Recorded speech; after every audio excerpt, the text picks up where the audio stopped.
spirits climbing, love contriving, passion driving, the tempers rising. Whoa, stop pushing me, you're gonna push so hard I'll just let go now. Lost in your mind, blown on the wings of the hurricane. I won't let go, I won't let go, I won't let go.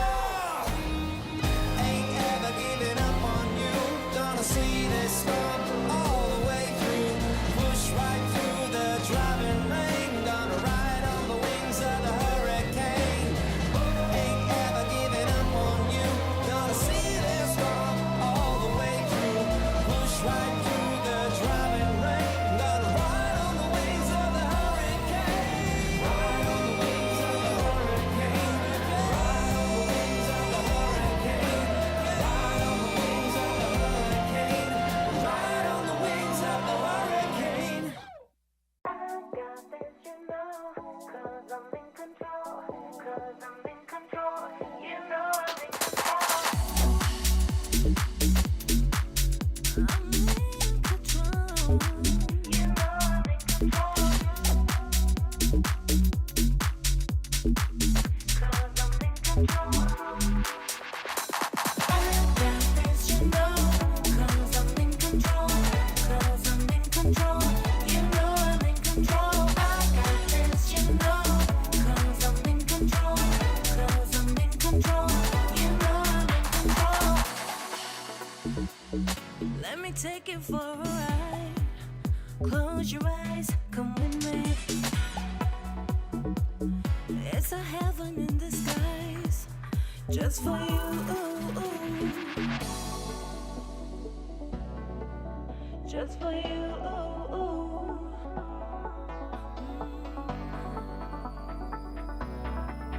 Just for you. You know I'm in control. I got this, you know, 'cause I'm in control, 'cause I'm in control. You know I'm in control. 'Cause I'm in control. You know I'm in control. I got this, you know, 'cause I'm in control, 'cause I'm in control. You know I'm in control. I got this, you know, 'cause I'm in control, 'cause I'm in control. You know I'm in control. Let me take you for a ride. Close your eyes, come with me. It's a heaven in disguise, just for you.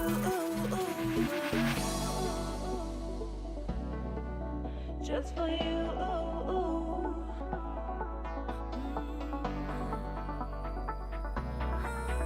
Just for you. You know I'm in control. I got this, you know, 'cause I'm in control, 'cause I'm in control. You know I'm in control. Because I'm in control. You know I'm in control. I got this, you know, 'cause I'm in control, 'cause I'm in control.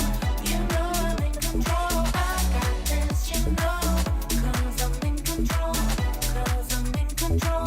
You know I'm in control.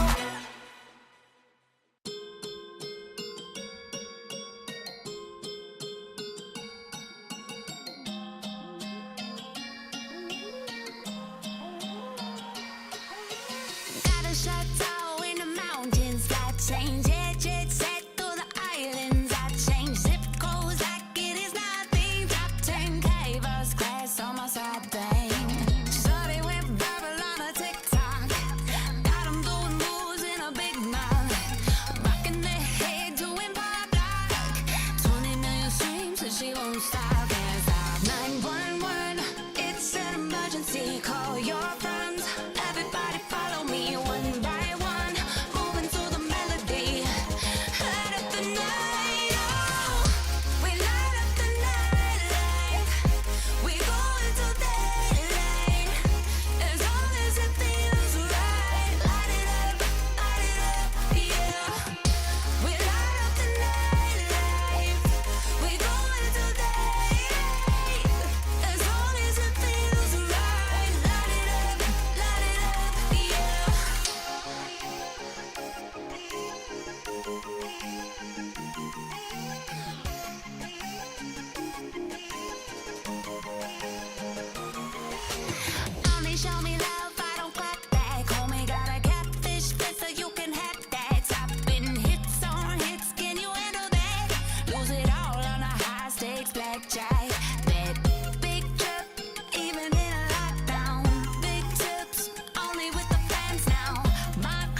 club and you party like nobody. We in the club and you dance like nobody.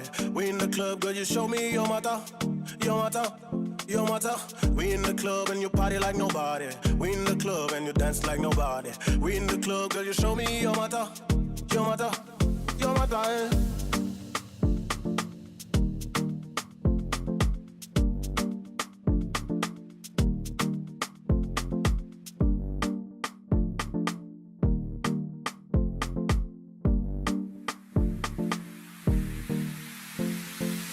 We in the club and you party like nobody. We in the club and you dance like nobody. We in the club, girl, you show me your mata, your mata, your mata. We in the club and you party like nobody.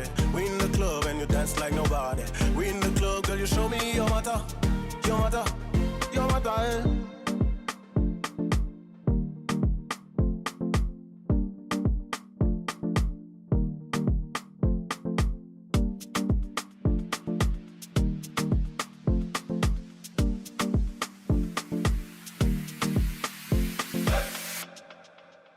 Yo mata, eh. We in the club and you party like nobody. We in the club and you dance like nobody. We in the club, girl, you show me your mata, your mata, your mata. We in the club and you party like nobody. We in the club and you dance like nobody. We in the club, girl, you show me your mata, your mata, your mata. Eh. We in the club and you party like nobody. We in the club and you dance like nobody. We in the club, girl, you show me your mata, your mata, your mata. We in the club and you party like nobody. We in the club and you dance like nobody. We in the club, girl, you show me your mata, your mata, your mata. Eh. Your mata, eh. Your mata, eh. Your mata, eh. Your mata, eh. Your mata, eh. Your mata, eh. Your mata, eh. Your mata, eh.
Red Bull gives you wings.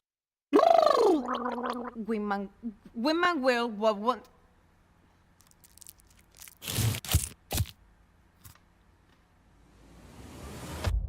Have a break. Have a Kit Kat.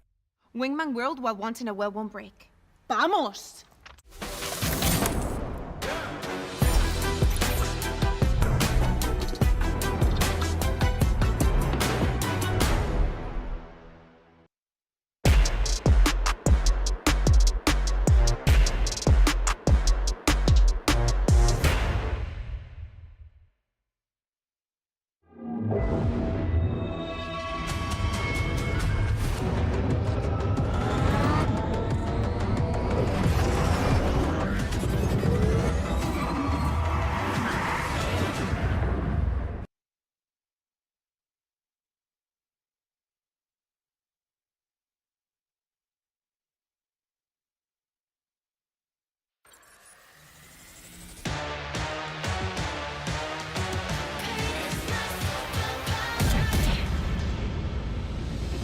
틱틱 문을 차고 있죠. 이건 데자vu 이미 와본 걸까.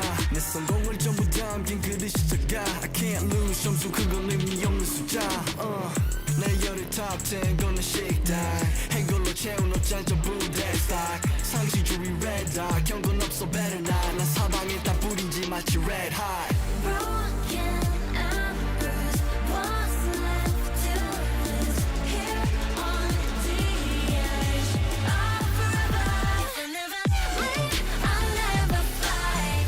Win or sacrifice, fight until the final hour. Pain is my superpower.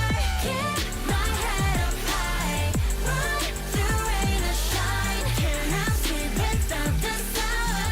Pain is my superpower.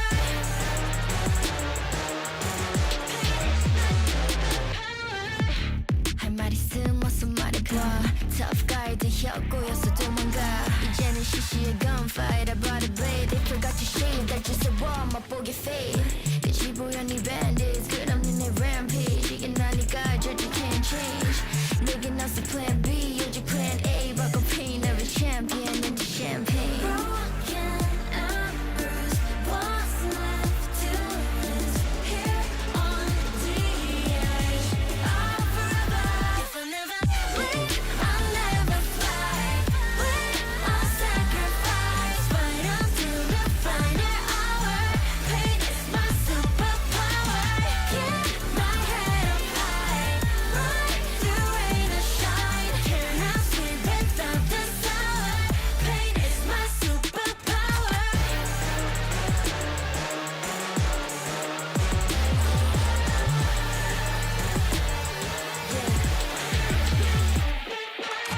This will never stop me coming I kick down every door they lock No rules, only gods can judge me Only gods can judge me Only gods can judge me Only gods can judge me If I never win, I'll never fight. Win or sacrifice, fight until the final hour. Pain is my superpower. Keep my head up high, run through rain or shine. Cannot sleep without the sun. Pain is my superpower. Fight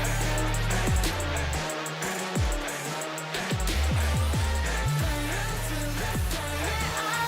Pain is my superpower.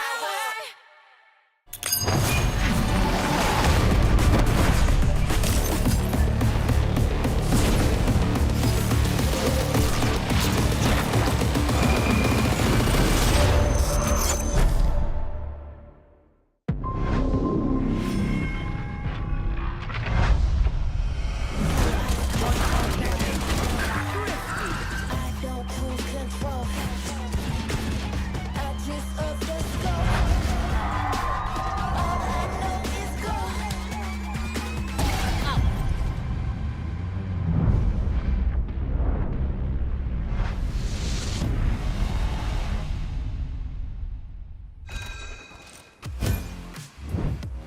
Welcome everyone to EMEA Game Changers Stage 2 playoffs, and I am joined here by Ryan and Summer. We have one final ticket for that best of 5 grand finals. Today we're going to be starting off with the lowers, but I also heard it might be your birthday today, Ryan.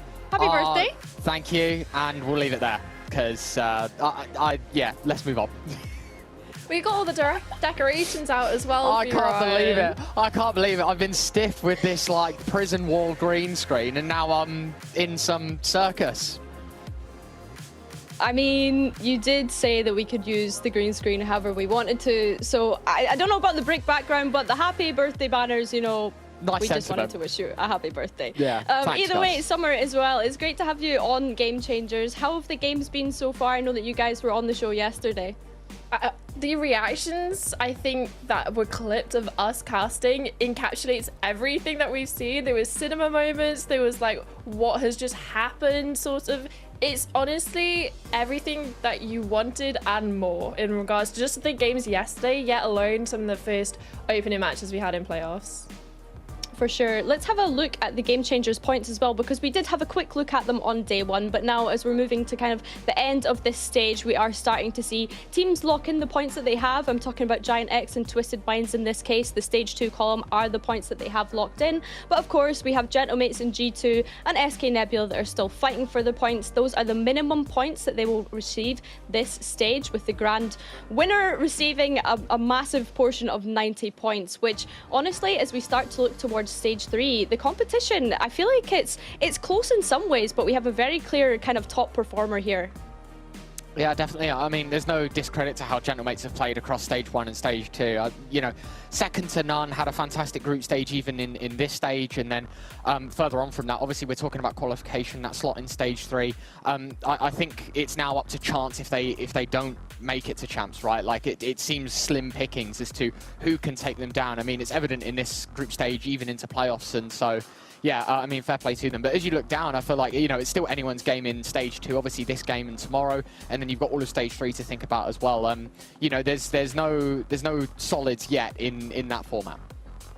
For sure, and we can take. Oh, sorry, on you go somewhere. I'm just excited to see the fact that G2 are being challenged, right? We had it last year, then KC was at the top throughout the year, and then it made stage 3 so much more important that we actually got to see the fact that it was whoever wins stage 3 gets the ticket, and it really did come down to the last grand finals of the year to see who makes it to champs, and it's sort of teeing up for that story again when we're seeing some of the other teams make it into the top 3 and have a little bit of varying of who actually has the crown in EMEA. For sure. Something else I want us to bring up is, of course, the bracket, so we can discuss how this stage of playoffs is kind of played out this time around. I think the big surprise for me, I don't know about either of you, is Giant X. This is the first time that they've not been able to break into that top 3 by going out yesterday in top 4 this time around. And that's a result that they've not had since the very start of them joining back in 2024. So I guess for you, Ryan, has there been any surprises throughout this playoff stage so far? I don't think you can look at the top half of the bracket and, you know, be surprised by any of the results. I think that G2 SKBO3 was quite an obvious one, right? For obviously Gentlemates, I don't think there was any losing, and I really don't think there's any stopping them even through into the grand finals. Obviously, that's a discussion for a different day. I guess, as you say, for GX in the lower bracket, maybe a bit disheartening that the result isn't theirs. They don't get to keep pushing, because obviously we just saw the points and how that can affect structurally, you know, the importance of stage 3 and maybe even having to go all the way, right? So yeah, I mean, look, it'll be a bit disheartening for them, but I don't think you can take it away from SK that they've had a fantastic stage 2 and hoping to continue that today. For sure. And Summer, for yourself, did you find any surprises through here, or is it kind of just good old EMEA Game Changers and what you expected? I mean, for me, it's just nice. Again, like I said, it was nice to see someone other than G2 at the top for the storyline aspect of things, even though G2's always going to be in that conversation.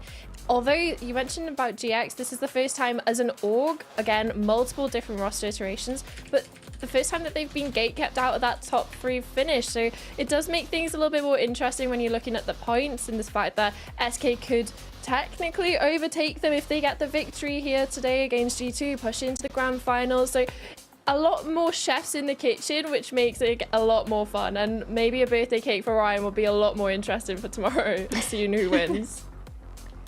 Yeah, for sure. Now, obviously, we have to talk about the matchup that we have coming up today as well, because I feel like there's a bit of an experience diff in the sense of when we start to think about best of 5s, Summer, because we have G2 that are so used to playing in these best of 5 environments, but for SK, there's a couple of players on this roster that haven't actually played in a BO5.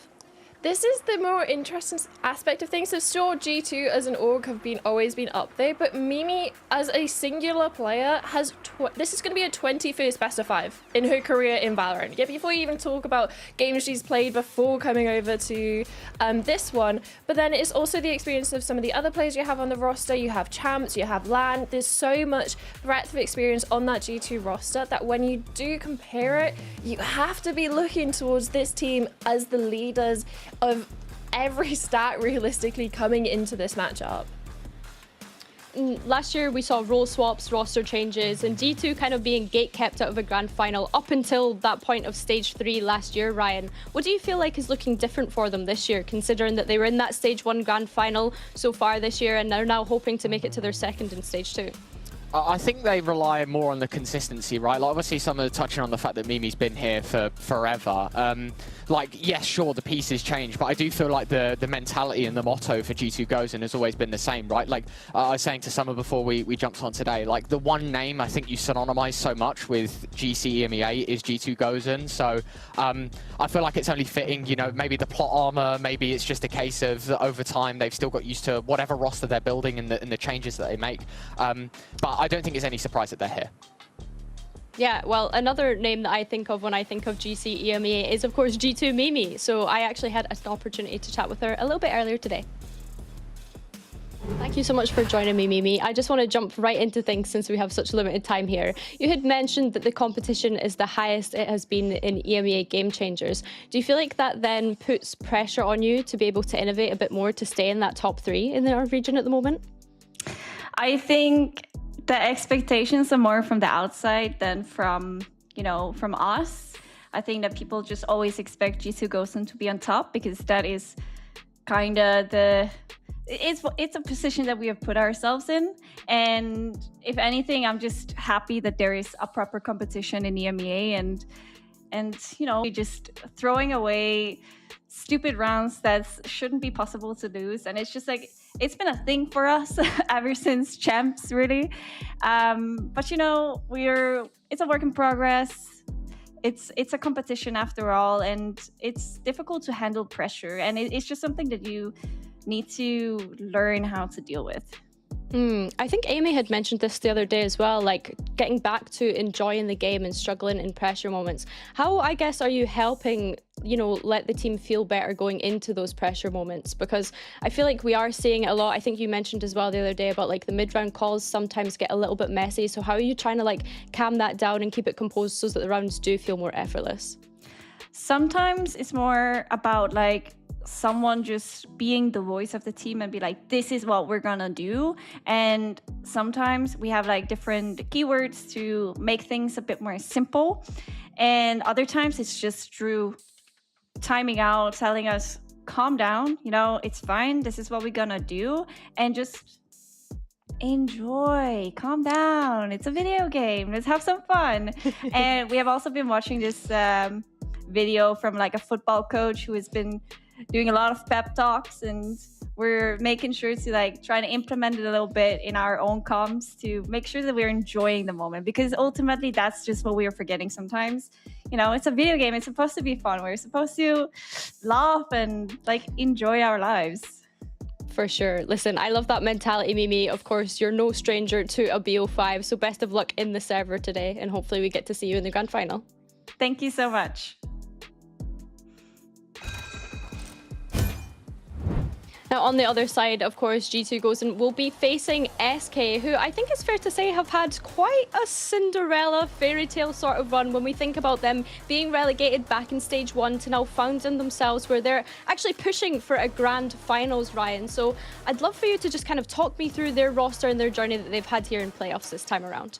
Yeah, I mean, I said this this summer, if you're a neutralist to GC EMEA, like, if there is a team that you want to root for, it's this one here, right? Because, as you say, the Cinderella story really is real with SK Nebula. Coming from the relegation of Stage 1, obviously Fluxy in the IGL slot, and I think what's most important is that you've got 5 pieces here, as we learned yesterday against GX, that are very capable of turning up in every round. And I think that's what has been the trick up their sleeve for SK for this stage is, you know, you're no longer facing elimination, you're fighting for a grand final spot. This is, quite honestly, I think the best that SK have looked, and you can only give them the gratuity for that, because, you know, to face elimination, basically stare the end of your next 3 months right in the eyes, and then turn around and find yourself here with a slot and a chance to be in the grand final, it's all credit to them. And for you, Summer, I mean, SK, they've not been able to beat G2, not to make it doom and gloom, but they've not been able to beat G2 since Stage 2 last year, I believe it was. In fact, the only time where they have been able to find a win against them and eliminate them from the competition. And I think it was Jelena was the one that stepped up in that performance. Yeah, I think stepped up is understating it massively. It was a Jelena show the entire way through, which is why when Ryan's talking about it needing to be a team effort today, and with this new iteration of the roster, it has been. It's looking like everybody's stepping up, everybody's pulling the weight, and maybe now with this iteration of SK, we'll see a little bit more of consistency in their beating of G2. Well, G2 have the experience, whereas some of SK find themselves in their first ever BO5. I'm going to leave both of you with this map veto to talk through this exciting lower finals, guys. Thank you very much, Billy. What an exciting game. Stakes are at their highest. Two teams that have fought tooth and nail to get to this point in time and continuing to push on. Of course, G2, SK, if you're only just joining us, Summer, you know, we tried to pencil in our predictions for how this veto was going to go. We had a fairly lengthy conversation ourselves as to, you know, how on earth does this veto pan out? And, you know, we just saw the maps there. I think in some parts we were right, parts, others, not so much. Look, at the end of the day, I mean, we kind of said ourselves between us, you know, Pearl and Fracture are two maps that we probably weren't going to see today. As for the other 5, I think G2 were obviously going to lean into this split selection. From there, it did kind of feel like a bit of a lottery draw as to where SK wanted to take it, where G2 will respond, and sort of the tail end of this veto. Yeah, and the fact that we're coming to split, it is that little bit of a grudge rematch for both of the teams on this one, especially for SK, right, in regards to the playoffs match we saw just a couple of days ago. And that's something that for this team, they need to sort out their attacking rounds, which I'm kind of happy that they start on the defense. It gives them an opportunity to build up into this game, because consistently SK have been faltering on the attack, whether that's against G2, against Giant X yesterday, or even in some of the earlier group stage games. This is a point of contention that they need to step up in if they want to not only push it forward for a victory against G2, but in the best of 5, there's multiple maps, multiple opportunities to be able to claw your way back into the series as well. But also when in the back of your minds, you're thinking, what is the next step for SK, right? They've dealt with Giant X, they've dealt with KC. G2's next on the chopping block in this matchup, and then their sights will be set on gold. Yes, we saw obviously the little team huddle that SK have got going on and trying to get themselves mentally ready for today. Of course, our first BO5 of Stage 2, and we were talking about the, you know, maybe the mental gymnastics that plays a part of this summer. You know, obviously we were throwing together the stat that this is Mimi's 20th BO5. You know, you put that into perspective. I think SK combined are on, you know, a handful, I think 3 or 4 if I'm not mistaken, right? So there is vast differences between the experience in this specific environment. But as Billy alluded to, and as we'll continue to talk about through today, this is SK's story. You know, they are writing it page by page, chapter by chapter. When you think, you know, this is the end and the curtain's about to draw, they are still fighting. Beaten GX yesterday, and obviously rewriting history in that sense, that GX haven't seen the top 3, or haven't seen outside of the top 3, excuse me, in what feels like forever. You know, that is the newest chapter made in this SK story. We'll see if G2 are here to write their victory, though. Yeah, I mean, if you think about the history, I think it was actually the SK roster that gave G2 their lowest finish in playoffs when they beat them in Split 2 last year. So there is a story in regards to these two orgs as a whole coming up against each other, but also some of the players, right? You look over towards the side of SK Nebula, Rescue, previous teammate of some of the players on G2 goes, and so of course it's all friendly between the players, but you also have that sort of history between the orgs, and having this opportunity then to take a victory, push it into the finals as well. It's always interesting to see how the little storylines within storylines play out. No, definitely. It's an exciting BO5. There is no beating around the bush. You know, we're kind of used to the BO3 format at this point, Summer. You know, we're kind of sat here thinking you get one strike, and on your second, you're out. You get, I guess, a lot more forgiveness in some senses, but BO5s can be more brutal in others. And I guess for G2, obviously relying on that experience to push themselves over the line, whether that's in 3 maps or whether that's in all 5, they are a team that are used to those pressures. And obviously we just saw a fantastic interview from Billy and Mimi, where even Mimi was saying, you know, this is something that we've got to work on. We're forgetting how to enjoy the game. And if that's something that they do over the course of a BO5, look, sky's the limit. And it looks like you're ready to get into the map, given your background. Already but we here, are going to mate. have Already a little here. bit of a delay. You're too ready to get into the game. But talking about the interview, I was literally saying it as we were watching it. It is always so wholesome to get the interviews like we had with Twy yesterday after her victory. They're always so wholesome. But from Mimi's interview, it felt so insightful to what it means to be at the top for so long, right? In a couple of other interviews, she's talking about wanting to make it back to champs, if the champs trophy again before she's 30. And you think of the longevity of some of these players' careers. Are we even at the sort of the end point for players like Mimi as well, in the sense of you coming towards the end, you see Petra retiring as well, but Mimi's just continually going and bringing all of that experience to some of the younger players on the team, the more inexperienced players. Like Akita, right? Last year was her first year really going to internationals, playing on LAN. And now, again, a name that's synonymous with G2 and with GC EMEA. So it's all these little storylines. You have to get behind and want to root for them, but as they have equally similar ones. And finally into the game, and already a lot of chip damage done onto Jelena over towards main, and it's a direct hit from G2 in towards B. Pressure towards A, but the bodies will fly out of heaven. Akita looking for first blood. Jelena will draw it. And Vanya there for the trade. So it's a stalemate, 4-on-4. Fluxy pinned in the back of the site, needs to hit headshots, and she does so for the first. Amy kicking. Mimi drags Fluxy down screaming. And it is a 2-on-2. One from heaven, one from the hells. Twy sat behind the box. A smoke also to allow her to move forward. And the Fane reveal dropped in. Is this something that you expect? That the Viper is sat so close, she moves through, gets the info, now knows, look, they're either deep in sight or they fell back through main, and with Lisa dropping in, they know that G2 have taken a more passive stance in this round. Well, it's a little bit of a pause, but no real change of direction for G2, right? Mimi and Vanya just sat in towards main, not doing anything proactive, while on the other side of the coin, that's exactly what SK are doing. Liza and Twy down towards mid, but still staying as this pack of two. They're starting to go the wrong direction, believing it might be over towards A, so G2 have free reign of this B site. Yeah, it's good sort of mental timing from G2, knowing, look, we'll wait approximately the time it will take us to get towards A, walk out B, and hope that SK have taken a bite at the end of the hook and get reeled into this idea that is the A site.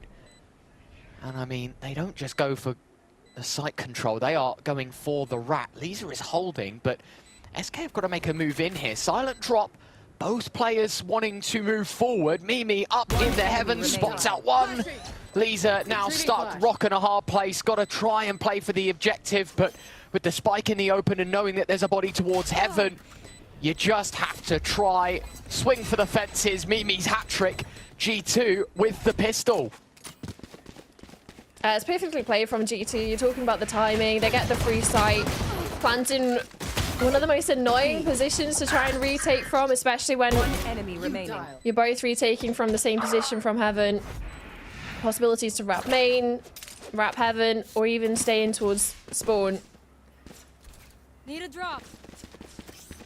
Mimi leading from the front, at least on the pistol. Go, go, go. Weapons brought up, and again, another direct approach from G2. All 5 players outside A. And straight in towards the site. Same as the pistol, Akita. Leaping around the site. All clear.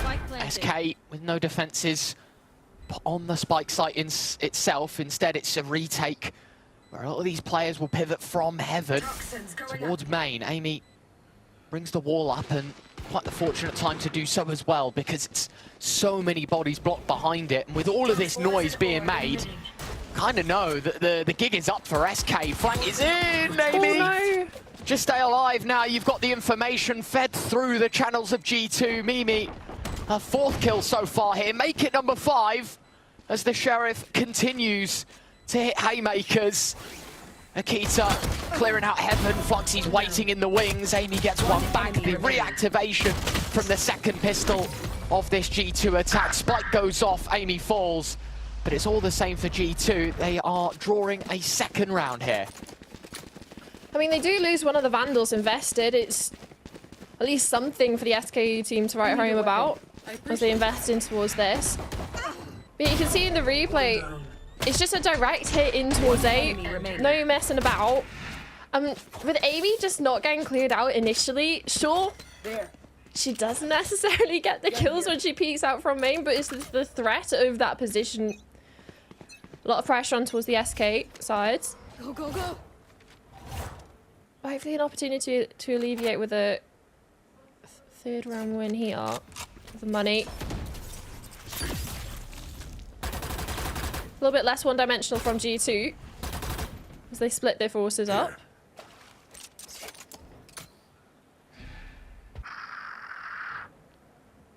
Yet again, quite a stale start for G2, not wanting to push too many buttons early. Mimi tasked with this B control. A couple of bodies moving away from middle towards A, but presence across the board right now for the G2 side. And SK don't really bite down on the idea that it's a passive play here, Summer. Just standing ground, not wanting to give G2 a way in. And they've been able to keep the line of defense relatively equal across from B, mid, and A. The only space that they really gathered is towards ramp, which has been instantly shut down. Collected with another kill in towards mid, so blink of an eye. They're 2 to the good. 30 seconds left. Tasked with the push towards mids. Unfortunate time for Twide. Gun handed over to the G2 side. Mimi removed from the B play, so as the last two come from heaven. This play has been spoiled. Time running low, it's in the red now. SK no. 10 seconds This is all but over. Vania looks to move away, but that will be into the hands of Res Q. Easy stuff for SK. Make sure the bonus doesn't get too tacky. And keeping 4 out of 5 alive as well, only to the benefit of their own economy. And I mean, look, it's pretty simple stuff, right? They get the 2 early kills, 5 on 3. Don't give G2 an inch. They are a team that will be willing to take it that mile. But now, of course, we're on much more even playing field. Some of both teams with more or less an investment. Yeah, it was nice to see Rescue in the previous just constantly being towards the safe position, dealing with any information that they can get on towards Amy. But G2 again, back to the directness. 5 players start outside A, but this time not straight into sight, but up in towards the ramp area. That's why. Gotta be careful. Gotta be careful indeed. 2 out of the judge. What? 3rd on the classic. More maybe. Mimi will eventually shut down the fit rage. That's why it's just put the screws on G2. And speaking of 2, that's all they have left in this round. Mimi and Amy, with their odds stacked heavily against them. They can fight their way out though. 1 enemy remains. Gotta be quick. Trades are good from SK. 1-for-1s are fine in that situation. Lisa cleans house. SK make sure that lead is not long-lived, and it's all thanks to this move here. 1 enemy remaining. I almost thought she was going to get the 4th as well. The right click not working out as favourable for Twy for the final kill. But for G2, a little bit less directness into sight has started causing them a couple of issues in the last couple of rounds. The Prowler spotted out the player coming from vents, but a little bit too much to deal with, it seems. The judge up close and personal, but that's cute. Scary stuff, because there are bodies on the other side of this wall, and eventually vision regained, but it gives G2 a way in. Timing not favouring Res Q, but even then, Amy forced out of this round. 5 on 3. SK's numbers continue to grow, not just in this round, but looking to steer the ship here on G2's first pick of split. Bring them down. Jiggle in from heaven. Trade and fade utility. SK more than happy to take these slow, long-winded engagements because it is rifles more or less against pistols at this point, Summer. Yeah, nice shot from Fluxy even going forward to ensure there's no sneaky business, but Vanya hits the shot. One enemy remaining. Spike down. Try another. Eva alone has to hit headshots, does so. Arguably on the harder target of the two. Jelena sliding in, showing the door. Required a trade. Only 2 casualties for the SK side, and all in all, you got to say this round definitely could have gone a lot more pear-shaped with the rifle landed in Vanya's hands. So a mini win for SK, as it is 3-2 out of our first 5. See what G2 have in their pockets, though. They are, yet again, bringing out those rifles. Yeah, and in the last couple, it's been Twi realistically in the kill feed majority of the time. Now with the Viper's pit up, looking to invest it early towards mid. Another lockdown of space. And G2 want nothing to deal with it. 2 players were interested in taking mid. Viper's pit goes down, Tucktailers and run. Now looking for the 5-player out main. There's a Nightfall to work with for Eva. Fluxy doesn't gives it some space with the smoke. It's one. Gets away. You can hear the audio is muffled for a lot of these SK players on site. They've got to close the gap here, G2. Can't do it under the microscope of Lisa, who finds 3. Akita 1-on-4 required. Neon has to step up massively if G2 want to even the playing field once again. Spike dropped in hell. 3 players in and around this B site. The gap is CT with only the 1 defender there. It is ResQ holding the angle, but even then, that's your first hurdle, and there's still another 2 to get over for Akita. Maybe just play the objective rather than going for fight. Spike will be retrieved, but time is of the essence. Benefits, Jelena has to retake with an operator. Molly goes out, doesn't hit it, but she's stuck in this corner. Slips away. Given a bit of space to work with on the back of this B site. The flashes, you hear the information. She is somewhere in the site itself, has to hit the shots. 9 rounds left in the Phantom, has to hit headshots. And Akita might deliver good news. Spots the arm through the wall. Jelena on the operator, the least fit gun for the situation, and a huge Red Bull clutch from Akita. You can see in the replay, Lisa does so much just to get this triple kill on towards side, bring it into something manageable, bring it into a done round realistically, 3v1. Akita isolates every single kill, and at the perfect time, the ultimate comes up online, and Jelena, operator in hand, it just gets awkward. And we talk about players bailing G2 out of situations that we almost get used to. The heroics of G2 backs against the wall. Oh yeah, they'll just win the 1v4 clutch, the 2v5 retake. And it's moments like these why you have to believe in it. Like, you can't count them out. Bring them down. I mean, what do you even say after a round like that, you know? I mean, it's a bitter pill for SK to swallow. It was an investment into an operator. Sure, they've been able to build up enough finances that they can reinvest that for Jelena. It's definitely not how they were expecting the initial operator purchase to go. Posted up over towards A with ResQ, which, again, the utility is perfect to just get any information if people could cross behind the Viper's wall in main. Give Twi a little bit of security. No one's going to backstab her, but... Set up for success, Jelena. Baited. Now the util starts pouring on in, and for G2's sake, it's a obstruction of vision for the operator, a favour made, but it's not through main. It's into the heavens that G2 wish to fight, and maybe a prayer will be answered. Twi, 1 for 1. Akita quick to silence the heavy hitter of map 1 so far. Time again ticking, as you say, Summer. Very little of it. Nightfall now deployed. This is going to hinder G2 even more. They've just got to go forward. Fluxy is waiting. Wall put down in place. It's given G2 some space to plant the spike though, and this is everything. Fluxy has to hit the shots, and she does. Amy's found a response, and she's got enough time to plant. This was a 1-on-3 for Christ's sake, and it could be another fumble for SK. There's a snake bite as well. The pit up, everything's in her favor. Rescue has a flash to work with. She managed to find a way down onto site. Silent drop from heaven. But Amy's still being proactive. Starting to wonder where she's coming from. It's a game of cat and mouse. That ult will Viper's pit goes drop, down. but it actually creates more questions than answers. You know that she's not within it, but where on earth is Amy? Tap of the spike, not even stuck to halfway, wants to bait this engagement! Amy!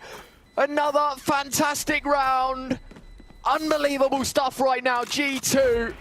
Miracle workers, 2 from 2 in these clutch situations, and yet again, like you take sort of a snapshot somewhere of that 4-on-4 with the time, with the situation, with where the bodies are on the map, and you just look and think this is SK's round to win. Yeah, it felt like there's got to be some miscommunication, right? You look at that as, oh, the spike planter's been dropped, but then you see another player go through the cosmic divide, give the opportunity for the 2 kills on site to go in favor of Amy, and well, Rescue being too far away to do anything but have to play the retake. But again, it's 2 rounds now that we've seen 1v3s from 2 different G2 players, when it should have been a round where they would be walking away of like, oh yeah, okay, we did mess that up. We left it down to 20 seconds. We're legging it across the map. We've been hit by the Nightfall from Lisa. There's 2 players on B site holding it down. And it's all these different things adding up that G2 should not be walking away with a victory. And it makes so much sense that there's a tactical break coming in now, because from the side of SK, it should have been possibly even a 5-2 scoreline right now if they were a little bit more disciplined in some of the situations that we're seeing. But at the same time, you have to be looking at G2. It's like, how are they pulling this out of their hat? I mean, that is just G2 in a nutshell, isn't it? Even when your backs are against the wall, still managing to manage the impossible. Amy on the Outlaw, knowing that financially SK will be broke after a round like that. And for the rest of the squad, well, obviously it's premium rifles, but the question that we're now posing is, what damage can SK do in a round like this, where financially maybe they're not fit for success and looking to wear the outfit of more of a damaging round? That is going to be frustrating for Mimi, because it's one of 2 players on the SK side to have invested in the full shield, not the light variety, so no kill for the Outlaw. There's damage. G2 having spotted the 2 players over towards B main. They want to put some pressure somewhere else, try and gain some space. And Flexi initially walked away from B main, has decided to reinvestigate, possibly even pick up this Outlaw, but might find Amy waiting. Toxin screen down. Head-to-head, rifle against pistol. Did have the Outlaw. 30 Pistol more seconds fit for that engagement, and now G2 have the real estate towards B. That's a nice shot from Lisa. Now there's more questions to ask. As you say, gun gifted into the hands of the SK side. Neon jumping into action, either in the heavens. Not checked, overlooked in fact. Lisa 1-on-3. And while it is a hat-trick already, Vanya will put an end to that problem. G2, 2 to the good, 5-3 the scoreline. I mean, if this is a showcase of what to expect over a whole BO5 summer, grab your snacks, because this is going to be a banger. Yeah, popcorn definitely needed for this one. We were talking about it yesterday about how that matchup was insane. I feel like this was just a step above with some of the shots that we're seeing, the multi-kills, and hopefully a lot more in store. Weapons back out for SK, and similar setup. Rescue towards A site, and G2 wanting to pressure again in towards the heavens, but this is where they've been having trouble dealing with Twy. Just a nuisance in heaven, isn't she? A head scratcher for G2, but able to bypass this defender, and Rescue, now the sole survivor on this A site, going to have to dig for gold. Flash at the ready, goes through, player's blind, she is as well, but it does not matter from Rescue. A quick hat-trick, a lineup of frags. Mimi fighting back for her own, and now Jelena in the 1v2, and she's already hit the first. Mimi might just walk into it. Oh my word, what a game. We need to see like a slow down replay because in three different positions we've had 3 different players walk away with 2 instantaneous double kills. First red Q on site, sure gets the triple. Then you have Mimi hitting this. Player standing. What is this round? But yeah, it just ultimately comes down to the 1v1. Angelina, doesn't even matter if Mimi was low, hits the headshot. Cheeky little angle up in towards the heavens. G2 not exactly happy with how that turned out. They want to run it back. They want A. Yeah, I mean, it's going to have to be with lesser weapons, though, Summer. Look at the damage that this has done. While blind, Jelena. Oh, my word. It's just unbelievable. G2 are just chomping at the heels right now of SK. Amy not checked in the middle of all of this, but it does not matter because Akita's just found 3. Can we have a moment to breathe, please? It's now Fluxy that has to suck the air out of G2 and stop them from getting into this round. It's 6-4. G2 have their way with the A site. Didn't work in the previous with the full buy, but hey, you can have ragtag, pistol buy in towards this and just run it back, and seems that it's the winning formula for G2. Obviously, a couple of lovely shots being hit, and multi-kill from Akita helps smooth things out, but again, for the side of SK, you're looking at it, that would have been a great round to have some sort of rebound in this half with. Start to string together your own. There's a low buy from G2, and instead, your finances are the ones that are crippled. Amy's presence does go unnoticed, though, avoiding the sky flash. Can't find anything with it. Jelena's Bandit is the first in the feed for round number 11.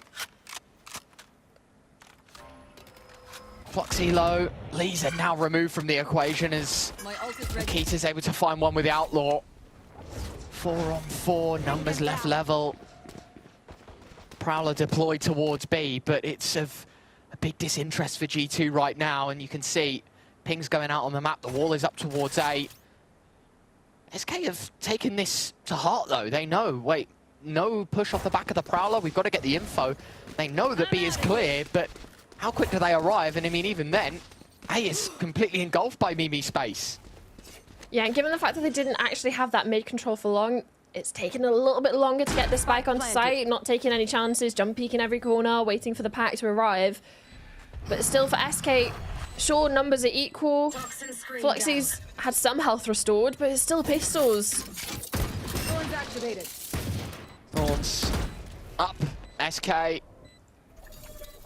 Blocked off, spike ticking. Thorns down.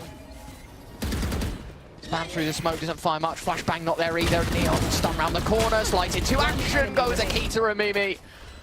Vania with the last. G2 make sure those pistols do not gain ground in this retake. It is 7 for G2. Go, go, go. Asking for an 8th as well, Summer. I mean, either way, One enemy remains. it's definitely been a back and forth saga.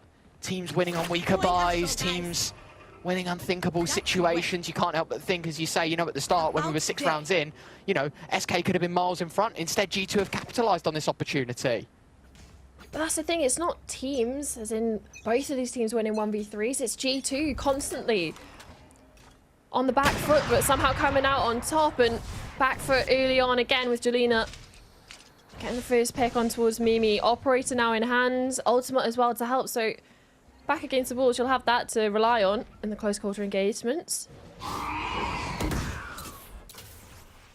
Vania slips the net, Twy has to hit the shot. It's a bit scrappy towards this connector position through ropes. Vania gets the better of the Viper. Now Jelena blocked off the angle with the operator. Akita dashing into site, rescue, no answer. Jelena has to fire back with an ultimate of her own. Everything invested right now.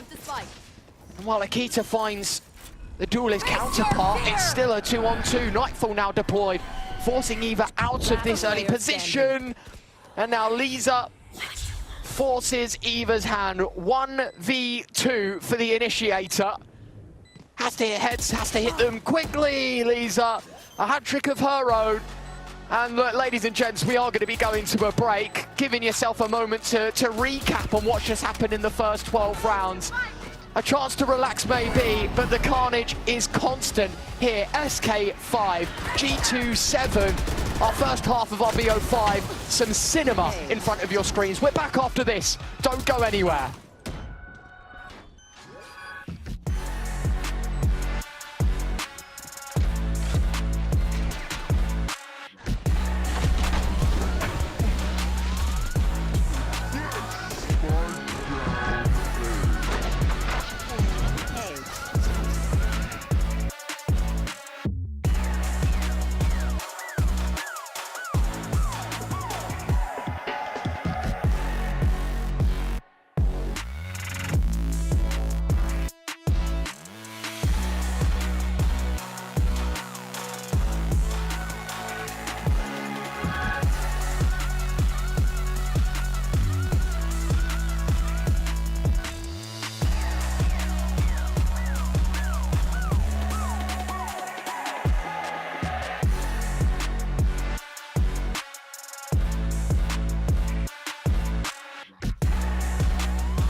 Strap in, people. It's 5-7. It's a half that cannot be described. Both teams throwing everything to the wind, not just caution. It's G2 selection, our first of potentially 5 map summer. And so far, I mean, at least from a viewer's perspective, so good. Some clutches, loads of multi-kills. Basically, everything you can ask for both of these teams, though. I think they'd at least want some consistency in this map, because it has been a very back and forth saga. Starting fast, though, is Jelena. Amy removed. 2 kills required from Fluxy to put the seal of approval on this round, but only the one, and Eva unchecked. 3v3. Look at where Jelena's sneaking off to, in towards spawn. And of course, the players on site remaining ever so proactive, starting to consider it. You can see Vanya holding, but for the side of SK, they're starting to close in. Shark circling. Players on site, and Jelena pounds this first. Eva. It's another. Oh, Eva! Schooling SK right now towards B. This is how you hold a site. Lisa required to clutch her 13th in round number 13. Looking to add one more to that tally. A 1v1 against Mimi. We were talking about her veterancy. Her BO5 status, 20th today. They both have backs turn. Oh my word, Lisa. Red Bull clutch to start this second half. I mean, it was such an awkward engagement. Both players looking the other way. A Wild West shootout to take the second pistol. And it will be SK to claim relevancy in our second pistol of our first map. Get back. Not by lack of trying, though, from Eva. Solo player defending site after Vanya falls, manages to get 2, brings it into a winnable situation, but you're talking, yeah, you can see a little bit awkward towards the end. But a nice try nonetheless, and an opportunity now for SK to equal the playing field. No investment from G2. Happy to let it play out. No real money to invest either way.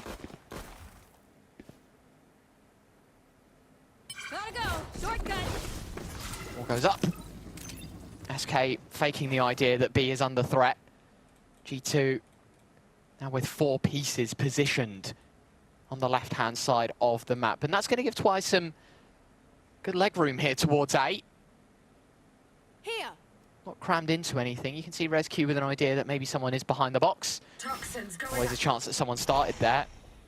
This is pretty much perfect right now, because while they've sort of sat outside B, had a bit of a head scratch, you know, do we head here, do we rotate? Twice on a big flank, so now you might as well just sit in B main, wait for this flank to come in and hope for the best. And it being the ghost on the flank doesn't really matter if Twi falls, it's just more of the distraction. that it can provide, but it's 1 and 2. Information on the 3rd and 4th. Goodbye, Amy. As you say, Mimi, her position compromised. Eva 1 on 4. I mean, we've seen some ridiculous stuff today already, but this, I think, is in a whole different category. Don't fancy Eva's chances here, and yeah, straight into the crossfire of Jelena. SK tied the game, 7-7.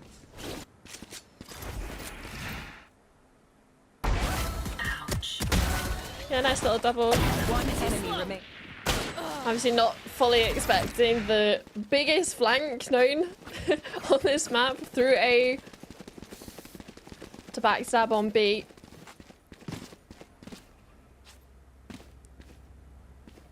This is more of the test for me. Again, not to bash down on SK, but it is the attacking rounds that have been the weakest for them. It's been the point of contention. Now with weapons back out, opportunity to convert this bonus as well. It's a relatively good investment from them here. A couple of premium rifles, Guardians, Bulldogs. Everybody's got a good weapon in hand. I take you back. Twy does not have any weapon in hand. Eva's already dealt with that. Lurk attempt over towards A. I mean, G2 happy to sit passively, even when the numbers game is favourable. You just know that trading at this point is enough to close a round. Akita out in heaven, her shoulder spotted. Takes the movement round the corner to get some information. Amy to duck away from the flash, but caught by the horn. And now the Prowler sent in as well. It's a chaotic round for G2. Amy still standing strong. Rescue double on the Guardian. But it's not all over yet for G2 because they've still got a 3-on-3 to work with. And Rescue, with existing health problems, down to 6 points in this round. 30 seconds left. And it's looking like they want to re-hit in towards B. Obviously, 25 seconds left on the clock. It has to be decisive.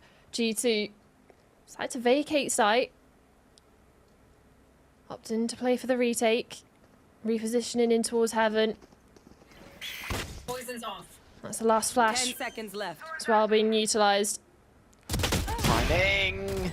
Not spotted, but traded. Amy gets it back, so Lisa only good for the one. Now has to watch on as Fluxy and Rescue teed up into the 2v2. Guardian and Bulldog. Not the most fitting weapons for a round like this, but Rescue's just found her third. And Fluxy star dropped on the spike. Mimi, she knows that Fluxy could be 100 different places. The Bulldog will hold on. SK in front, 8-7 on split. A moment's notice, on a dime, these rounds change. Yeah, it's a massive round from Rescue as well. Getting the 3rd kill with such low HP, putting it into a 1v1 situation for Fluxy to walk away with. And it's massive being able to convert that 3rd round. So you look at the money for G2, and it calls for a tactical break, give an opportunity for Drew Spark to have his input in towards this game. There's a pocket strat to be used. How they want to approach this with the weapons that they can realistically invest is definitely up for contention.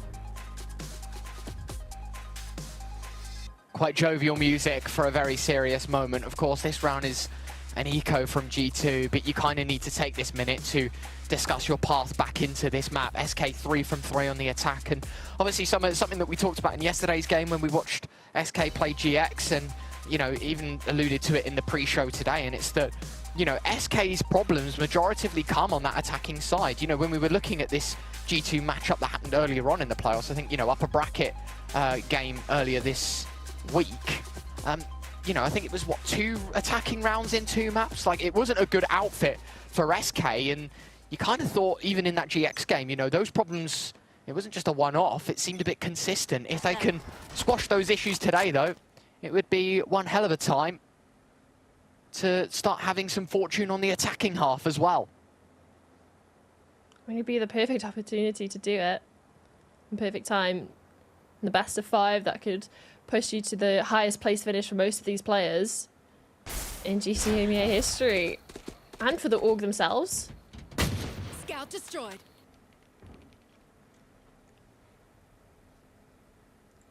Kita going on a little bit of a wander down towards mid. But there's not really much to find. SK playing incredibly passive in this round, not wanting to give anything away against the pistols. Kita prowled out of the position, has to tuck tail and run, and as the pressure mounts on mid, that's when SK start going in towards A. Angelina, even with the Outlaw, just knows that the Neon movement enough to take a lot of space. Eva close right, or close left, excuse me. It's Amy on the close right, and she'll trade. But SK with numbers towards main, so nothing out of pocket from this G2 side. Akita Vania 2 on 4. Upgraded pistols is all they have to work with, and even then, it's the Sheriff that's dropped first. So just this bandit left. Asking for heroics once more. Of course, it was Akita that got the first incredible clutch. In the half, both players jump through and doesn't die. In fact, nearly gets a chance to take down the Sky as well. Rescue will make sure that everything is in order. But SK, yes, while leading by 2, still know that there is very much the threat in front of them. Nice entry from Jelena, and this round does simmer down the way you'd expect it. But again, I feel like there's still uncertainties on both sides, Summer, that need to be addressed.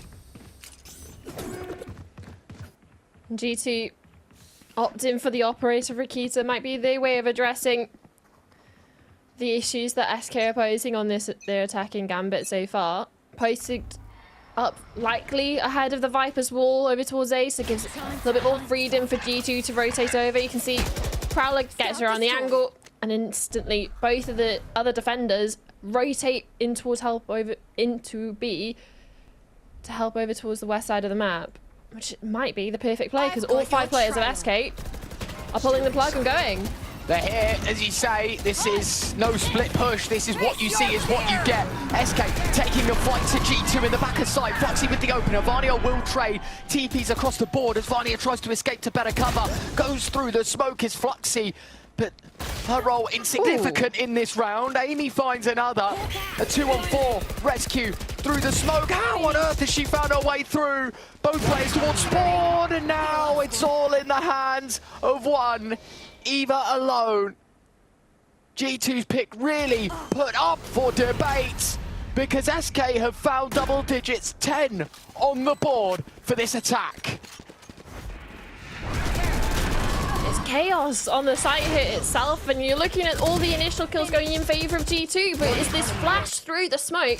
Rescue back to the 2 players in Hell, fights towards spawn, but it's Lisa that collects those. And it's a perfect duo play, realistically, off the back of the flash. And within the space of 2 rounds, this is now the 2nd timeout for G2.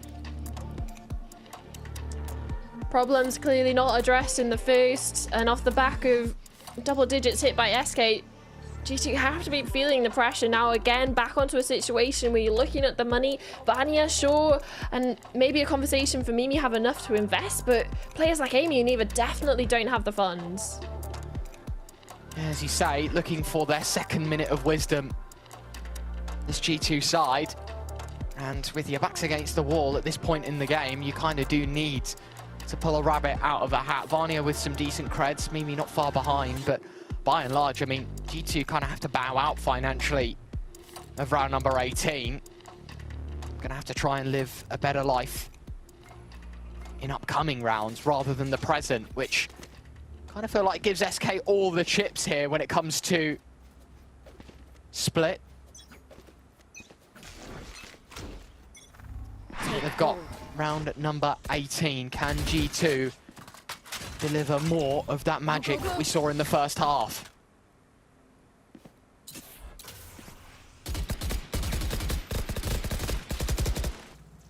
Obviously a low buy investment from G2, hoping to get some of the orbs on key players. Amy's got to be careful. Jelena on the warpath throughout mid behind the utility, at least pushes back G2 into spawn. Some space gathered for SK, but nothing committed. They have a player outside B, player outside A, And the spike being in towards mid gives them a lot of flexibility to work with. They find 4 players B on this lower back, they can just tuck tail and run. He might walk into the guillotine of Akita. Will not be the case. Jelena finding Mimi. Eva, nice shot. These are aware of the flank. That will be deducted from the G2 arsenal. Nice shot from Fluxy. Pretty far in the corner now, expecting some sort of swing, some sort of trade. Eva's not going to give it that easily, but already wings clipped for G2 on this half buy. Nice shot from Eva, 2-on-3. I mean, this is where things become a little more daunting because Vani has made the upgrade from Stinger to Phantom. This round has got some move to it. Let's see if it budges much. For SK, no. Both players walk in. Both players shown the exit. 11-7, 2 to go for SK. G2's pick. Might just go up in flames and smoke here, Summer. Yeah, and as much as he gets that nice shot over towards mid, there's not really much else to write home about. SK looking a lot better on the attacks. That was my main concern coming into not only the Gambit so far in Split 2, but especially against G2, given the recent history. But you have to be looking towards Lisa stepping up in a multitude of ways. 21-9 right now. There. A few of her teammates not too far behind. Jelena operating on the attack.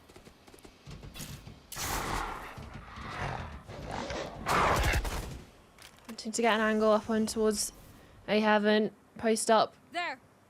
While the Viper's walls are down.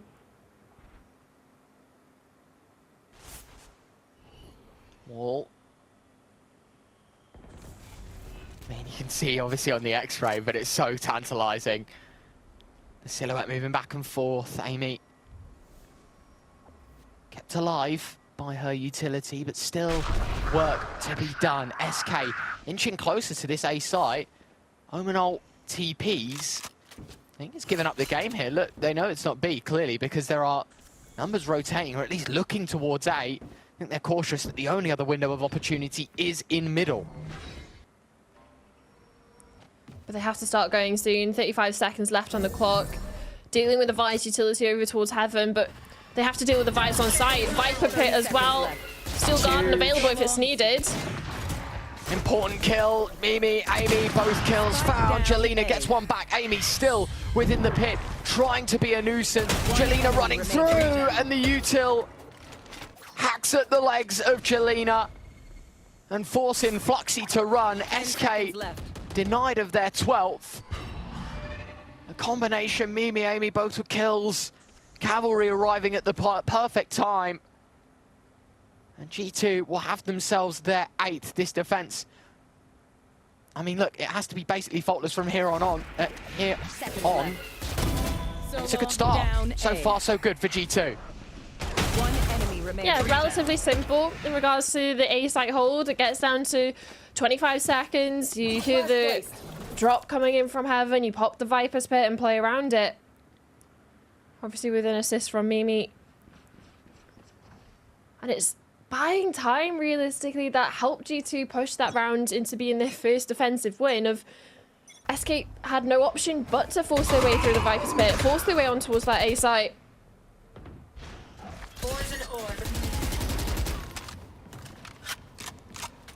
Again, back for early aggression in towards mid. Trade of util, no player actually seen. There's a whole lot of noise, but as you say, nothing done just yet. Good start for Amy. Snappy reactions as Jelena removed from connector. SK yet again dealt a bad hand, 4 on 5 that they have to work back from, not to mention that a second kill is imminent.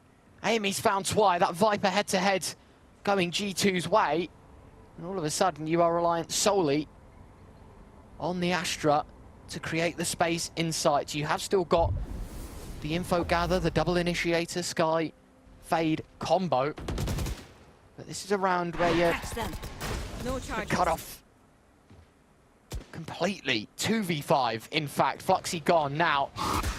This round, toast. No chance. SK get back into this, and 30 you can seconds see left. positioning maybe to throw a couple of haymakers, getting in connector, but they don't move far from it. This is a save. Yeah, not wanting to not only risk losing their own weapons with looking towards some of their finances, but at the same time, 2v5, 20 seconds left on the 10 clock. seconds left. It's it would have been a mad dash in towards A, and knowing that it's Mimi that plays there, not exactly the most convincing opportunities to get it across the line, but fortunately they'll be afforded a save. This is where someone says something. So a relatively strong buy on the cards for SK coming out, if not a full buy. I'll wait. With a couple of ultimates as well, you're looking towards Twice being online, the Viper's Pit. If they can just get onto site in towards that post plant, starts getting a little bit more complicated for G2 in the retakes. 11-9. Attack timeout, of course, G2 had none left. It's SK that burn into their reserve, and I think you look at how it is, Summer, and rightly so. You know, this is 11-9, you lose this round financially. You know, Fluxy's really the only one with some savings to her name. Everyone else pours everything here. So, you know, if this does go 11-10, there's an argument for 11 all, and then it is quite literally a mad dash, either for OT or for a clinch win here on Split. And this is the round where you really want to see those ultimates invested, knowing how much is on the line for both teams, right? SK walk away with this victory. They avoid having to go down onto an eco bit. They put themselves up on towards 12. Then G2 are the ones with the backs against the wall, having to be flawless just to force overtime. But SK lose this. Money is in the bin, bar Fluxy, of course, might be able to drop over a couple weapons, maybe get a hero rifle going, but for the side of G2, that would put them up onto 10, maybe even 11, given the following round. So opportunity for G2 to equalize and SK to push it to 12. I mean, it's only fitting. Ultimate's looking so good for SK as well. Like talking about, they can use Flux's Cosmic Divide to get out on site. Twy once they're there and locking it down, but at the same time you have Mimi who can just pick apart the attack, right? In regards to, they leave it too late, which they've done in the last couple of rounds, then that Steel Garden becomes ever so important just to stop or have to force SK to go 10, 15 seconds left in the round out onto site with Classics or Sheriffs. Here. I mean, Twy's earned a lot of free real estate towards A in Heaven, of course. It's guarded by utility. Only fitting that a game like this goes down to fine margins. Wall goes up, Twy goes through. Amy sidelined. The Viper head-to-head once more, and such a critical moment.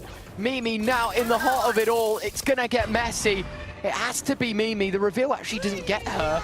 And as you can see, the ultimate is invested. Mimi still stuck. Akita moving through. Cavalry's arriving. SK need to make a move here towards the site, buying time for G2 to get in. And now look, they have to tuck tail, run the other side of the map, get towards B. Viper ult deployed, but it's gone immediately. And they know that it was only the Viper that dropped, given Mimi's position, so the players on B aren't far behind. With it all to do, 3-on-5, Fluxy earned the space, everyone else joined up in force. Look at the flank from Fluxy right now, it's held by Akita. It could have been huge, it still might be. Fluxy wins the engagement. It's now a 3-on-3, the numbers are left level. Mimi's got one back from main, so now SK have got another position to be wary of. From heaven to hell, Vania dug 6 feet under Eva. Now silenced, but not stopped. She's found Lisa, and it's all on Fluxy. In-game leadership, lead by example, is the status quo for SK's finest. She swings! Fluxy! She's done it all! Red Bull clutch, 12 on the board for SK. And it's just poetic. I want to see the reactions. Oh, but it must have been Batiste. on their feet, because it's not just the fact that she's walked away with the clutch, but it's what it means. SK up on towards 12. This is G2's map pick. First map in a best of 5 as well, where realistically, SK are looking up to G2, the big sisters of GC EMEA, and getting at least the first map victory and then the best of 5. Definitely nothing to scoff at. It's not over till it's over. G2 still with money in their pockets, weapons available, and decent amount of information towards B main. I mean, as you say, with what we've seen in the first 21 rounds of this game, you can't say it's over until someone hits 13. It is that kind of game. Twy removed, G2 aware that the Viper's been finding a lot of space towards A, so making sure that that doesn't happen in this round. The problem is that for G2's sake, they now kind of know exactly what SK have ordered in this round. Fluxy caught out from main. 3 on 5. I mean, sure, the spike is going down, but yet again, it's a disadvantaged round that SK need to win. Wall will be dropped, and now SK, 2 pairs of hands up against 5. All on Lisa with everything to do. Smokes off from heaven. There is not a chance that she wins this, although having a fantastic game. 22, 11, 7. You see the KD there, but it's not going to happen in this one. And sure that they were able to win the round previous to get themselves up onto 12, but it was at the cost of every single player, right? Sure, Fluxy was able to get the clutch, but she went down to the spike, which then meant this was a full reinvestment for them. And sure, they won the last, but now they have no money because of the last few rounds. Has been G2 bar that one blip. Now it starts getting a little bit more complicated for SK. Sure, it's only 1 round required, but not necessarily the most well-equipped. It's going to come down to the wire, realistically. You're looking towards round 24 when SK will have a full bite out again. These are obviously still with a Vandal, saved from the previous. Jelena with a judge. They want to make it fast, want to put this judge to use. Jelena just sweeps into heaven. Varnia gets Fluxy. They now know there's a second defender towards B. But I mean, look at this. Still, the Seeker chasing the Omen deep towards B main. In fact, more or less in SK spawn. So now, they know that the Spike has the estate to plant. They know that they can take whatever position they like to close this round out. G2, heavy numbers stacked in heaven. And they are hoping for that external force to help them take this to 24 rounds. That's a pistol. Varnia removed. Frenzy finds one. Mimi fires back, so the numbers left level once more, but time, the biggest factor. It's still ticking away. It's still minimizing the chances of G2. Another comes in. This time it's G2 that have the lead, but it might not be for long, and it might not be forever. SK, it doesn't matter that it's G2 picks, are more than happy to steal the first away. Amy tries her best, but a thrifty way to end map 1. 13-10, SK on G2's pick. Of course, it's no Motor Thrifty to close out this map, and just such a stark difference from SK from the last couple of maps we've seen, from the rematch that we saw in the first official that they had against them in the playoffs. And you can see in the replays, it was a hectic map. And for this to be the first map of a best of 5, Ryan, the expectations level now has been raised for the remaining possibly 4. I'm still here, apparently, and to be honest, I don't know what to make of what we've just seen on our screens there. I mean, how many clutches, how many multi-kills, how many heroic moments. As I said, you know, in the first 8 rounds, I was like, this is teeing up to be one of those series, right? Like, you know that this is just going to be no holds barred. Everything goes. We'll have a look through the map, of course, and see how things go. Summer, look, for the most part, I think it's fair to say, as I say, G2 etched a lot in when it came to those clutch scenarios, but at the same time, SK, we knew that they had troubles on the attacking portions of maps, especially yesterday against GX, but today, maybe GX have awoken the beast inside this SK side, and G2 not given the same treatment today. Yeah, and even some of the rounds that we were seeing G2 walk away with, we're talking about the heroics of certain players, 1v3s that possibly could have seen SK winning in a little bit more of a dominant scoreline fashion, and we could have been going towards the next map a little bit sooner, but obviously SK doesn't really matter how it happened, but getting the first win first map, G2's map pick already under their belt and looking towards the next being their own, it's definitely got to be filling these players with confidence. Yeah, we see the breakdown there. Amy with a fantastic game on that Viper, but even with individual excellence, it wasn't enough to stop the SK side. And I mean, even then, you look at the scoreboard, you know, it's so narrow between the sort of the horizontal comparison between the players, right? Like, okay, a couple kills here, a couple kills there, but genuinely that was anyone's game to win, Summer. And if that's how it's going to be the entire series, as I say, this is just going to be one hell of a series to watch.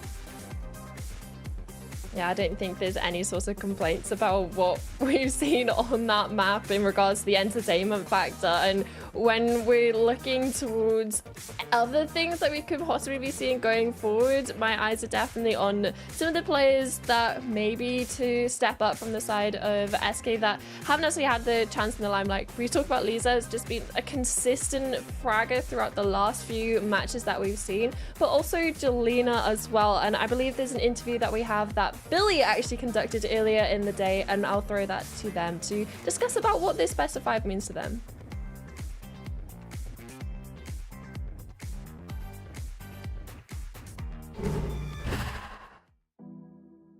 I've not actually been able to chat with you this stage yet, so I want to kind of quickly jump back and think about stage 1. I know that that was kind of a lower point for you.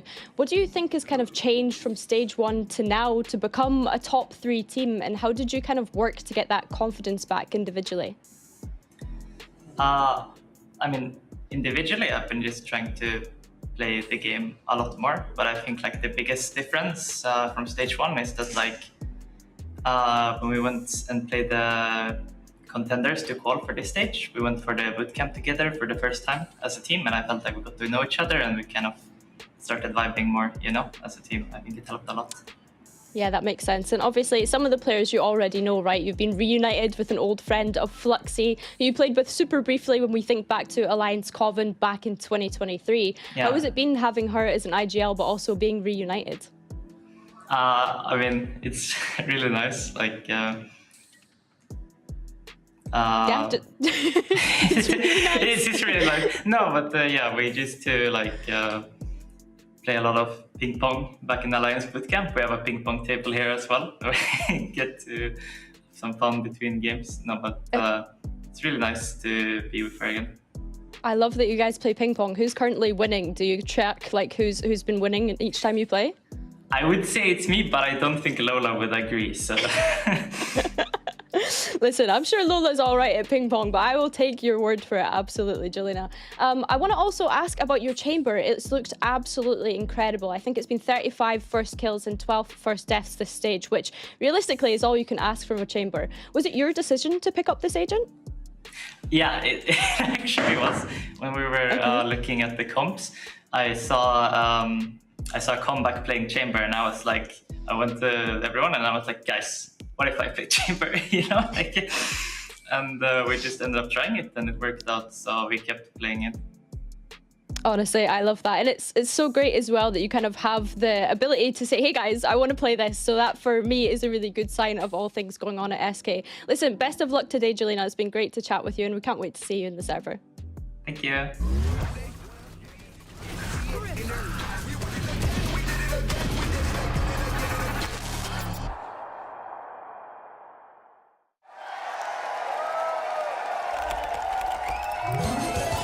Red Bull gives you wings. Hey! Hey, Tom. Alberto was looking for you, by the way. Really? Yeah, you better get there Okay, quick. I'll go check.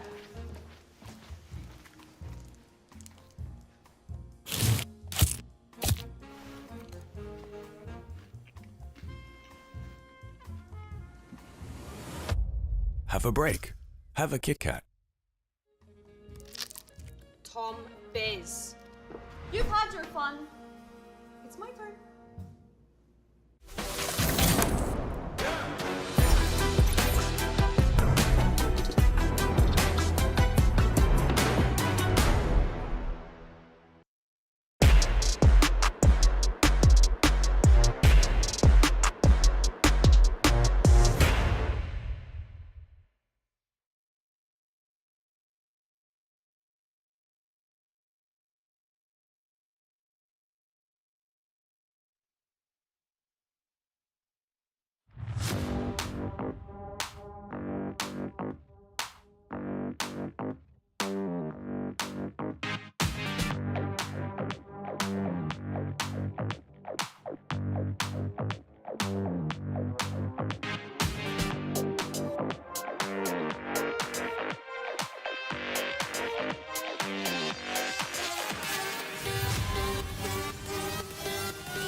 So it's SK proving their weight in Gold Summer. Map alluded to behind me, of course, Breeze up next. It is their selection, well, their first selection in the BO5, of course. And I think it's safe to say, look, you look at the first map, both teams had their chances, right? I think for G2, it was an uphill battle in the second half.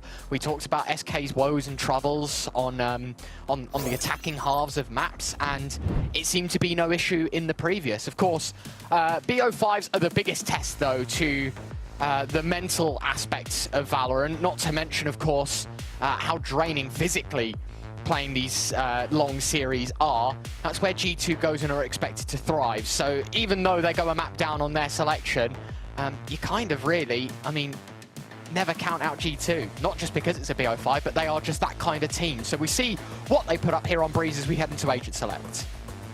Yeah, in regards to Agents, there's nothing to write home about in regards to any sort of changes. Both teams, this is the comp that they've been running the last few matches, and it was actually the same compositions that they were running when they played against each other last on this map during group stage, which you talk about this being a long series and the possibility of it going into 5 maps and all of this. Last time that they played Breeze against each other, it went into overtime as well, so definitely a slog ahead of both of these teams if history does repeat itself. But for me, again, you're looking towards the double controller for both sides, just a little bit of a different approach to it. Obviously the Viper is a key agent for this map in general, but being able to substitute in the second smoker for Harbor for Vanya and Astra for Fluxy. So a little bit of 2 different ideologies in the approach in towards this map. Same goes with G2 goes and opting for the double initiator instead of the double duelist to assist in their composition. No sentinels again on the board, and we saw how that affected SK yesterday in the map against Giant X. They weren't necessarily always on the same page in regards to where their gaps were in regards to the flanks. So that's definitely something to keep in mind for this game. See if that's something that they've improved on, taken note of from the matches against GX yesterday. But for G2, starting off on the defense,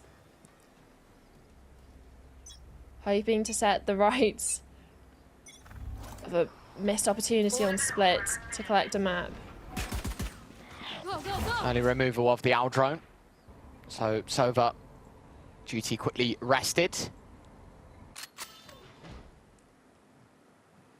See here, of course, slow pistol. Attacking force of SK. We asked about, you know, the tests and the Tribulations, they were put through on the first map. Passed with flying colours, hoping to do the same here on their selection. Of course, what they left off on in yesterday's lower semi BO3. And hoping to run back the same success as they did last night. Push towards A. Met with no response from G2, very slow. Opting for a retake heavy setup in a round like this summer. SK given some free real estate to work with. That's a full 5v5 retake though. The utility a little bit in favour of G2 with the recon bolt being up online. Laser's just coming back now. Ball goes out. As you say, there is a blocker put up by SK, their own recon dart put in. Jelena using her only smoke to try and stop the information from being fed through.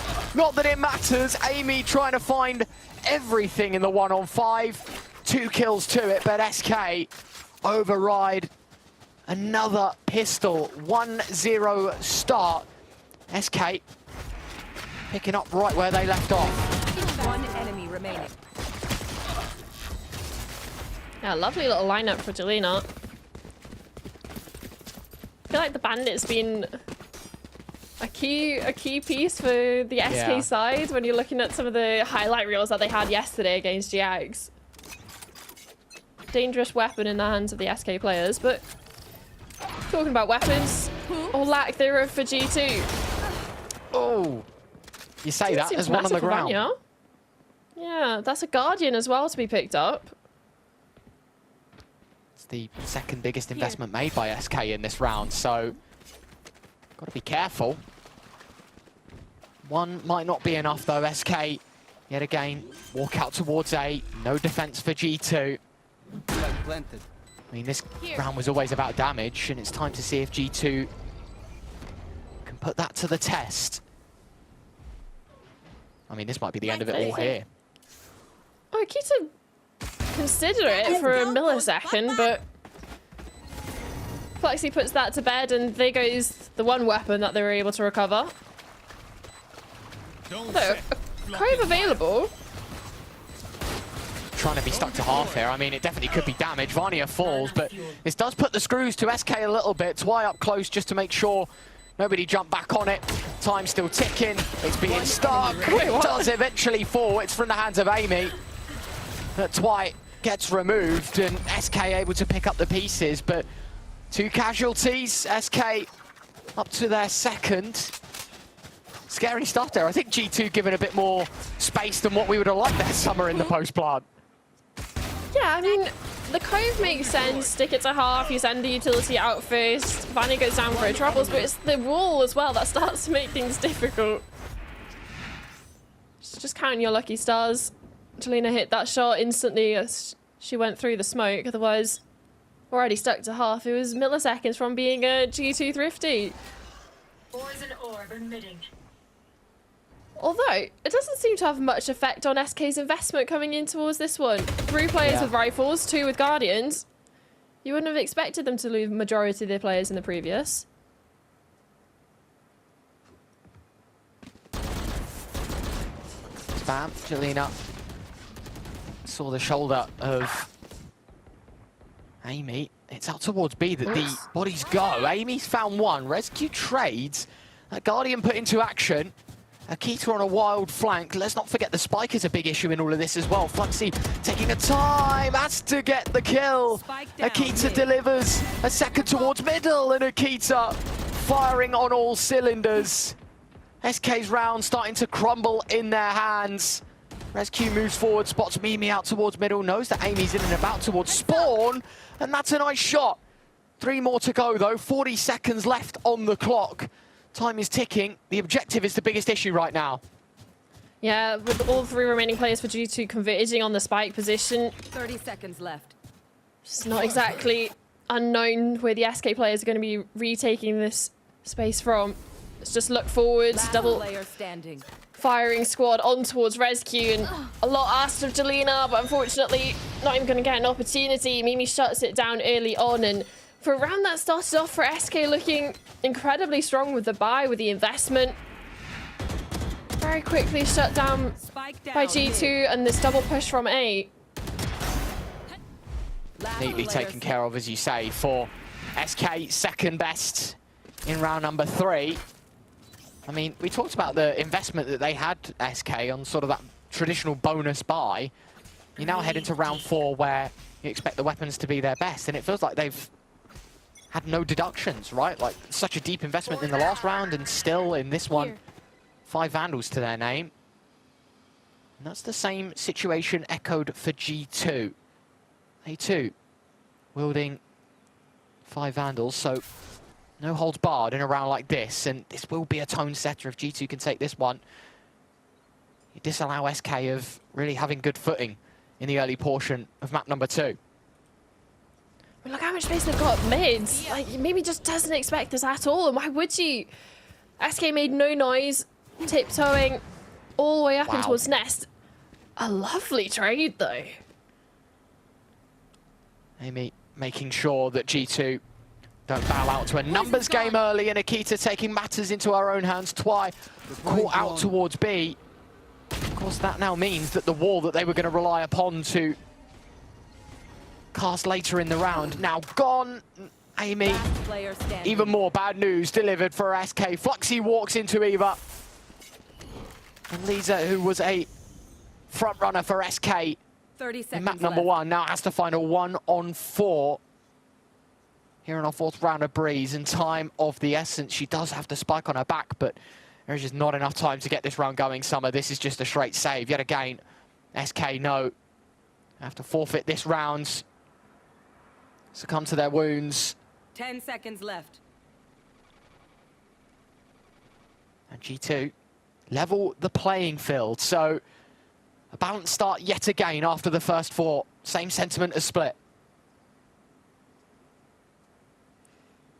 In the last couple, G2, it's the proactiveness over towards A main. We see so Akita and Vanya constantly pushing the issue. And again, even in the replay here, as the kills are going down on the B site itself, you can see at the very bottom of the minimap, Akita and Vanya just don't stop. It's still not being held by for SK, or if it is, it's only 1 player to the good of 2. There's something that we talked about in the pre-game of it being an issue against the GX sides who are getting flanked upon. So instead of getting a flank from A, they decide to have a heavy force trying to go for this A split, but with majority of the players in main. Oh my word, relying on Jelena to do a lot of the work. As you say, there to do a bit of heavy lifting for the SK side instead. Neutered by the rifles. G2 finding a couple more. Akita nail in the coffin. Fluxy falls. Lisa quick to follow. And G2 now have the lead. Their own stab at success. Their defense looking good. And I mean, for a round, as you say, yes, sure. You know, on the heavier side of investing in a round where traditionally you want to save up your money and put some dollars in your bank account. I think maybe expecting a bit more damage out of SK, but it doesn't differ from this round here, Summer. You know, you still see rifles, you still see the maximum when it comes to utility, and ult's not far from being online. However, I was going to say, G2 the step ahead, and that's where Amy comes into play. Yeah, not only do you have the Viper's Pit on main, you have Akita posted up on elbow with the operator. A jump peek from Jelena avoids the bullet. That's at least early warning signals for SK that G2 have made this investment. Akita's over towards B. Vanya still ever so consistent on A main, and she has spotted a couple of players. Gotta be careful, chasing down his rescue. She'll use her ult, blind through the wall. Vanya removed, and Akita nearly given the same treatment.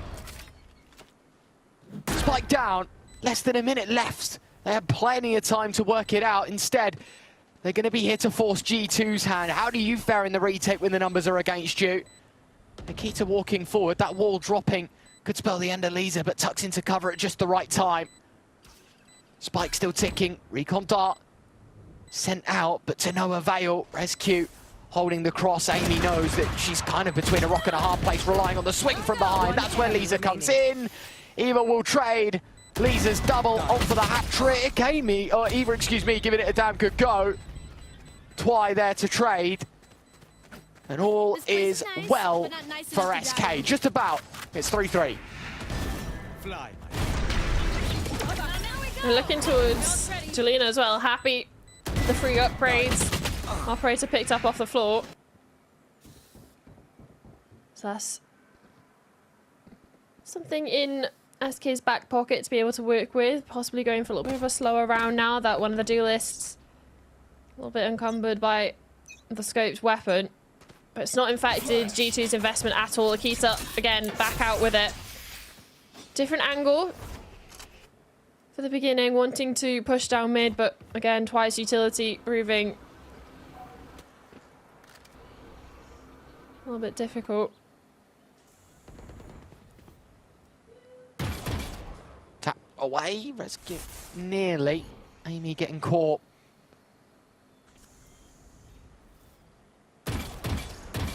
No more than information. Now the wall goes up. Rescue realizing this is it. I've got a good opportunity. Yes, sure, I'm on my own, but there was no one really here to hold the mouth of the B site. It's a deep lying attacker in this B site, and now the wall goes up. It's the Astral Wall, in fact, the ultimate used to convey a message. We are coming B. Whether you like it or not, it's still a 5v5. You know, no team's taken damage. G2, yet again, seem almost insistent on playing these retakes.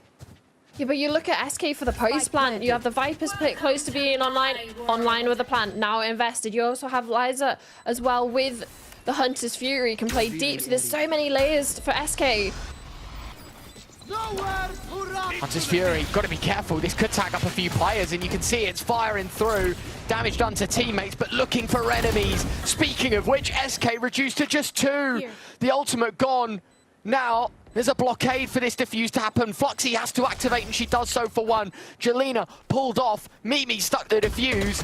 And SK, I mean, yeah, fair enough for G2. They want to go for the retake. They've got no answers for it. I mean, for SK though, in the post plant, you have the Viper's Pit, you have players on site playing inside this Viper's Pit, you have an operator as well for the deeper angles, you also have the Hunter's Fury, but instead, G2 somehow managed to brute force their way in for that retake. You see Akita pop the Blade Storm, up and over, gets a kill, drops into sight, and it's carnage within the Viper's Pit, and yet somehow, of all the disadvantages, all the things working against G2, they walk away with all the site players dealt with. Cove goes out on towards the spike. The only thing realistically left for Jelena to do from main is just to sit and wait. You can't fight through the Cove with an operator in hand. And has to bow out of the round. Sure, saves a couple of weapons, but for G2 taking the lead now, tactical break, a minute for SK to compose themselves, because that should have been, or on paper at least, a round where they were looking incredibly strong for a post plan.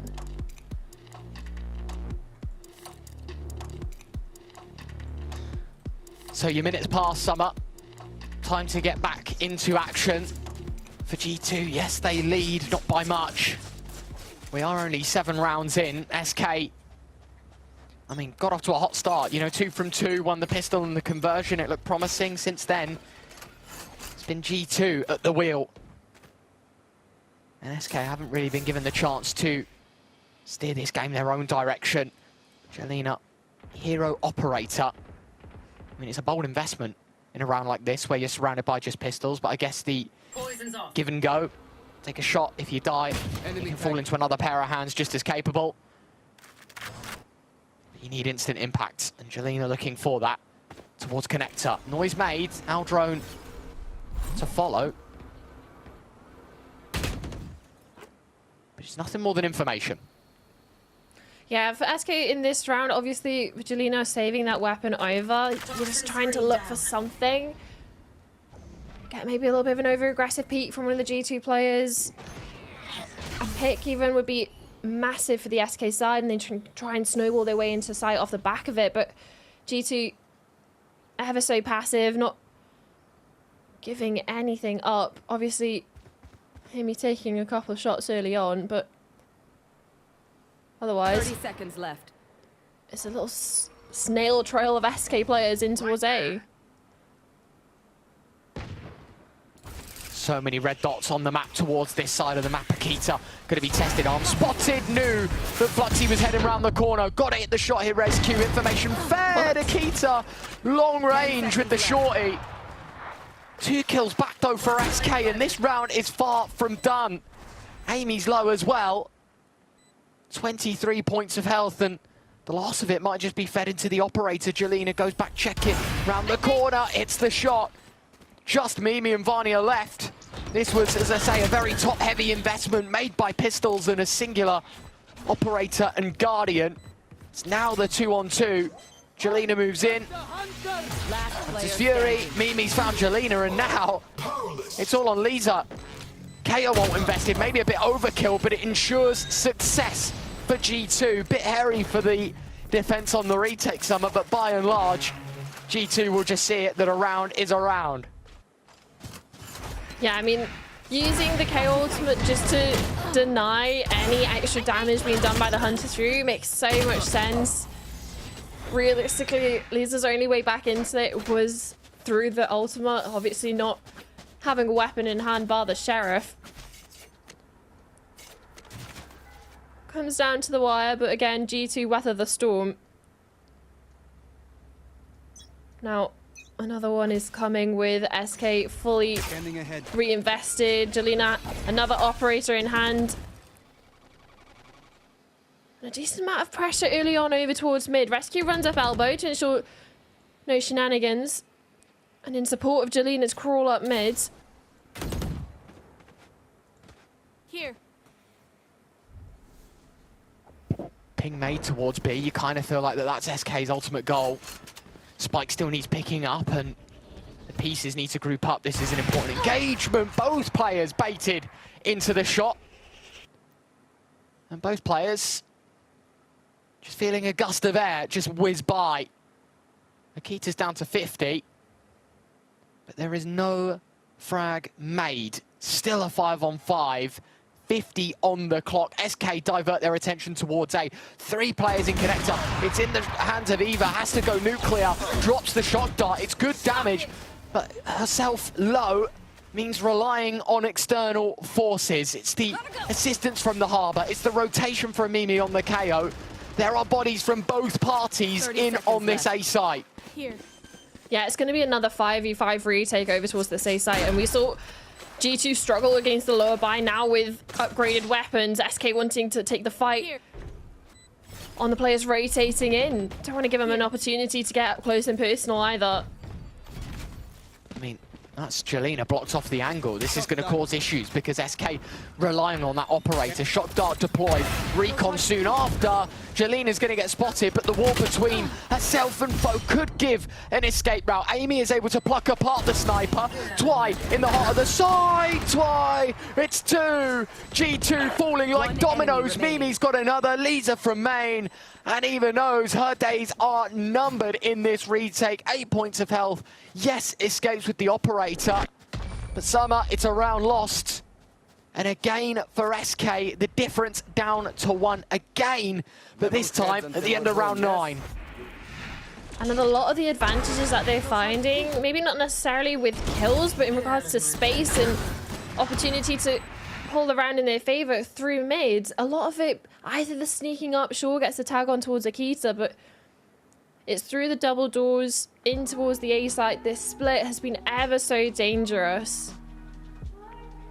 Technical pause, and look, I mean, we're 9 rounds in. We've had a good showcase of what Breeze is about for both teams, and I think that, look, the important thing to note for G2, right, is we saw a huge difference between the first map and the second in terms of SK's attack, and that is, I feel like SK were allowed to do a lot more in the first map. You look on Breeze and, okay, sure, G2 are leaving the door open. They're happy to play these 5-on-5 retakes. But I feel like when it comes down to it, G2 are being a lot more successful in those clinical moments, whereas what we saw in map 1 was kind of the opposite, right? It was that SK were able to deliver some rounds and really put the screws to this G2 side. So you can see that the difference between the two maps has created this much closer narrative and obviously spoken by the scoreline. Yeah, definitely. And of course, with G2 being in the lead at the moment, they're feeling a little bit of alleviated pressure, because you look back on towards Split, there was streaks of rounds being put together by the SK side in one of the situations where we had the biggest doubts given their track record, and being able to show up in the first map and now have an opportunity to do it in the second. But it being their map pick, I think there's a little bit more of an expectation that we're going to see a closer game on towards this one. But for G2, in regards to the retakes, yes, they've been on point, but it doesn't necessarily have to get to that point of the round, right? Because they're not necessarily fighting for mid. They have the deep line from A in towards mid a couple of times by Akita, or when they want to go for the peeks through double door, it's being shut down by the SK sides. Of that's they weigh in majority of the rounds, whether it's on the lower buy or for the full buys. That's sort of the crack in the defense of G2 that we're seeing, and how they're able to get into those 5v5 retakes, because they're getting chip damage done, so the defenders have to fall back. And when they're in that 5v5 post plant, sure, things can get a little bit hairy with some of the players rotating in, but majority of the time it's looked incredibly strong, and heroics were required to get some of the rounds that G2 have been able to get.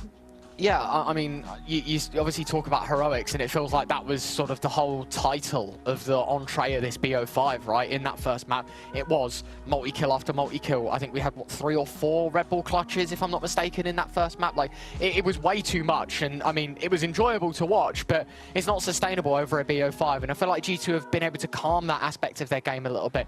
You know, sort of not allowing SK in by going for heroics and instead playing the team game. And I think that's kind of what we hinted at with G2 is, look, if this is a team game and you just want to weigh sort of like the pound for pound ranking between G2 and SK just as a team, I don't think, you know, it's too unfair of me to favour that G2 side. So I think they know they've got to lean into this narrative of we've just got to play together, we've got to get this team game going, and don't allow SK these wild entries and these multi-kills and sort of forcing us to get shut out of a round. It's working in spades. They are up 5-4, but let's not forget, you know, that's a difference of 1. There is still a game of Valorant to be played, still at least a half and a bit of Breeze.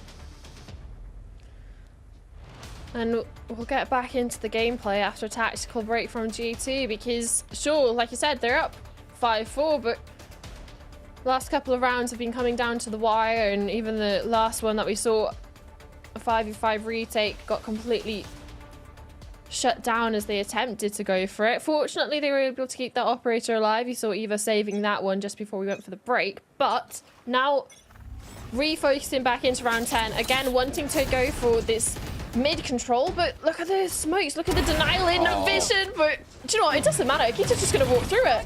And she's given an escape route, trying to dodge and weave between the utility. Lisa's there, and she will find the frag, and a second as well. Just when I was serving compliments to G2 and not letting round spiral, playing a structured game. Heroics, yes, from Akita to begin with, getting that 5-on-4. But those numbers quickly removed, and you can see that this now requires a move from G2 to try and claw back information where they lose in numbers. And now they know that A main is clear, kind of just expecting that B site. Obviously the double push from A gonna catch off Lisa, which also means Eva goes unnoticed, so Eva continues walking. This could be a relatively fast flank, but given previous players being noted so deep in towards spawn, SK pivot their attentions towards a spawn base post plant. Right there. SK know that they are not going to be awarded any time on this retake. The flank is good. G2 closing the gap. Must hit shot for Fluxy. She can't find it. Now Jelena has to start nailing down these kills and stopping G2 getting stuck in. And unfortunately, It's all on Jelena, 1-on-2. Tries to bait Eva into a fight, but it's taken at the worst time on Eva's terms. Mimi sticks to defuse, getting that KO ult to halfway. And it's 6 on the board for G2. So at the very worst, Summer, G2 walk away with tie game. But I think there is definitely an argument to be made that it will be SK. I have to introduce themselves strongly in the second half. G2 have got the money, SK do not. Although SK do have a couple of ults to work with, right? Looking towards Jelena, how impactful she can be with a Blade Storm. That's realistically one of the main win conditions for SK, just to keep the game within a couple of rounds. But for G2, it's one of the prime opportunities to push the lead further ahead. Oh my word, how do you get the second shot off, Rescue? It's a beautiful first frag. Varnia removed. And this now closes the gap where SK are going to favour these more cheap, cheeky engagements. Jelena brings out the knives because she knows that this round's well and truly on. Fluxy's holding the flank. SK have set themselves up for success here in the post-plant. Yeah, and Rescue obviously picking up that weapon as well. So there's upgrades all over the place for the SK side. And Mimi. Only thing is, they don't have the numbers. Maybe a bit of space, some timing. These are in the smoke now, caught vulnerable by the utility. Amy's got another. I mean, they are still closing in on this site, but time is ticking. Rescue's got one, and she's still a thorn in the side of G2. Finally removed from the equation. This is not being stuck. The Bucky's still on site. It's now starting to stick. The Bucky removed. The Sheriff might be enough. And SK indeed are delivered good news. It's Fluxy on the Sheriff that finds SK's 5th. One enemy remaining. There's a Rebel clutch as well, and you're almost wanting to look at it in the side of Eva getting the triple kill almost enough, but all Fluxy had to do, kill the diffuser and a round secured. So off the back of bare bones investment, it's an SK round that's converted. I mean, this is quick from G2. Instant aggression. I mean, you can see that Rescue moving up towards Elbow, but do you expect this flank to be so soon? I mean, even then, Harbour playing chase, Rescue checking behind. She was aware, but Varnia wider than anticipated on the angle. A good start. SK reduced in numbers for G2, hoping to sort of get even with the SK side that got away with a cheap one in the previous. Orb picked up. Shame that Rescue's dead because that's the third ultimate that was available here in this round. Twice 2 off, but that's very conditional in this round. Looking more towards Fluxy and Lisa to carry the weight for SK. Yeah, there's plenty of players in mid ready to pounce off the back of any sort of contact. You are divided. The wall, no one checks close. Akita here to draw knives. Mimi in the thick of it round the wall. Eva's got another. Jelena now has to ride the wave solo, and G2 will surf their way to a 7th instead. A gap met by 2. A clash of 2 Titans, nearly inseparable once more.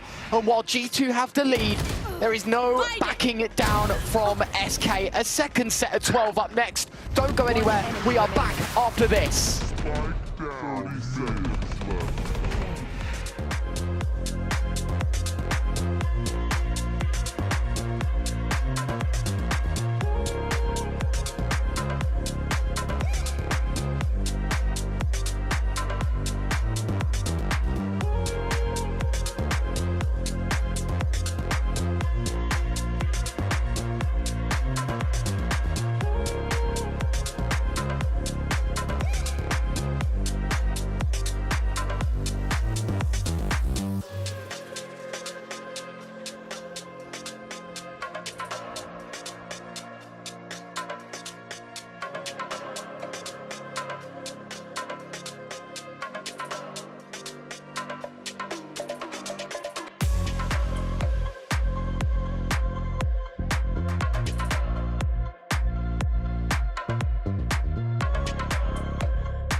We are queuing 12 more rounds of Breeze. Of course, if required, maybe more. We were talking about the last outing summer and the fact that 24 even was not enough to separate these two. So we'll see how it goes in the second half. SK with 5 rounds, but now moving on to, I think, typically their more favoured side of defence. We'll see what the Doctor orders in the second half, and if G2 can continue the form that they are on and deliver a bit of a map trade to start this BO5, or whether SK can make some corrections to their course, steer home a 2-0 lead. Well, Jelena wanted to get something going towards A main, but instantly shut down by the pot flash from Mimi. Has to back away, and that's exactly what all of the G2 players do. Show presence A and immediately redirect their attentions B. Pack of 5 versus the 2 of SK. Twice gets the knife. Now that means the util is still very much available. Lisa's got the first, tap of the spike. Nobody bites just yet because the ghost is still kicking. The spike's down and SK find a third. Amy, finally the first in the feed for G2. But even then, this is a round with no legs. It's going nowhere for G2 right now. Vania stuck in the back of it all. And Fluxy will close. SK with the pistol. And it is game on once more. Yeah, look at this. G2 had the numbers going in, but not the shots. These are double kill for herself at the beginning. And again, Twy just escaping the knife and then also just being able to play around the smoke. Constant pressure on towards G2 of the unknown position of the Viper player while also having to deal with the Lisa on site.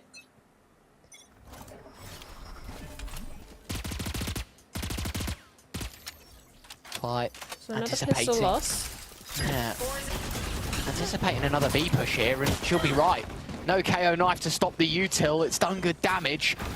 Just underlying problems for all 5 of these players. But G2, I think, have been off exactly what they can choose. Spike down, maybe a kill indeed. Res Q fired up as she finds 4. And SK tie the game. Yes, sure, against pistols, but I mean, you know, I think both teams can walk away with their heads high in this round. Something, you know, for SK, win a round, keep the majority alive. For G2, we get a spike plant, we get a kill. We have nothing in this round anyway, so anything's a benefit to us. Yeah, it's sort of a handshake agreement between both teams. They're happy with the outcome. Like you said, G2 get a plant and a kill. SK just get to convert their second round. Now, this is the one where there's less handshakes and more gunfights, right? G2 fully equipped. And again, a relatively direct start. 4 players outside A, flashing, reveal combo. Fluxy. Nicely done. Thought Rescue was going to find something spectacular from the close position. Jelena, I think, spotted a pixel over the top of the wall. Here. If it's not a kill, it's certainly information. And with the spike going down, there will be no budging for G2. They've got the objective. Now they've got to work out the time situation. On the wall. Arbor putting up more defenses. Vania up close left as she does so. Shock darts fired through. Lisa now pinging the shock dart through it. Or the recon dart, excuse me. But even then, G2 not phased. Instead, seem eager to take these fights. Hearing noise through the wall. Up goes the jet, through goes the others. Quickly dispatched by G2's very own Mimi. Taking her 8th frag here on Breeze. And an 8th on the board for G2. Hirumi's almost expecting Rescue had perfect position hidden from the reveal. Scare Mill to kill, but due diligence done by the G2 players, clearing out every angle on their way in. And instead, SK left to force the retake, fumble at the first hurdle there. But now with weapons back out, and it's the operator on Jelena I want to pull attention to.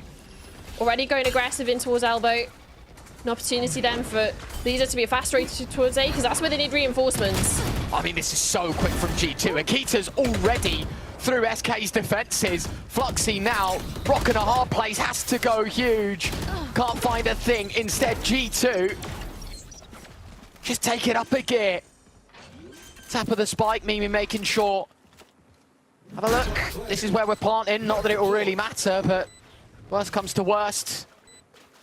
You know where the spike's set. Lisa and Twy don't think they're going to be heading any closer towards the site. They are as far as you like from the action.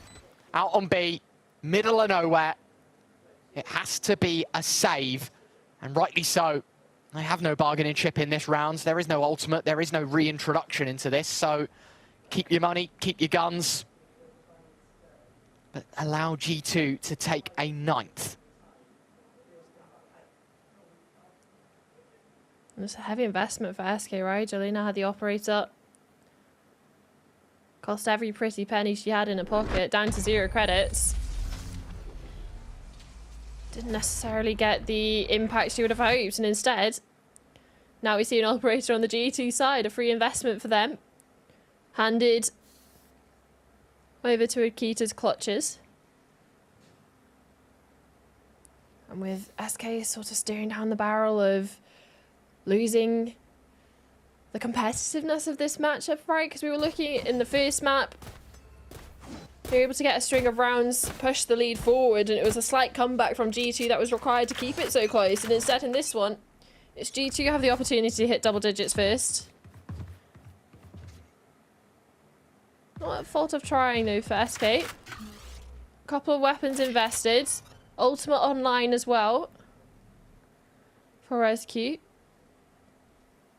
So push comes to shove.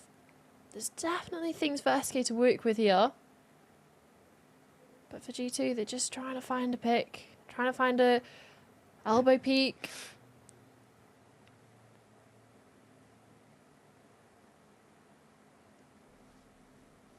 So silent. G2. You can hear a pin drop right now with the way that they're playing. Grasping those shift keys.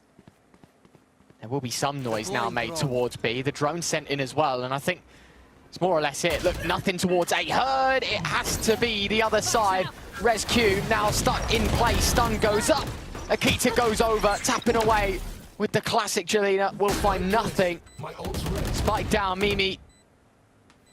Ult available on that KO. Not that it's really needed in a round like this. Fluxy on the Sheriff. Yes, Lisa with the Vandal, but there is no introduction to be made once more.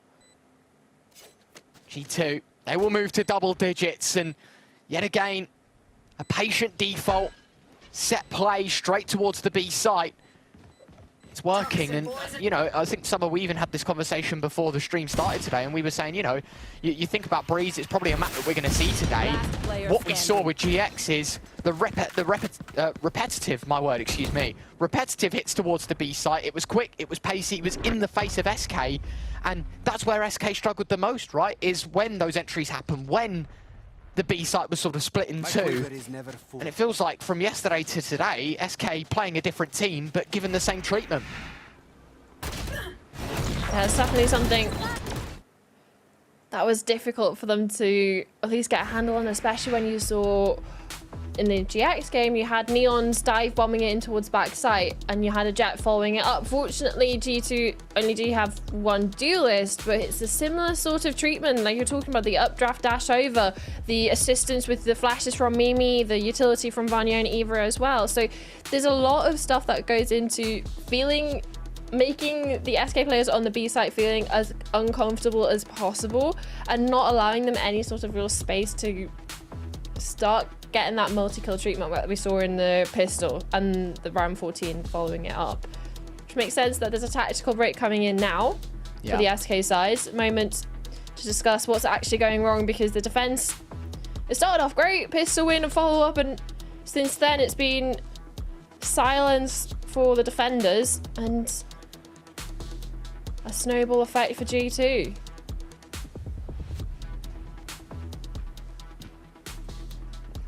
So, SK down by 3. G2 front runners here in the second map. SK selection, let's not forget. Early ultimate from Mimi. Again, it's very much the G2 philosophy here on Breeze. What you see is what you get. Fast-paced move towards the right-hand side of the map. Mimi removed by Fluxy. A second kill. Shorty round the corner, but ResQ.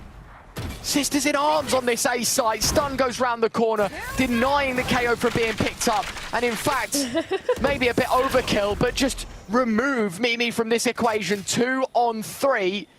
And she'll go no further with it. Instead, relying on the other pieces of SK to turn up. Twice removed quickly. Jelena around the corner, nearly lines them up. Instead finds none. And they know that ResQ, well, she was close. She killed Mimi. Removed the KO from the equation, but where has this Neon stepped? The wall goes up. She'll have to go through. The spike behind her has to hit the shot. She does. But Amy finds 4. G2 up to 11. And SK, I think they're best looking at a round in quite a little while, Summer. And somehow walking away second best. Yes, this shot from Amy here. Sure, there's another 3 to talk about, but the shot onto Jelena, onto the operator as well, sneaking around the corner. Massive in regards to the impact. You can see a quote from Mimi, "You need more than luck to beat us." Feeling rather prevalent now.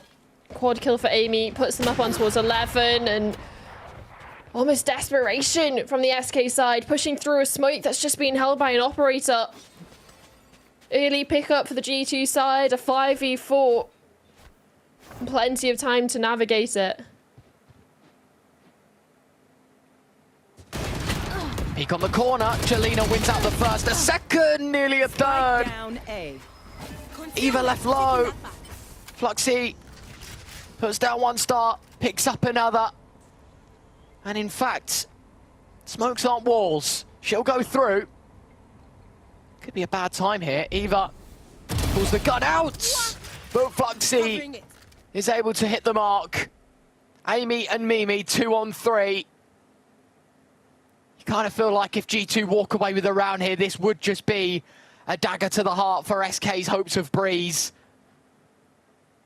Have to convert this to even have a look in.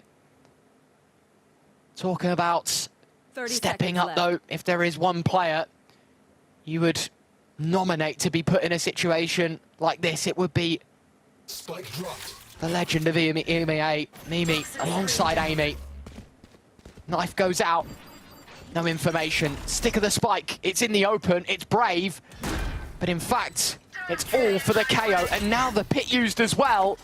Well, this becomes more problematic for SK. 2 flashes round, so blind Mimi. Nearly jinxed her. Instead, she finds the mark, but she'll have to find 2 more. Divide put down. The out drone sent out here, so the spike's not being worked on. Mimi moves through, and Fluxy will hold on. Quite the unorthodox way to win. But SK do manage to get it over the line. Yeah, with an Emoda Thrifty as well, so important for them in regards to building up the economy. And largely due to this double kill on towards main. 1 enemy remains. And just awkward engagements through walls, having to peek out of Viper's pits. Just put players quicker to the trigger. Consistently for SK in that one at the very least. Still, based on the quad string of rounds G2 were able to get, it's not really affecting their money, so we're still seeing a rifle round economy not even close to breaking for G2 just yet. So still an upward battle for SK. Take flight.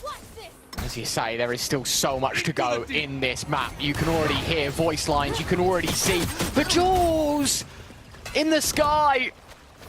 A collision between the 2 jets, and it's won by G2's very own.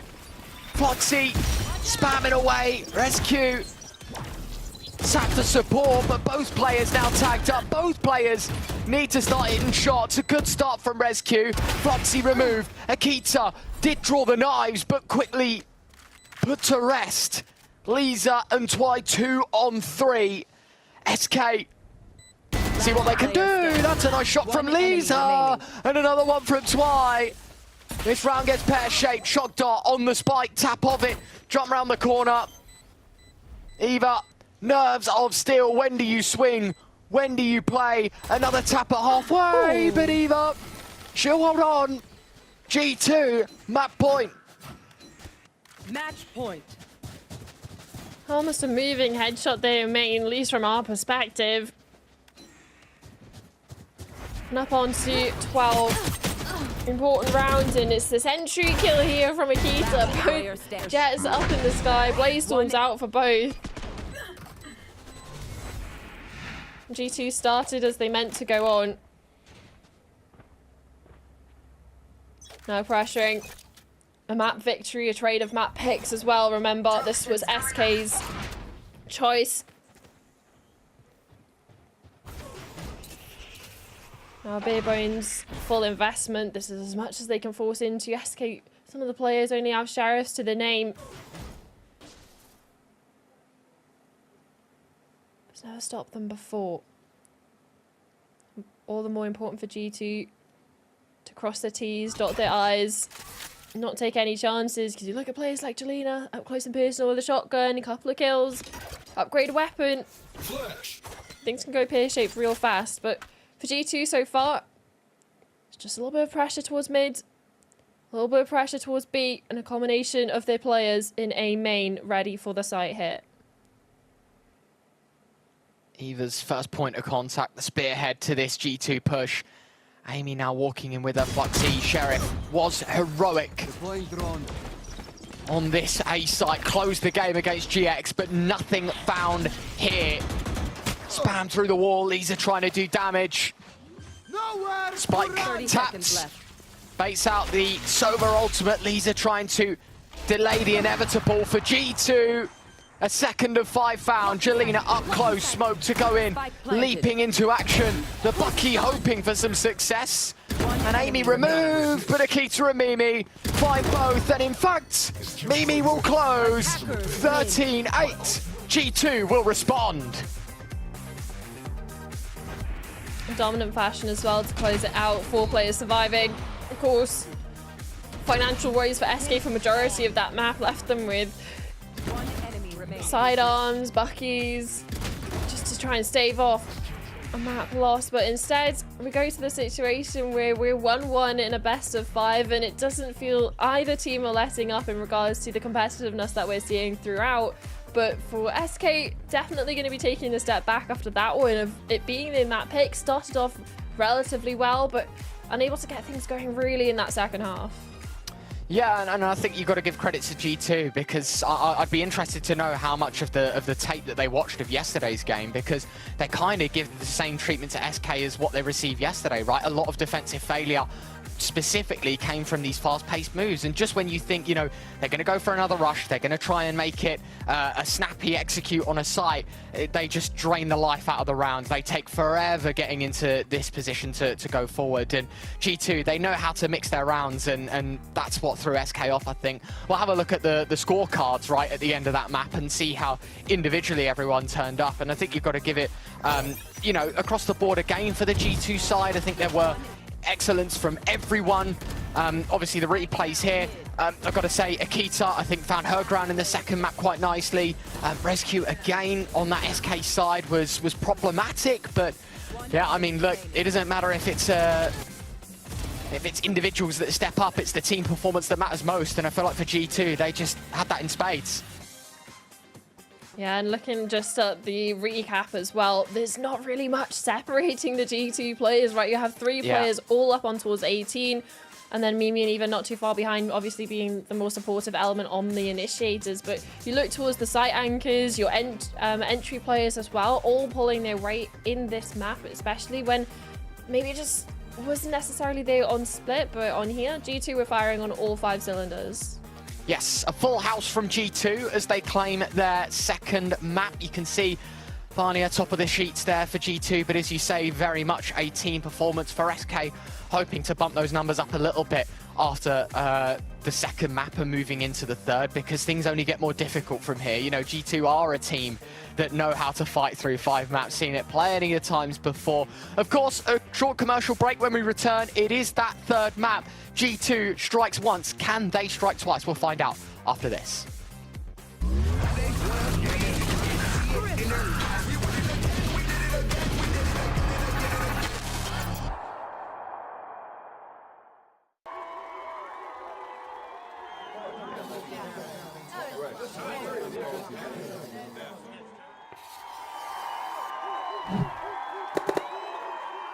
Red Bull gives you wings.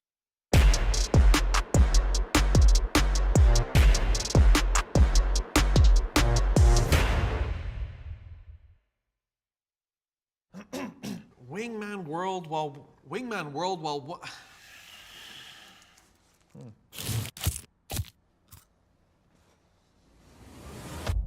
Have a break. Have a Kit Kat. Wingman World while wanting a well-won break. Let's go!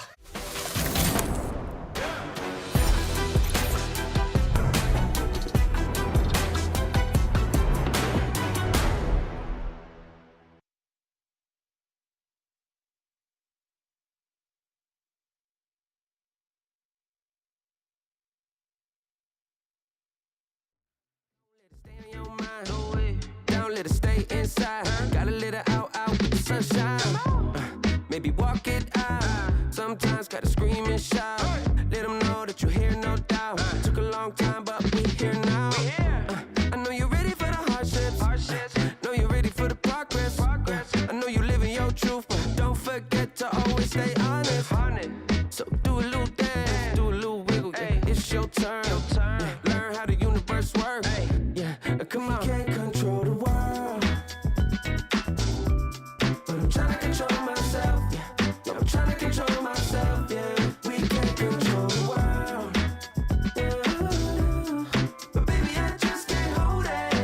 I'm just trying to control it, control it. Yeah.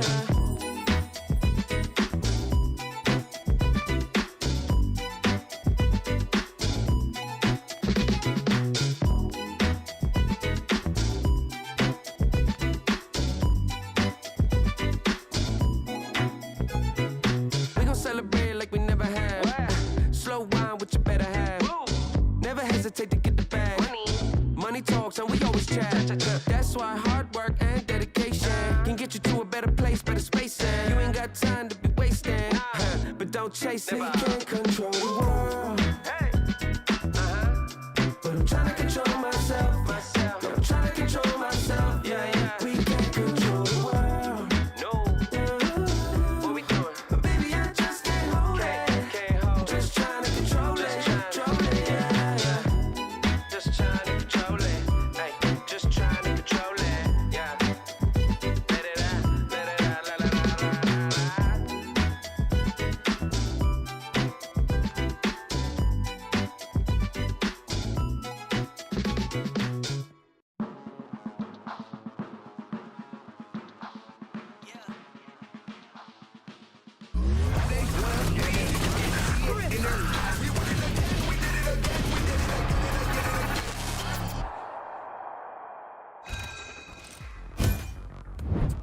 So we're even after 2. It is, of course, G2 that take home SK's pick. Summer, it's nice to join you. I feel like I should be looking this way. I nearly got the sides wrong then. I felt like, hello, like I'm next to you now. What's going on?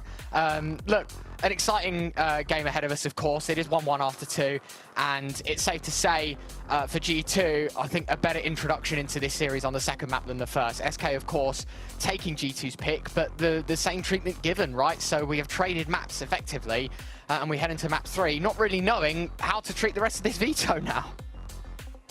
Yeah, I feel like all the games that we've casted over the last couple of days and also in group stage, the teams just don't win their map pick, right? You look at the games yesterday again, SK came out taking GXs but lost theirs in the follow-up. So maybe that's just the way it works. But heading into this third map, right, we're going to be looking towards what sort of consistent we're seeing from both teams as the series gets further and further in towards the best of 5, right? Because we could be seeing 5 maps all like going all the way towards the end, or we could be seeing one of the teams edge out ahead. And this is one of the prime opportunities to do so going into this third map.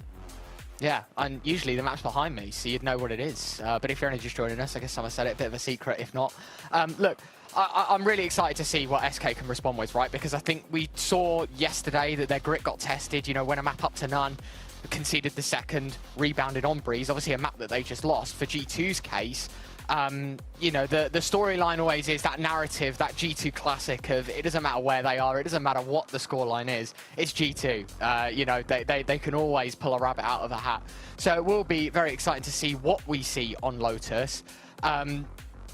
Compositionally speaking as well, you know, I think we're past the point of asking, oh, you know, do we see changes? Do we this, that, the other? You've just got to stick to what you know, your bread and butters of your maps. And I think, you know, obviously in SK's case, they lent a little bit into that double duelist on Breeze. Look, we'll see what they've got for us. It is, of course, G2's pick, but that didn't stop SK earlier on today. I mean, when we were listening to the interview we had from Jolina earlier and Billy, this is a map that we're expecting to see the chamber on, and when she's hitting numbers like we saw in the previous couple of series on that map in particular, on that agent, the expectations of how G2 are going to react are definitely going to be coming into question, because Jolina on the chamber is a force to be reckoned with, and expecting her to bring it out again on towards this map when we get into agent's legs. Yeah, I made a quick run from the other side of your room to the map, so it's quite impressive between the graphic. But yeah, obviously we still got a long day ahead of us, Summer. You know, a map one here isn't putting you out of the tournament, out of contention. It is a best of 5, and traditionally these 1-1s, you know, we are talking about fine margins and things like that. It's whether or not either team is hungrier than the other. I think both teams at this point really desperate for the points. Obviously, a conversation that we had on the desk, you know, myself, you, and Billy, was that, you know, Gentlemates, yeah, sure, above in some regard, you know, head and shoulders in that competition, for example. Further on, it's not the same, right? Like, SK could really do with a win here. I think it pushes them to 3rd. I think for G2's case, obviously, losing out today probably makes their fight for the first place spot in points even harder to try and topple Gentlemates. So, look, both teams sort of know the stakes, but just for different reasons. For SK, wanting to land themselves a podium spot in points. For G2, it's a continuation of success from stage 1. Let's see what we've got here. Agent select on Lotus. Yeah, you can see it here, just waiting for it to lock it in, but unlikely to be any changes. It's this Chamber and Viper combo that I'm excited to see from the side of SK Nebula, but for G2, again, similar sort of situation of it's just same conversation, just slightly different font in the sense of you got the Viper, the double control of the Viper and the Omens, but the Sentinels are the ones that differ, and that's realistically the only thing separating both of these teams in how they're approaching this map. Of Jolina going to be hyper aggro, trying to go for those initial first picks on that chamber, and then maybe more of that lurking site holds approach as well. Yes, we are seeing the final few locking in. The Vise returning for Mimi, of course, for the head-to-heads. You've got Fluxy, who has been more or less Astra only, it feels like, in the playoff summer. Obviously, she's getting some airtime on the Omen. Single smokes ignored, both teams going for the Viper combination as well. You were talking about Jolina on that chamber. Why are you smiling, huh? Why are you smiling? You're just laughing at the fact that we have the same background? Smile. No, it's serious here. We are in the business end of this tournament, Summer. It's straight faces only. Of course, as I say, Viper Omen set up for both, fade out for both. The chamber there instead of the Vise, but even then, you know, that is the only change between the two sides.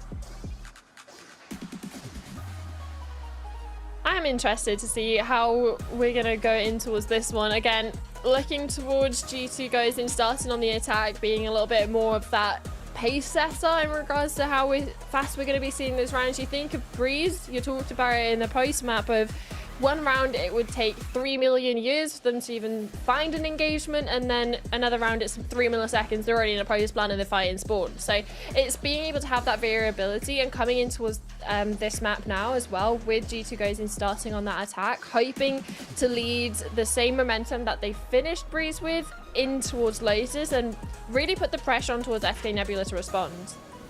Yeah, look, I think for G2's case, as you say, sort of picking up on the right foot, the same foot that you left the second map on, we know that attack for G2 has been a strength. We just saw in the previous map, talking about that, Breeze, how they're able to interchange very slow rounds. They sort of suck the soul out of the SK side, and in other rounds are so quick, blink and you miss it. You know, 2 players are dead, 2-on-5, 3-on-5 retake, and SK already thinking about packing their bags and moving to a new round. So, look, I'm keen to see what they want to throw out in front of us, and I think Lotus is definitely one of those maps where sort of the calling style, I guess, in terms of the variance can very much apply to this map as well, right? Like, you can just go for straight hits onto sites. You can play these slow defaults, push the buttons on the doors, try and psych your opponent out. You know, there's a lot of mental gymnastics when it comes to this map, and obviously if G2 were able to finish in that certain way on Breeze, I have no doubts that Lotus could be another struggle for SK.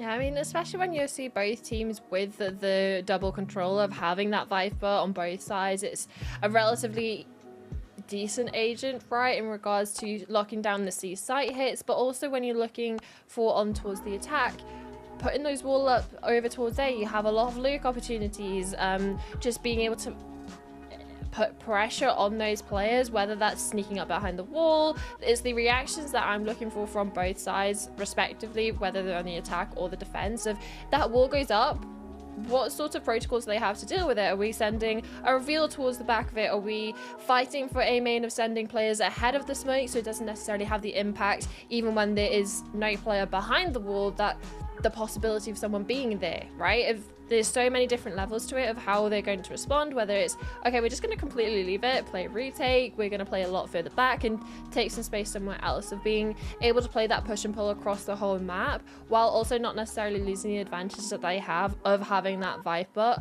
of being a relatively hard sentinel on the defense towards C. You get the orb up, you get the snake bite down, and it's a relatively difficult obstacle to cross in, especially when we're seeing some of the teams leave it a little bit too late without necessarily bleeding the utility out. They just have to brute force their way through, and majority of the time it doesn't work out so well. Yeah, as you see at the bottom of your screens, you know, I just looked down there. G2 passed me a note just from the spawn. There is a slight technical delay, so we are waiting up on that, but not too long until we jump into the game. You know, as soon as you get rid of our faces, maybe for good or for worse, we're straight into the action, right? So that's the benefit. And there you go. I've been told, dude, you're taking up too much space. Get out. It's time to watch some Valorant, right? So here we go, ladies and gents. Our third map, of course, Lotus. 1-1 the scoreline. A map trade. If you're only just joining us, it's a pretty good time to do so, because we do have an exciting series ahead of us. A clash of 2 titans to see who will join Gentlemates in the finals. We are here for map 3 of your lower final. G2 taking on SK. It is G2 selection, their second of Lotus, to see if they can pull ahead 2-1, or if SK want to continue ruining the G2 party. Oh, Jelena being spotted out by the reveal, so has to teleport to safety. Nicely done. Careful, these pieces of utility are flying towards the SK hold. Gotta hit your shots, Fluxy, she does. Jelena's got another. And SK have brought 2 back. Vania, she'll have to run with the classic in hand. Amy will join forces, and actually just the noise of running away from the Omen alone is enough to kind of throw SK off guard completely. Yes, there's a smoke towards C, but there is no defender on the left-hand side of the map. That's a perfect opportunity for G2 to sneak their way in, establish a post plan, and with the damage already done to Flux and Jelena, they a little bit of a walking wounded at the moment. Rescue again hasn't seen a soul, being the initial defender of A. But it's what G2 decides to do in this post 30 plan. seconds left. Where are they going to put the spike down? What avenue are they're going to want to explore. At least checking in towards spawn. If anyone close by. We know otherwise that there's absolutely nobody home. Amy. Toxin screen down. I mean, this is brave. Moving forward, yes, as you say, there are some low HP bars on the SK side, but getting aggressive might leave Vanya in the clutch. Moves in. Information. Had to find the kill. Doesn't now. Gets back. Wants to tuck tail, getting cover. Knows where all of the players are coming from. Now that's promising. A disagreement in positioning though leaves Vanya up close. Forward, in fact, she finds the first. 2 more to go. Right clicks flying. Can't find anything more. Fluxy and Rescue with both kills. Spike already stuck halfway. And SK will find the pistol. 3v2. Retake going their way. Yeah, it's this initial fight over towards main. Paranoia on paranoia, and even though damage was done, it's SK that come out on top. They vacate the C site. 1 enemy remaining. Pop the smoke down and play inside it perfectly. Forces G2 in an uncomfortable position, and off the back of it, a pistol for SK, starting off how they want to continue with a win.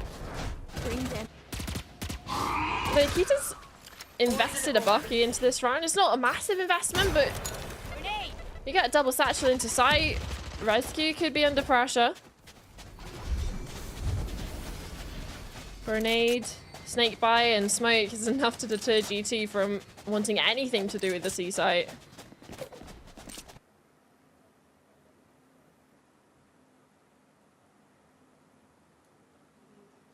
Slowed right down. All flung towards A. Amy trying to stop vision feeding through. SK still have answers. It's Lisa that gets the opener. Akita dropped. Selena smoked at the best possible time. It's through the smoke and through the wall. What is going on? Spike down A. 2 quick kills. It's just all from the hit for Jelena. Unbelievable stuff. Flawless for SK. Yes, it's against pistols. But it's the fact that it's just so accurate. Didn't scope in. Only saw 1 player out of the 3 that she found. Look, there's the first. There's your second. Even the third. She doesn't even bother to use the right mouse button. All on the left. Yeah, even though it's against pistols, it's just the flair of it, Ryan. Shadows traveling. Can't help but be entertained. Now with weapons back out,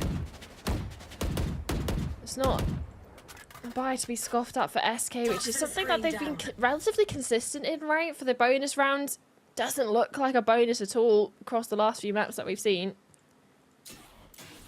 With Fluxy on an elevator position. A 1 and dip here could be massive. Gets the kill, drops down, TP's out. It's not an easy angle to pre-aim, but Akita has the adjustment. Nicely done. Lisa getting chased down. Oh, and it's actually nearly caught Jelena amidst the madness. 3 on 5, but it could have been more damaging. G2 waltz their way into A. Spike down, putting another condition on this retake, putting another thorn into the side of SK. And I mean, how do you even get back into this round, Summer, if you're SK? Yes, you've got the weapons, but so many bodies. And in fact, G2 here to just deliver even more bad news. Amy tapping away at the double. Twy last to go, and G2 have their way with their first. Yeah, this adjustment from Akita is absolutely insane. 1 enemy Obviously remaining. gets the follow-up onto Lisa. Over towards Hobbit door. I don't think Fluxy was necessarily ready to be deleted that quickly, especially on that off angle. By the way, plenty of money for SK to invest. There's an operator in Jeleena's hands, opens the door, wants a deeper line down A main. That's a lot of space that they've actually been able to gather.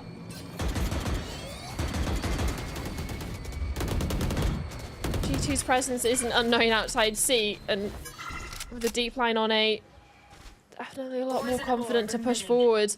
Like I was talking about, ahead of the Viper's wall. It's one of the ways to combat the unknown. Prowler doesn't connect. And Jeleena forcing Amy to pay the ultimate price. Vania moving forwards. Blocked by the orb. Akita also keen on the idea of going towards C. Another smoke goes up. For SK, it's just delaying. Dwight behind it gets the first. Rescue one with the paint shells. Vania There. removed. Door swings open. G2 thinking about slipping the net and trying to head towards B, but there's reinforcements everywhere for SK. Reveal going over. Now they know that nobody's through the door. Well, it's very obvious where the last two from G2 currently reside. Through the smoke, Mimi does take down Fluxy, but the damage is already done. Orb drawn back. Opportunity to hunt, but I think SK know money is much better in their pockets than out. They will take a third and let two survivors slip for G2. This is what I was talking about in regards to the C site itself. I believe we're a little bit too late. Snake crack goes out, paint shell follows it up, and players are separated. Those that have the dive utility, like Akita, the double satchel's in, or Vanya TP's in. It's a great way to separate the gunfights, and even though SK only lead by 2, G2 already feeling in the pressure, wanting that tactical break. Drew with his opportunity on the mic. You can understand a timeout round 5, right? In the sense of you want to nip any problems in the bud, but realistically, they've only had one rifle round to play with. So, not giving G2 an opportunity to stabilize on by themselves. Calls for a higher power. I think for the most part, Summer, you've got to look at how early this timeout's called. I think traditionally in previous maps, you know, it felt like it came more in the second half, or if it did come in the first, you know, we're talking like round 9, 10, 11, you know, very, very late. Anyway, this one comes very early. G2 understanding, look, we need to get ahead of the curve here. We can't be fighting from disadvantages. This is where we're meant to succeed in a BO5. This is our selection. A gift. And there's no denying that G2 is filled to the brim with some exceptional talent in the EMEA. Need to put that to use. SK, unfortunately, first class delivery of bad news. Mimi gets one back either through the door, and actually, it's become more plausible. A B play, Rescue. She has been worth her weight in gold so far in this series. See if she can turn the heat up once more. Force G2 to sweat on this C site, drops the paint shells, but happy to play the passive game. And SK learning from what G2 did on Breeze on their defense. Play for the retake. Invite them in. We'll put the pressure on, but on our own terms. The numbers are dropping. Mimi falls. Now SK2 to the goods. Fluxy wanting to push it even further, but Vanya, 2 out of nowhere. Vanya? 2 more players to go, both of which low. Reveal destroyed, so the position still compromised. She's got bodies to shoot. Over the corner comes Lisa, just flying through the sky. The most unorthodox play. And it does catch the Omen by surprise. A very nice try from Vanya. But SK still strong with resilience. I mean, some of that could have been miracle work from Vanya. Those first 2. I mean, what is that? What is that? And then it's just unfortunate, really, that Lisa has the confidence to just jump high. Doesn't matter if she dies, just has faith that the trade would come in. Doesn't even need the trade, though. Somehow jumps above the bullet, but connects her own. And off the back of a timeout, weapons invested for G2. And yeah, it's an SK round. Another opportunity. This time with a couple of ultimates invested. Fluxy wants to spot players coming, rotates over to assist. Scary stuff. Nikita already closing the distance. The gap shrinking on site, but Amy's found a double. Vanya removed. Rescue waiting in the wings to strike. That is going to be damage done, and she can't help but swing. There is no safety in the drop position. G2 still trying to tangle with SK, and finally they'll have a very winnable situation. Lisa moving through, hits the first. She closed the last round and looking to do the same here. Prowler sent towards backside. And now they're making sure that this round is just going to go their way. You can see the movement. Yes, the primary jammed. Choi spots over the top. Needs to regain the Phantom, and she will. Damage done. 70 points of health. She now switches to the operator. It's going to be stuck halfway or full. Flank coming in from Eva. Her first kill on Lotus, and arguably the most important. I mean, it doubles the round count. One down. Triple kill from Amy here puts them in a great situation, but One enemy remains. 2 ultimates invested in a 3v2. 3v1 as well, wasn't it? 3v1, yeah. And even then, it comes down to the wire. Eva obviously stepping up In we go. to get the final kill, but still an expensive round for G2. No real investment for SK, but Jelena does have that tour de force. So at least a threat in favor of the defense that G2 are going to have to be wary of. Here Akita goes. Flying through. Showstopper 1-for-1. And it is exactly that in the kill feed. Both ults invested. Eva around the corner, catching Twi by surprise. Jelena, an expected trade. But things fall silent. Sheriff drawn for Fluxy. Praying for a miracle. Spike planted.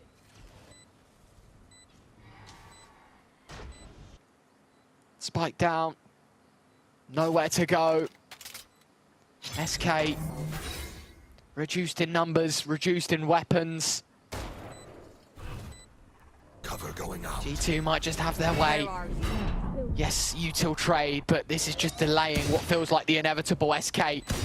They'll creep forward. Spam given. Fluxy shot the shoulder of Akita, who now moves up to 3 in the rounds. Her raise looking good. Missed shot for Jelena. And Mimi makes sure that G2 move to their third. You see yet again, you know, we're 2/3 of the way through the first half. It's been repetitive between them at Summer that both teams are neck and neck in the first set of 12, at least. That's how it's shaping up to be. Yeah, and for the G2, they couldn't necessarily afford to lose much more to try and take Jelena down. Just about able to reinvest up for everyone. And talking about reinvestment, Jelena wants that scoped weapon, but it's a glass cannon. Oh, doesn't even matter. No shields needed if you're going to hit shots like that. That's Amy down for the count super early on. And their ability to scale up behind her wall, at least in this round, denied.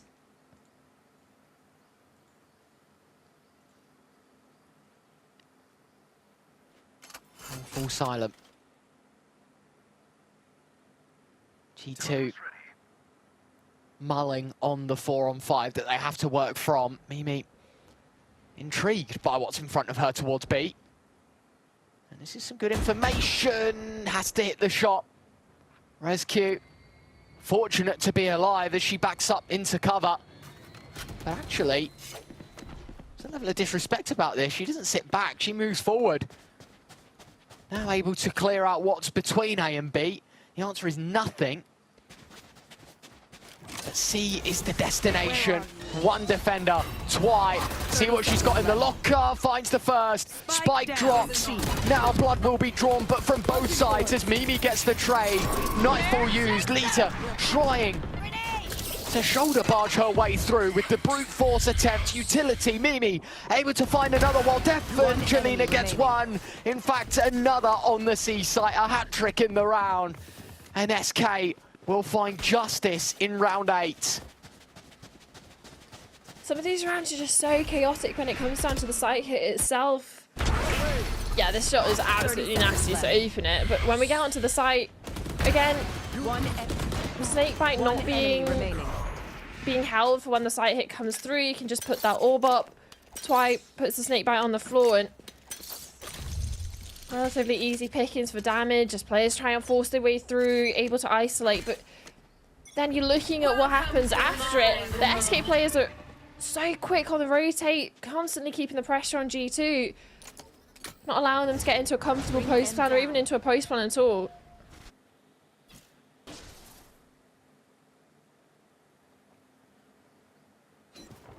Twy used towards C. Prowler picking up the information that there is someone outside A. I say someone because the quantity is still an unknown for SK. 3 sit behind the box. One towards C, one towards mid. Yet again, G2 making SK feel like they have to draw blood from a stone. There. Nothing given up early doors, and they know that in cheap rounds like this, G2 know how to make it expensive.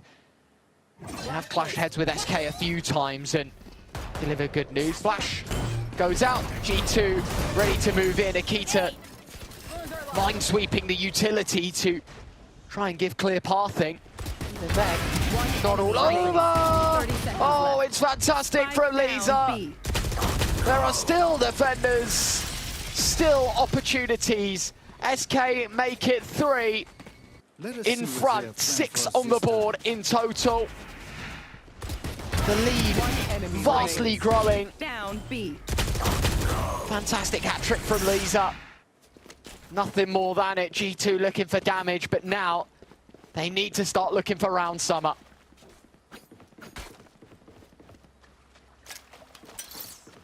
And even you talk about G2's ability to make it expensive on the lower buys, that was just a complete shutout.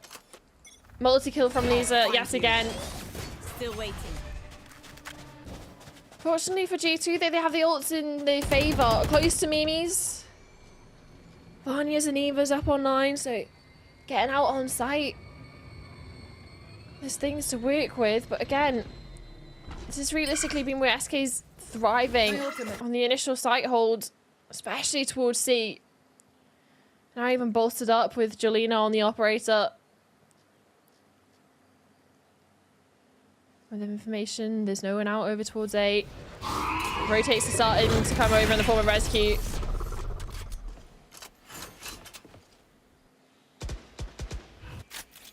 Leaves it to the last second, but Jelena will escape with her life. This is an important engagement, and it goes Amy's way. Akita with a second. Jelena missing everything.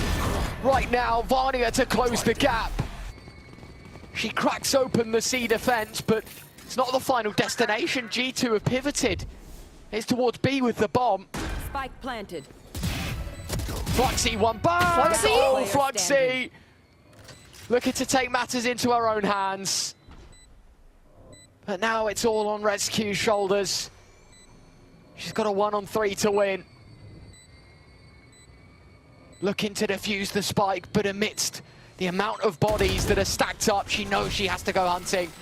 And she falls at the first hurdle. Amy will put the nail in the coffin around 10. G2 move up to 4. I mean, my question is somewhat answered, Summer. I did say, you know, you need to start winning rounds. I think it's a good step in the right direction, but need more of the same for G2. And a round like that's not really replicable, right? They had 3 ultimates invested. And admittedly, lovely use of it, right? Eva's Nightfall comes out, deafens the players on site. Vanya TP's behind. All the while, Mimi's Steel Garden's going off, so the pressure's mounting. I'll find you.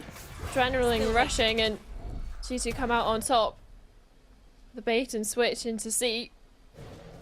From C, sorry, into B. And now, again, wanting to sneak up behind this Viper's wall.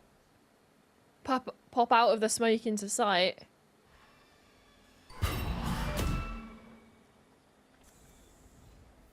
At least early warning signals for the SK side. They got decent information outside of C and B. Now the reveal being shot. They have to expect this A hit. It's quick. Akita gets the opener. Res Q watches from the sidelines. The entry attempted. Lisa nearly lining them up. Instead gets away with damage, but no more. Fluxy now looked upon.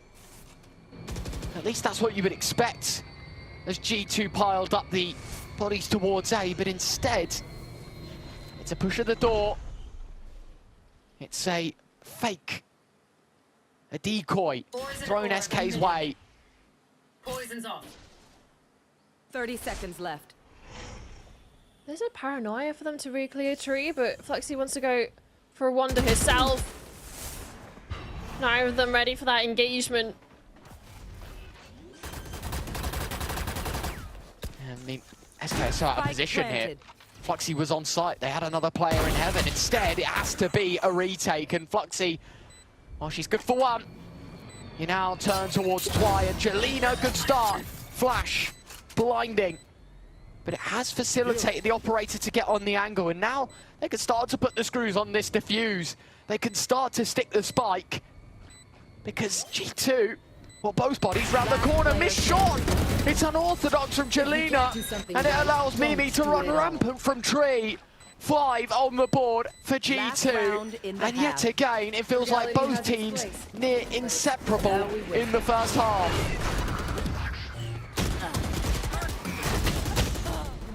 Yeah, you can see in the replay, it's the missed shot, and Mimi's not even concentration, just immediate target locking onto Twy on towards the spike. Jelena's an afterthought, really. Now talking about an afterthought, an SK lead might be an afterthought given this round. Now the last couple have gone through. Low buy for SK. Showstopper out for Akita. Misses, but aware of Jelena's positioning. Jelena just death by 1,000 paper cuts at this point. Vanya gets another. SQ jumps in. Vanya's got a second. This buy being torn to shreds. Akita finds Twy.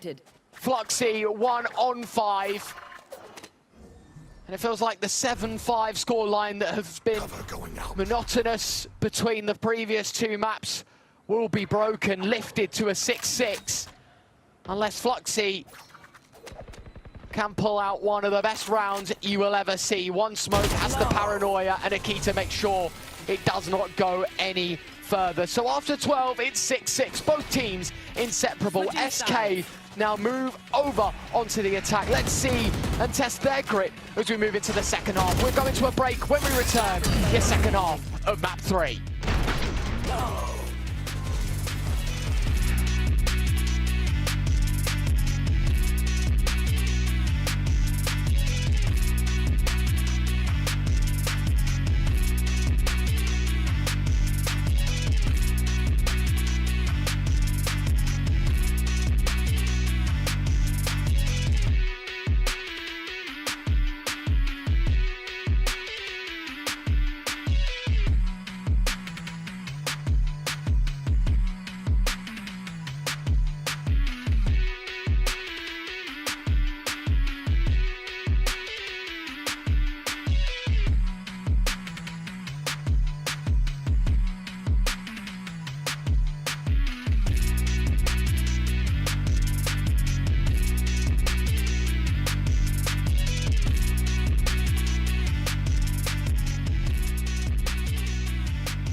if you're only just joining us, you have joined us at the very middle of this series. 12 rounds in to our third map.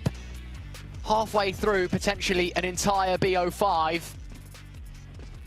Conditional, of course, on how the next couple go, but by and large, still anyone's game to win. 1-1 in scoreline. G2's pick of Lotus. SK now move on to the attack. A pistol to kick us off here. Exciting times ahead, of course, Summer. We are really getting into the deep end of this series, and for the most part, Lotus has been this back and forth saga that I feel like was pretty much promised to us at the beginning of the day. He got 2 trap plays off of each other's contact. Both Omens holding the paranoia. Could get messy. Boombot sent round the corner. Rescue gets the opener. You are right, that was destined to be a very sloppy first engagement, but it's SK that look to keep things clean. 2 for the price of nothing.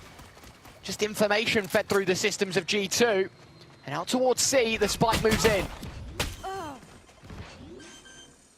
And the C defender also falling. Vanya walking wounded. Mimi saw there to assist, but not a single kill going in favor of G2 makes this a little bit more of a complicated issue. 5 players ahead. A lot of work to get done. Mimi gets the first store, but how many more can you expect from the IGL? 1 is the answer. And now that's 2 pistols for SK so far in this map, and relatively consistent for SK, I feel, across this series is getting the pistols. And of course the conversions off the back of it. It's definitely a boost to the rounds that they've been able to convert.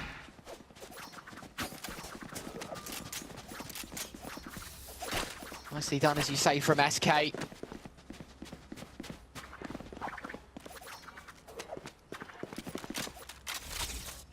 See what they've got for us here in round 14. Lesser investment made by G2, but still looking to get a little bit of output from pistols. Retrieving flash. Any damage is good in a round like this. For SK, forfeiting basically the entire map. Sort of cornered in towards A, but fortunately for them, G2 gambling correctly. Guess in rounds like this, it really is just a spin of the wheel, right, Summer? You got to take your lucky dip. A, B, or C. Which one do you rush? Wrong guess. Now let's see what you can do when the spike's down and SK are set up. Could be looking to play for the exits, see what damage they can get done. Obviously no investment from G2. Oh, nicely done. Either getting one, Barney, or another. This is a 3-on-3. Desperate times, maybe. Door continues to spin towards Tree, and SK disinterested in fighting G2 in what is now their home ground. Retrieval of another kill, but nothing more than it. Will not overstep their boundaries, save called. Vanya, I mean, to walk away with a Phantom in this round, Summer, pretty impressive. Yeah, honestly, daylight robbery with that one. But again, the thing is for SK is knowing how they play the second round and wanting to get those 3-0 leads to the halves is you're likely going to see an almost near full investment from SK. Lisa obviously drops the weapon she was meaning to invest over to Twi. Opts for a bandit for herself, and again, 3 premium rifles, a pocket guardian for Jelena, and it's an incredibly dangerous third round. Shells are So much flying. detail. Yeah, so much damage looking to be taken care of. And to be fair, you look at G2, a lot of these players do eat the damage early. Akita half, Eva half. And again, Twi for the side of SK isn't looking too good either.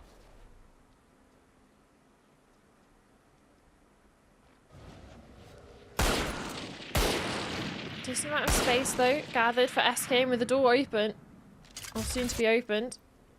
Away into the B site with Twi and Main. At least a little bit of safety.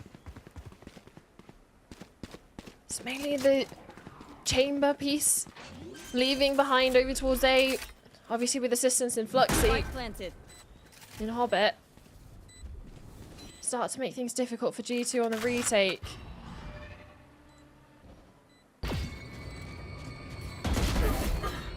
That'll do. 1 for 1, direct trades. Eye for an eye. Out of the two Vipers. Spike's still down. These are getting rid of the util, delaying G2. Bear in mind that this is the investment that they make. They are looking for blood. Lisa spills it towards heaven though. 2 kills out of a pistol. Rescue, Fluxy, both with frags. SK move up to 9. A 3-round, a comfortable buffer now between the two, Summer. And is this where we start thinking desperate times call for desperate measures? Your money's running low. Probably the half buy here.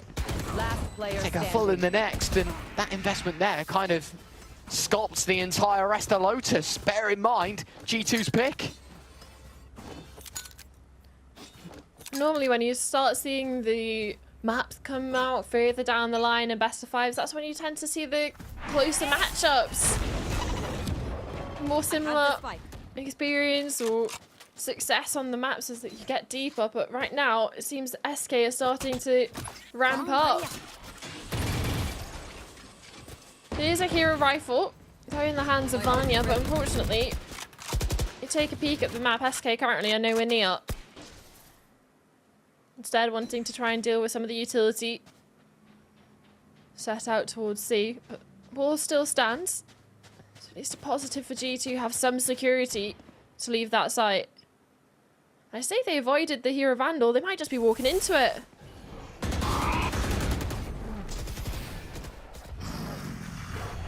Vanya TPs into deeper cover. Not wanting to poke the bear that is SK.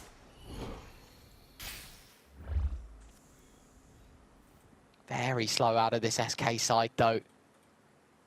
Just making every second feel like 10. Vanya walks forward, tries to get the damage. TP's back, but it's a good first frag. Gotta try and get into cover out of TPs, so tries to sprint towards tree. Instead, SK able to capture out. 4-on-4, post plant yet again. SK teeing off from another course that looks good for them to take. Look at the double flank as well. All of the SK players getting pushed towards the back of the site. It's an opportunity to overrun here if they're quick enough. There's a weapon picked up for Eva as well. Oh my words! Lisa's double. G2 really just can't find ground. Although I say that, Eva, she's found the double. Tap of the spike. Time ticking. Jelena took the jump spot. Knows that it's not being stuck.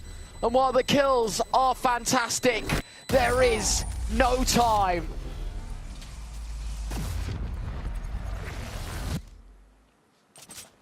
And that's the way SK get their double digits on the board. It's not clean, it's not pretty. It's a ground win nonetheless. Yes, this double from these are lovely, but out of nowhere, Eva has her own answer back. And yeah, like you said, the kills come through, but just not enough time for the defuse. So more consolation prize. Gets the ultimate online, sure.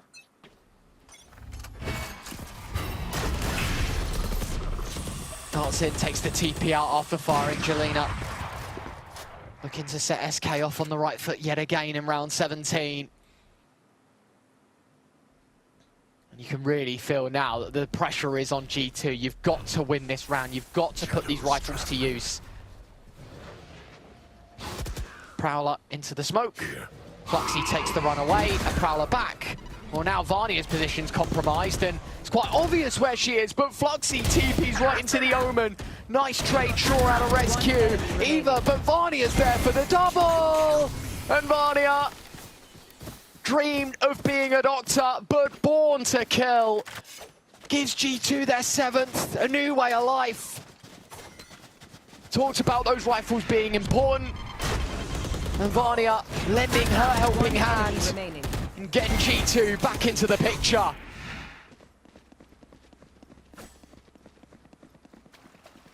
Yeah, they prowl out Vanya's position and almost have short-term memory loss. Where are they? Doesn't move and collects 3.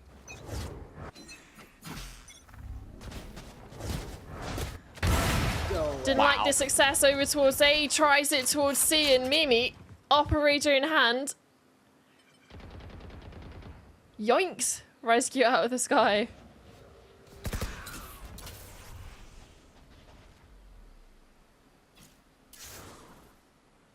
Orb goes up, back Never down, Mimi. spotted.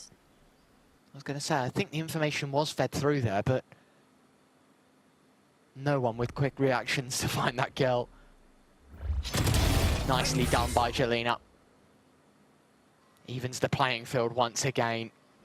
I mean, these rounds are just nail-biters, aren't they? There is just no separating. Vanya, well, her ult used, but I guess it's information yet again. G2 happy to play on that. Lisa tagged up by the op. Mimi puts it in park towards Spawn. TP taken across. Yes, the orb goes up, but Fluxy's moved through.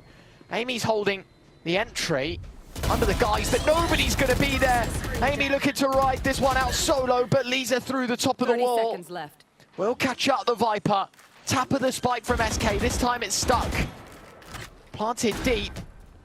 And will not falter. Jelena spotting one on the flank. 3 on 3. Kita, good start. Brings out the showstopper. While Fluxy removed. Mimi another. Her operator running rampant. TP from one side to the other. Cheeky as you like from Vanya. It's an ankle breaker of a move. But even then, it's just a delaying time. What a great position to be in for the post plan. Yeah, this shot from Amy. I believed the hop, skip, and a jump out onto site might have saved her on the cross, but instead almost attracts bullets to the skull. SK starting to feel a little bit of the pressure now with the back-to-back rounds from G2, and sure, they still have the lead. Still the only team up on double digits, but don't necessarily want G2 building their way back into this.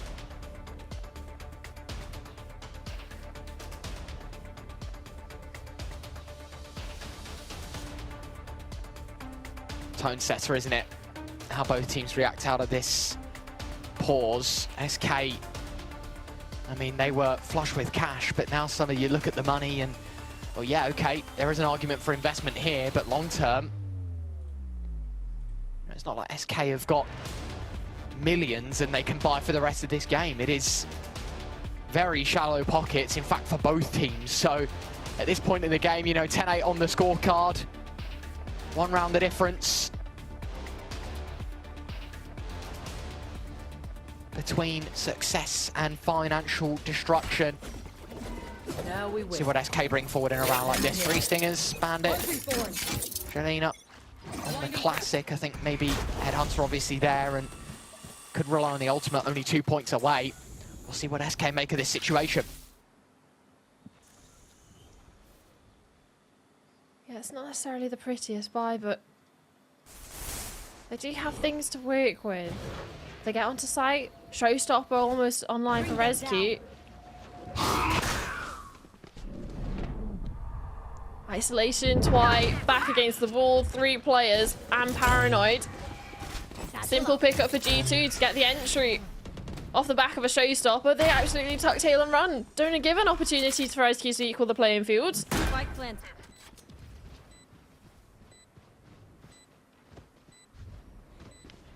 Jelena first line of defense. There. Oh, they can see her. Say ticking, but yeah, there is a barrage of G2 players waiting. Rescue with muffled audio has to back up with the use of the Nightfall. 3 on 5 here for SK. Rescue, stinger in hand, can't find a thing. Fluxy, the other SMG, and actually, never mind. I'm so sorry I jinxed it for you, Fluxy. That is unfortunate. Amy turns at the right time. Akita puts any threat to bed. G2 up to 9, the gap back down to 1. I mean, yet again, Summer, it's literally down to the last 6 rounds or so that make or break these games. Nikita just flying through the air. Silly little replay there, but off the back of a timeout, SK unable to convert. Sure, it's a lower buy, so it's main focus on what they do here with a full investment. Again, operator back out for Jelena. Focus of the main pack of SK players over towards this A main. This is realistically where we're having most of the sloppy engagements from both teams, with a barrage of utility going out either side. Welcome to my world. Even Jelena getting worried her teammates weren't going to shoot the boom bot.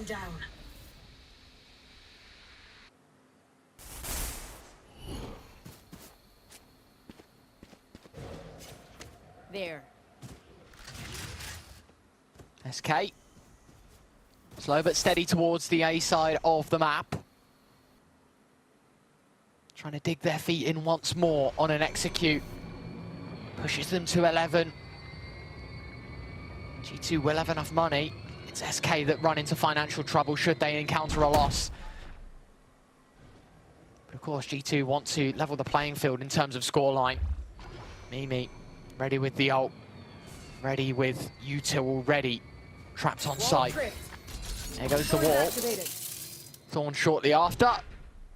And in fact, this is just about trying to buy time. SK haven't decided, elected to go for A instead. It's through B. Yes, the Viper ult is there, but it's not covering the site. It's just covering main. You are right. It's another change in direction for SK.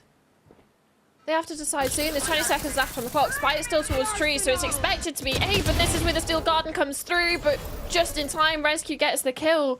Beaver's here on site. But only good for one. Only one. 10 seconds left. Needed more. SK. I mean, you're right in the thinking, Summer. You know, 20 seconds to get on a site, plant the spike. Like, you're just not leaving yourself enough leg room into this round. Somehow, SK are able to do it. It's not only with bated breath, it's now that they've got the advantage. They are the one with numbers. Vania flashed through. Yes, the pit is on the other side of the wall, but they tried to remove Toy from the occasion, and gone is the Viper. Jelena next on the block. Lisa needs to come up huge. Rescue here in tandem. And Vania 1-on-2, operator in hand. She will not get past the steel wall of Lisa. 11-9, SK2 in front, and 2 away from victory. G2's pick under threat once more.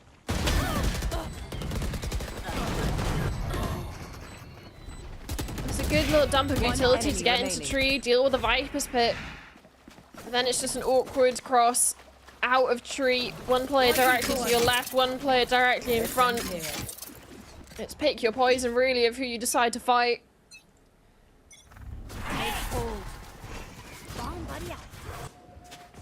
Here, the aggression down towards A. Retrieving flash. You are right.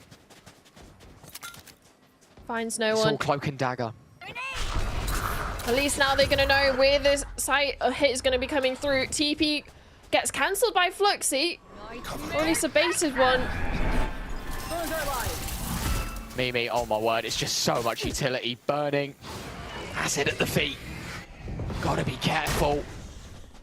Pulled in by the Fate Util. Rescue finds the first. Amy trades, leads another. Twy hits back for 3. Eva, yes, snappy on the response. But another round where G2 disadvantaged in numbers.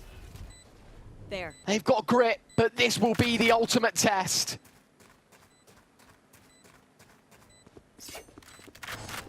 It's going to be a difficult one.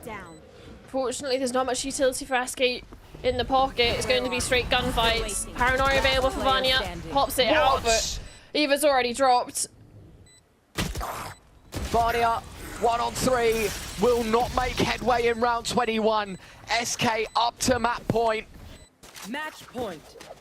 Tried and tested this Lotus. We talked about it before, but it looks to be SK wanting to edge in front in this BO5. 3 tries at victory here on G2's second selection. That shot, by the way, is ridiculous from Lisa. Now we wait. Rip and tear. Lisa's been ridiculous throughout this entire series so far, I think it's fair to say, Ryan, and continuing the 4-1 map 3. But now, a lot more asked from the G2 side. Only 2 players with those rifles. No ultimates really to write home about for either side, but for SK, it's just normal business. Taking space, isolating the player. Down C long, Vanya just about gets to safety. Oh my words. Even I like tensed my fist there out of just scaredness, the resistance from SK towards C. And the problem is it's, again, a disguised early default. Noise being made. All the pieces back over towards A. Those Viper walls go up. Intersecting towards A. Jelena. I mean, clearly the information is there. Amy was spotted on the corner. Left. Time of the essence. That's 20 seconds again. They're leaving it so late. But the spike looking like it's posturing up to go in towards A. Well, Rescue is pulling all the attention to B. It's all on Eva. She has to go huge on the Guardian. It's one and only one. Twi. She'll trade. 4 on 4. G2 need to start building bridges into this map. It starts here. Backs against the wall. Rescue on the corner, but Amy has other ideas. Vanya drops down, shoots to disguise the move, but Jelena has leveled the playing field once again. SK don't look like they want to stop. The spike is being diffused. The spam goes through. Vanya is sticking it. The spam is successful from Jelena, and it's all on Lisa. How poetic this will be. The leading tower of Lisa does it once more. SK take map 3. Lisa just a stars out performance in this map and closes it out, sneaking up close and personal. Akita didn't know what hit to, and it's another situation where we're seeing these teams trade each other's map pick. That was G2's going in towards that, and realistically, it felt like they were on the back foot from start to finish. Yeah, and I mean, obviously, you talk about the context, this being a BO5, this being that, you know, you have to win 3 rather than 2, the traditional BO3 format no more. It does still spare G2's life in this contest, but as you say, you know, you just got to look at the obvious facts, and that is that was G2's pick. We now move on to SK's pick after this, and then even if they don't close their SK, they still have a deciding map, should they need it, to bring this one over the line. It is a tall hill to climb for G2. Yeah, and you're just looking towards some of the moments that we saw in that map. Again, Jelena, one of the players that we were talking about going into it, finally getting to see her on the chamber. Obviously one of the main players that we see in the double duelist setup that SK love to run. But again, it's the unsung heroes of the support players that really show up in the moments of the sight holes, the multi-kills. And for me, it's looking towards the consistency across the series, because like we said, it is going to be a long day, especially now if G2 want to look towards even thinking about making this a victory, a must-win map next. And then it all comes down to the 5th and final one. But for me, right now, you have to be looking towards the SK camp, and you can see in the team camera how happy and what that victory means to them on that map. Yeah, and they know, right, that this game is all theirs now to win. G2 can see both of their selections. Yes, SK, okay, you know, it's not a 3-0. They did lose their pick as well, but to do that twice in a BO5, it's very unorthodox. And for G2, you know, it's going to be frustrating. It's going to be gut-wrenching, but at the same time, it always comes back to this fabled saying, Summer, and that is, it is G2. You know, I don't think you can ever count them out of a contest. So, yeah, we'll look at the scoreboards here. Yes, Lisa, top of the scorecards. You said, Summer, her impact second to none in this map. And even then, like, you look further down the sheet, I feel like even now, SK just pull up in spades, everyone doing their job. And it is a bit harsh for G2, because I do think they had the promise, they had the opportunity to take this one over the line, but just falling a little bit short of the mark. And now the tough order is given. Yeah, it's going to be an uphill battle, and it's not really many times we get to say that for G2, right? We were coming into this talking about, okay, maybe it's more of this David v Goliath situation. SK, they're on the fairy tale run, and we're hoping to see them finally take down the Goliath and knives of G2. And it's sort of the script has been flipped now that SK are up a map, going into the map pick up next after this break, and that could be possibly all she wrote for G2 this season. Yeah, definitely. Look, it's scary times for G2. Need to respond and fast. It's SK's second pick up next. Don't go anywhere. We're back after this.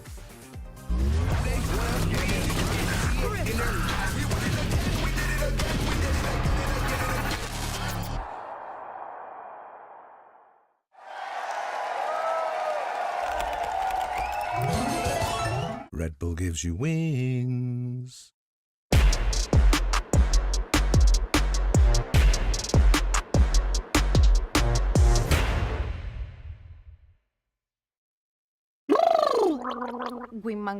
Women will what want.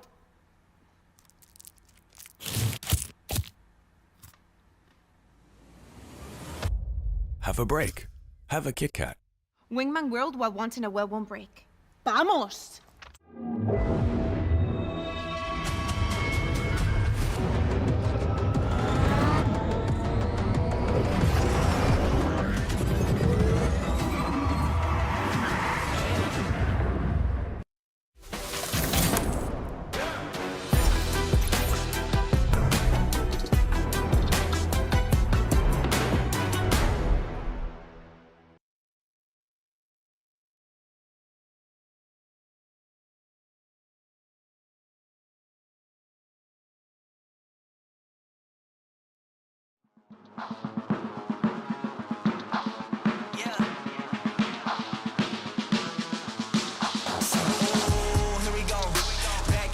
Scenario, win, win, win, win, yeah, we on a roll.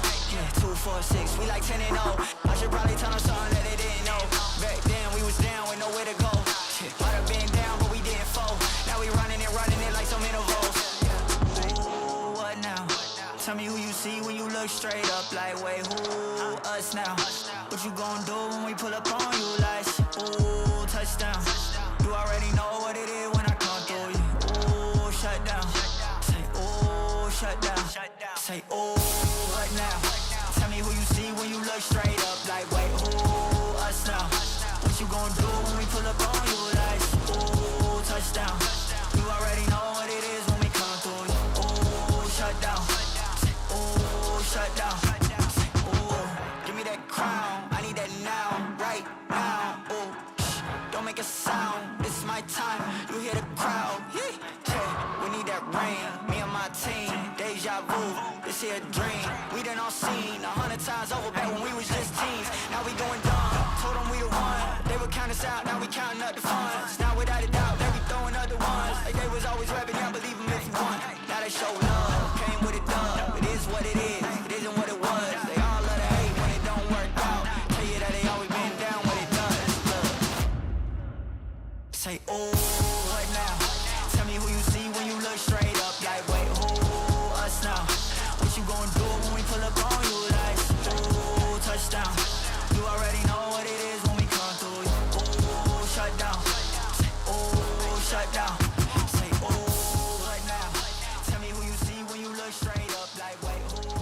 Us now. What you gonna do when we pull up on you?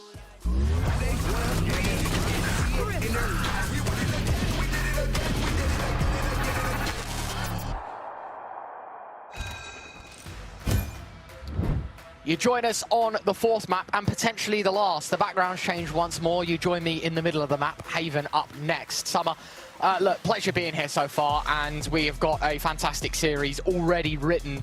The story continues to write itself, though, but it is G2 that are going to need to make this story last a little longer. They are down 2-1, SK taking both G2's picks. But of course, G2 sort of gave the same treatment to SK two maps ago now, so can the same be reciprocated here? Yeah, I mean, if you want to talk about the pattern that's going so far, technically G2 should take SK's map pick here, and then we go to the fifth and final one. Yeah. But at the same time, for SK, this is such a prime opportunity to walk away with not only their map win, right? But also the series win, pushing themselves into the grand finals. Because if you look at the little bit of a snapshot here, wins the first map, sure, not necessarily the best showing on Breeze, takes Lotus, now Haven with their map pick coming up, and a map that they love to play, right? They played it 10 times already this split, 70% win rate. Admittedly, one of the 3 losses that they played on it was against G2, so a little bit of revenge maybe coming through on towards this map in particular. But like you said, for G2, this is a do or die situation. They're down in a best of 5. This could be the last map of their season.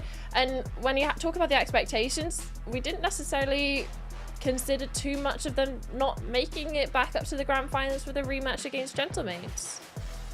Yeah, as you say, I think, you know, we've got to look at it honestly, and that is that G2 probably should be walking away with a spot in the grand finals here. You know, that is just the how I think it's set up to be, right? G2 are that team that are synonymous with grand finals, synonymous with pushing the limits of every team in GC.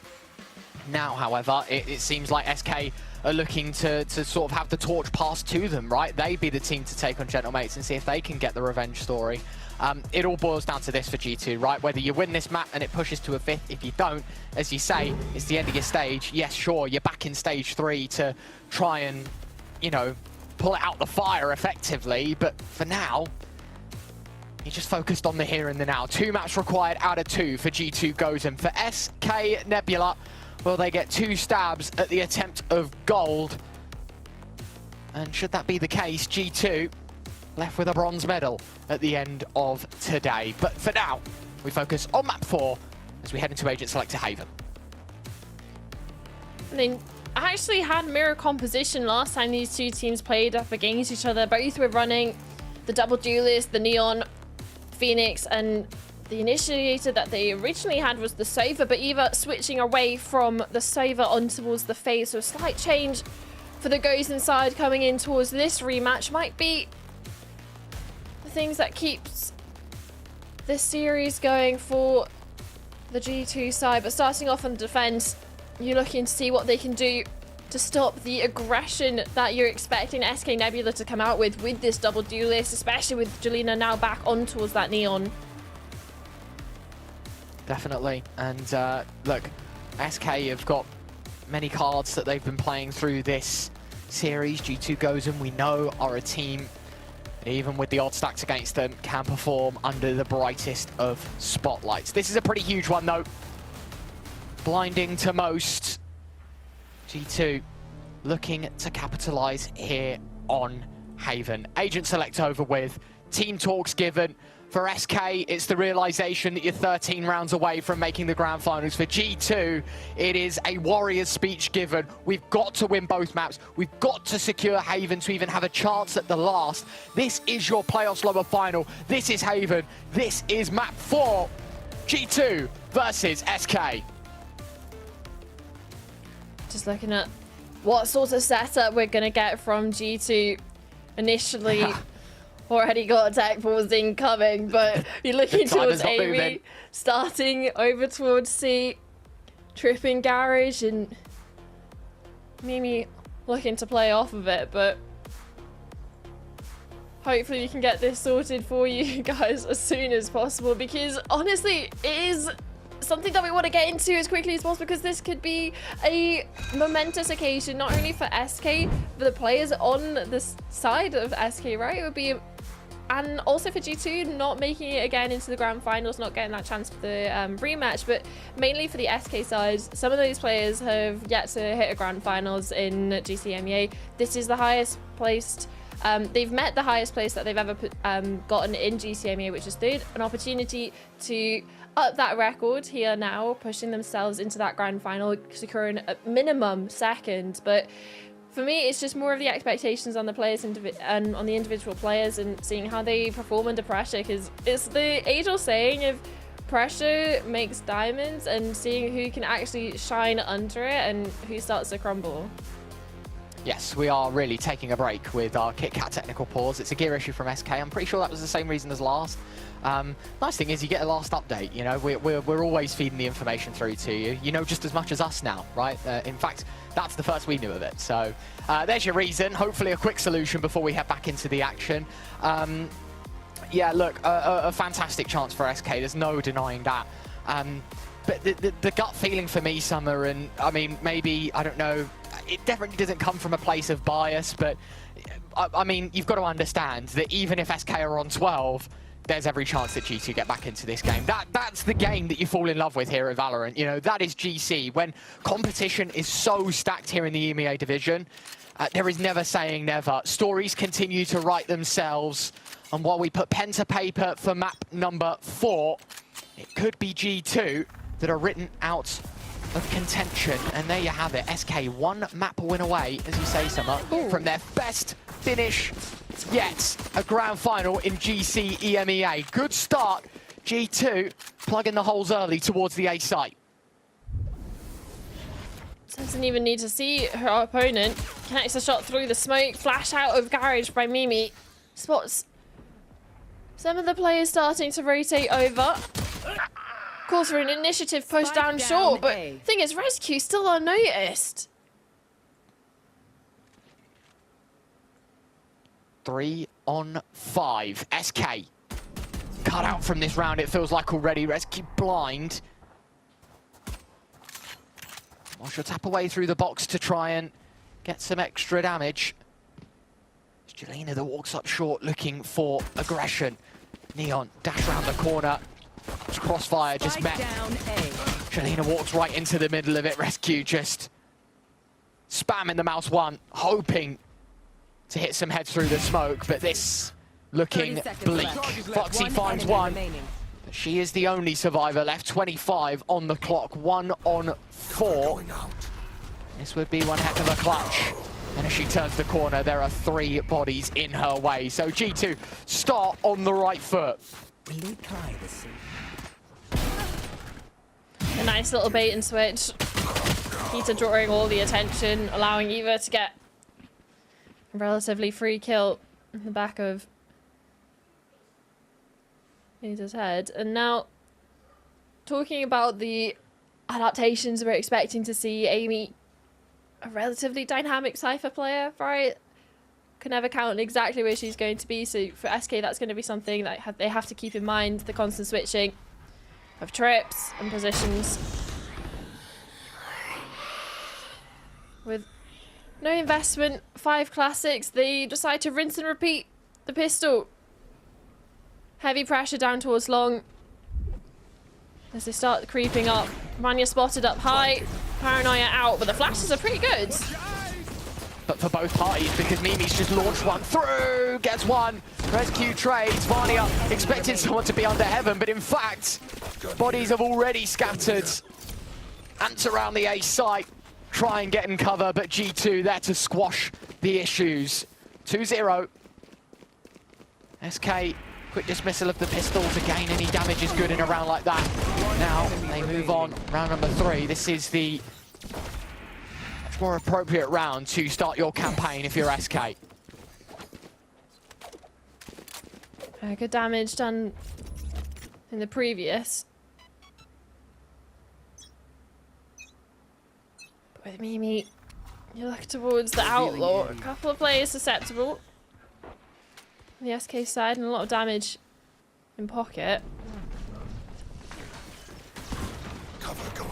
They're just sending it down C. That's one way to deal with the Cypher trip and Cypher utility.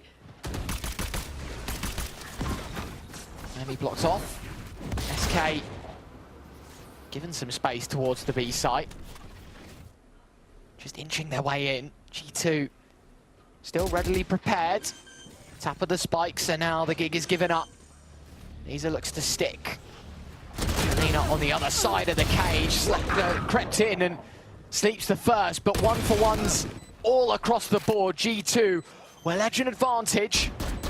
Tapping away, spamming, nobody's on it. Flash to go high. Now the panic really starts to settle in. Mimi's tag low. Twy finishes the job. And still, the spam is contagious. Another shot comes in. Twy looking for all three. A 1-on-2, a round win for SK, their first here on Haven. But it comes yet again with their backs against the wall. Fantastic hat trick from Twy. Just had to play the post plant perfectly, Summer. And in fairness, not a lot wrong with what SK did. No, but it comes at such a high cost. Look at the reinvestments. Sure, he was get the weapons out, but half armor, a couple of bits of mission utility as well, and you're looking towards G2. Similar situation. Both teams strapped for cash, a massive round in regards to lost bonuses going forward. Both teams on the verge of economy breaking, and Rescue's pushing the issue. Careful. Vanya looking to test from the top rope. Looking down upon SK as they try to make it out of garage. Instead, attention turn, Mimi. It's the decoy. The run it back invested. No avail. But information, yet again, it's something that G2 are happy working with, because halting SK, I know, yes, Rescue was in garage. How many more are with her? Well, they'll find out quite soon. The kill found.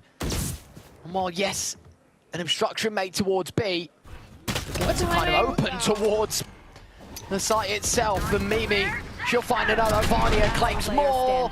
Amy gets one. And Mimi, a hat trick, her 6th in 4. G2 to make it 3, doubling down on SK's previous. G2 walk away with a very financially damaging round. Yeah, it was a coin toss of whose money would be breaking, and some really awkward engagements from the SK side, but G2 extremely happy with how that went. Yes, this should do. This goes here. SK not really much to work with in this round. Most investment you've got is full armor and a bandit on Lisa. It's fast is what it is. SK drawn towards the garage position once again. Going up. All goes up. Jelena slides in. Vanya, that is nice. It's very nice from Vanya. Twy double dink on the ghost. But damage infecting this SK side. Mimi steals away the opportunity at an ace for Vanya. But it's all about keeping it clean. Twy looking to just wait for this smoke to dissipate. Vanya leaping in, blind round the corner, and Vanya takes her quad kill. G2 still wall towards B.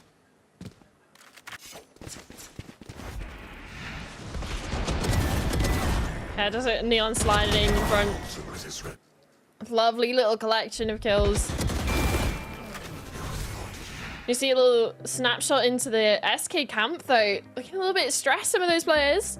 Leaning back in their seats. Obviously a tactical break incoming, but can't help but to feel the pressure. G2 starting to ramp up.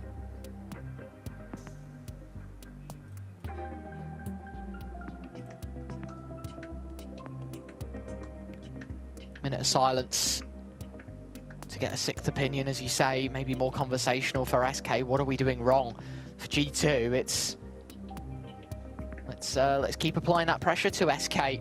Haven't found much success towards garage. I mean, look, they take the control, but it's not exactly like SK are finding kills and finding ways into rounds. They kind of use it as just the decoy. B has been the more favorable pick of the bunch for this attack summer, but having said that, the success hasn't really followed with it. Is this where you chop and change? Are you thinking maybe playing more on either side of the map, playing the channels better than going through the hub? Who knows? Well, hopefully, post timeout, both coaches have an opportunity to this should do. Advise their players.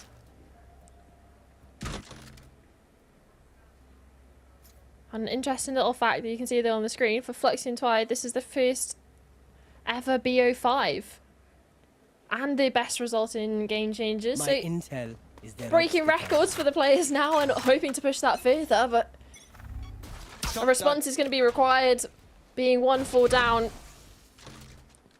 early on in this map, not wanting to lose, or at least let the lead slip too much. Keep it then like a manageable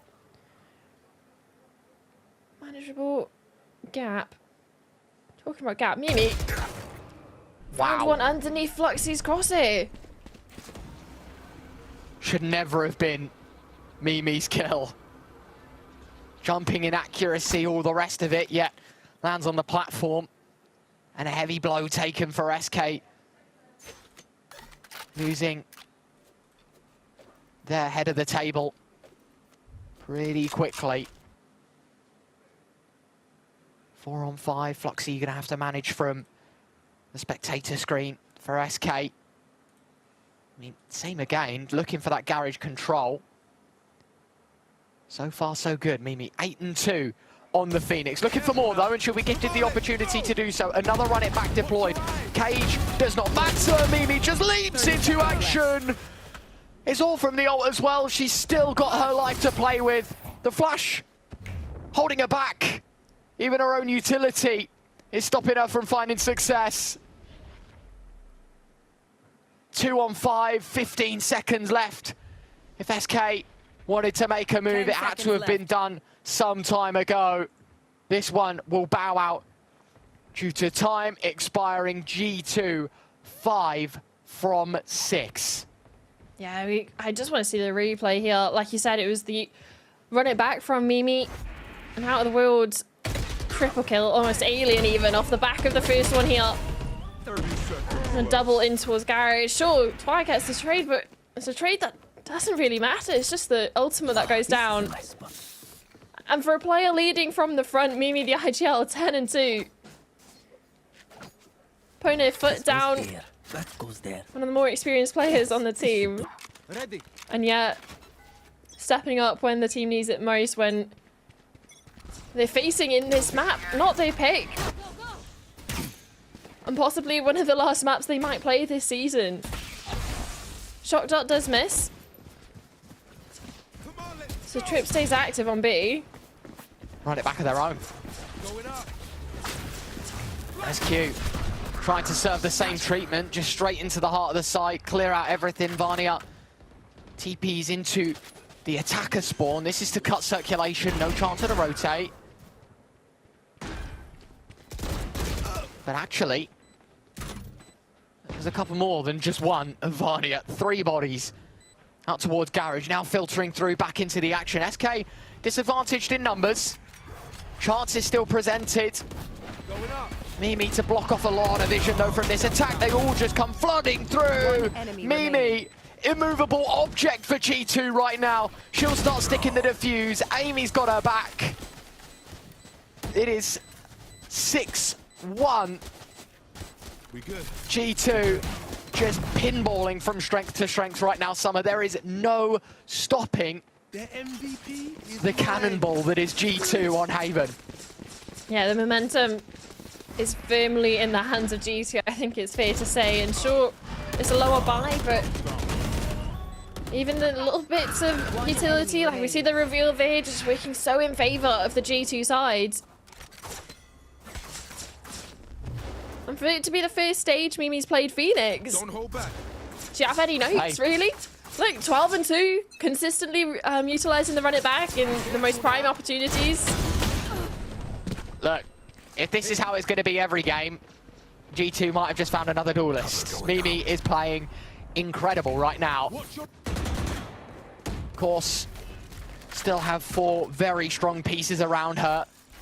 Going to be relied upon that a little bit more in the 4-on-4 because she is out early. SK as well, thinned in numbers only slightly. A stalemate for the post plant, round number 8. The spike's down on B. But look at Vanya's positioning as well. TP'd over the trip, so threatening a flank. She's wary of what could be coming behind, but SK are able to activate. And that's sort of taken Vanya's legs from underneath her. She's now forced to activate in this position through the smoke. Tag up from Fluxy, all on Vania, and Twy able to hold things down. SK do claim their second, but it is only one brick in the wall. We've got 4 more rounds to make the best of this situation.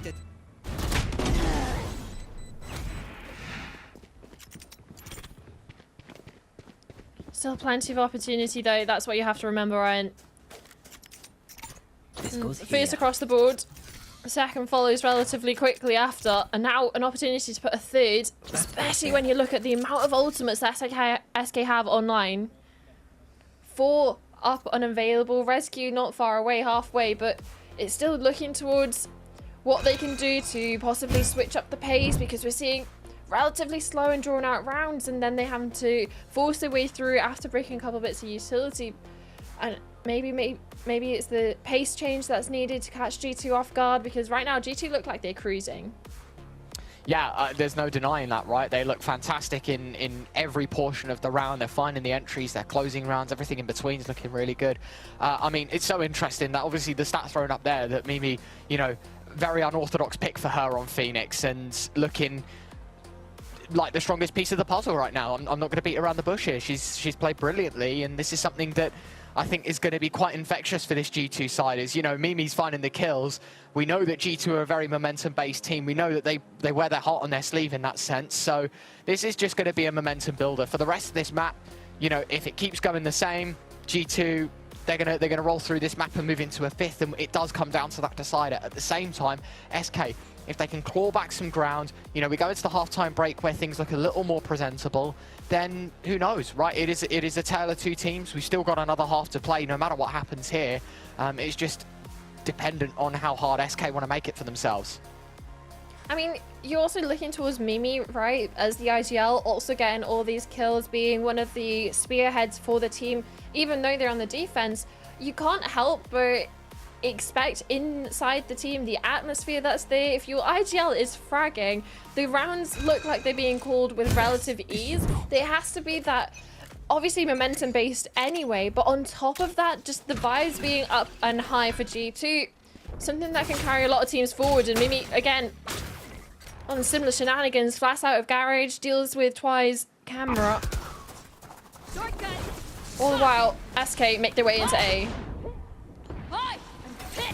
See what they can do with it. Jelena using the ult, I think one in response as well. Akita activated, but Twy's the first to draw blood in round number 9. Vania through the cage. The audio baited. Amy walks in behind. Swift dismissal to level the numbers. You can see G2 yet again with a flank, yet again trying to force SK into a corner. Fluxy's Fluxy, rapping. a flank of her own. Oh my word. Oh no! Fluxy! A blunder. Rescue there to make up for those amends. G2 Amy fighting one, Mimi another. Rescue one in the middle of it all. 2-on-2. Spike tapped. Both G2 players HP sitting unhealthy. Vania finds one, has to hit the second. Halfway tick, but Fluxy's found both. Comes up huge where it matters most. A Red Bull clutch to give SK their third. A blunder corrected for the clutch.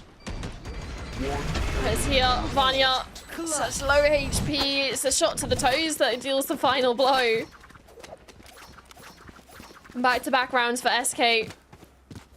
And even then, I was talking about the amount of ults that they have to work their way back into it, of a couple of swing rounds here that they're so heavily favored compared to G2 in. That only really required one. Still 4 online for the attacking side. Right here. But G2 have Mimi's in the back pocket. Whereas Rescue's running back, that's utilised first. Looking to deliver a Mimi-esque performance. Amy dead to rights with this Hunter's Fury. Lisa will pick it up. G2 still with stock on the C site. Got to be careful of what's in garage, because as you can see, Twy has found some space. Bit of leg room offered. G2 adamant that they know that something could be there. But again, quantities And decisions just unknown at the minute. Twy up close, hasn't been checked at all. Theft. You've got to get the kill, Varnia. It's so delayed. Sort of stare at each other before agreeing to pull the trigger. Jelena moved forward by the use of utility. Lovely double. All on Eva's hands, 1 on 4. SK looking to bundle a few of these rounds together here. And yeah, unfortunately for Eva, doesn't matter how good you are, 1 on 4 just seems too steep of an incline to get up. She'll save. It's the correct decision to make in this situation, Summer. But of course, it does mean that that gap reduced to 2. High cost for SK though. That's all 4 of the ultimates that they had online being invested. So for G2, they're looking at that as short. It's not great that we've taken a loss in round 10, but looking forward to the final 2 rounds of the half, right? Amy's ultimate's online. Vanya's as well. So for them, in their favour, at least with the ultimate economy. What's more concerning is the money. Sure, couple of weapons saved over, so it's not a real full reinvestment for G2, but it makes sense a tactical break coming through now. Just to figure out what to do with the remaining credits, because a couple of those players are strapped for cash, Ryan. Tactical break. I think you've got to look at, as you say, sort of the situation at face value. Okay, sure, SK banning a few rounds together, both economies tested, one sitting a little prettier than the other for G2. As you say, like, yeah, okay, money not great here, but in terms of teeing up the rest of this half, it was SK that invested a lot. You know, Hunter's Fury 0 out of 8, Fluxy's ult 1 out of 7, Rescue 0 out of 6, Twy 1 out of 7. Like, the ultimate's so far from being online. I mean, the closest is Jelena, who's 3 out of 8 on the Neon ult. There's just not a lot outside of the basics to work with. G2 still with chances. Yeah, and it's unlikely that SK are going to get them back online for the last 2 rounds of the half unless we see a massive multi-kill, or they're purposely feeding the orbs and the spike plants over to certain players.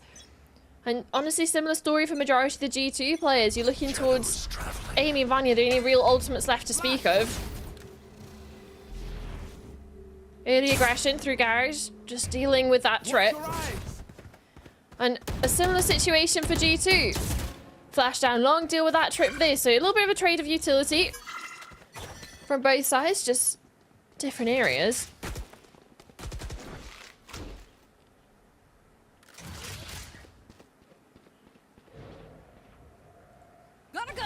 Treading carefully.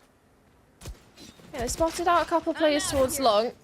Goes to Prowler short, so not necessarily the full picture provided to G2. And certainly not there. A fake into A and causes Mimi to walk forward straight right into Rescue's clutches. TP. Vanya repositions on the C site. I mean, SK are moving in. Amy. Dead. Now it relies on G2, and all 3 players are towards the C site. Spike is dropped. Akita's hitting shots. Will eventually be toppled. Back turn for Fluxy. Vanya gets one with a charge. It's a 1-on-1. Should TP back site. Foot race. The question is, where does Rescue go? Now the site's set on A. It'll be through long. Maybe thought about heading through towards B. 10 seconds left. Not the case. Spike goes down.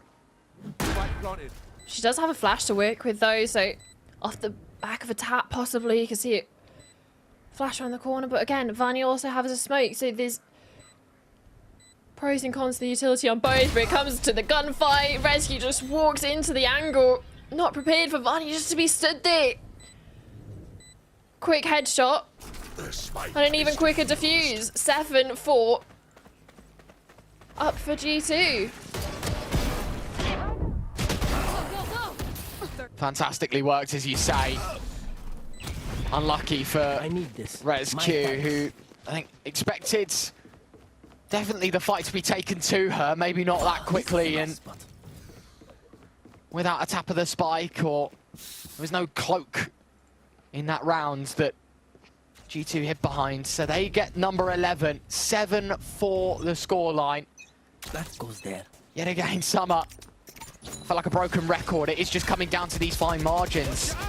These very, very close rounds that separate the halves. And they themselves haven't even been one-sided either. It's not like one team has gone leaps and bounds ahead. I think, what, 6-6 is the most even, 7-5 is the most one-sided. It's all been in that realm. Enemy mark. Fine margins. And early on again, we saw similar pressure from ResQ in towards Garage, deals with the trip. Sticked around a little bit longer this time, but again, out to safety. Focus of SK in towards B. Although the spike hasn't necessarily followed just yet. It's trying to bait out any sort of push through a smoke, overextension. Cage triggered. And Twy prowled out over towards A. Presence now known. This is it. Last of the half. There's no save option for G2. They have to take the fight to SK. ResQ, heart of the site, just bouncing back and forth between the angles, but G2 have found a double. Make it 3. Twy, she'll trade, but it is a 2-on-3. Spike tap, not stuck, shot darts being deployed, trying to force G2's hand, but it's all on one. Lisa has to come up huge. Varnia's hat-trick gives G2 the biggest lead we've seen yet in the first set of 12. 8-4 is the scoreline, and while G2's backs are against the wall, they are not going down without a fight. A center's our decider. G2 trying to tee themselves up as best as possible for it. We'll see if they can convert the second half right after this. Don't go anywhere.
Statement made by G2 Gozen, a 4-round lead as we head into our second half. SK now to defend the triple site of Haven.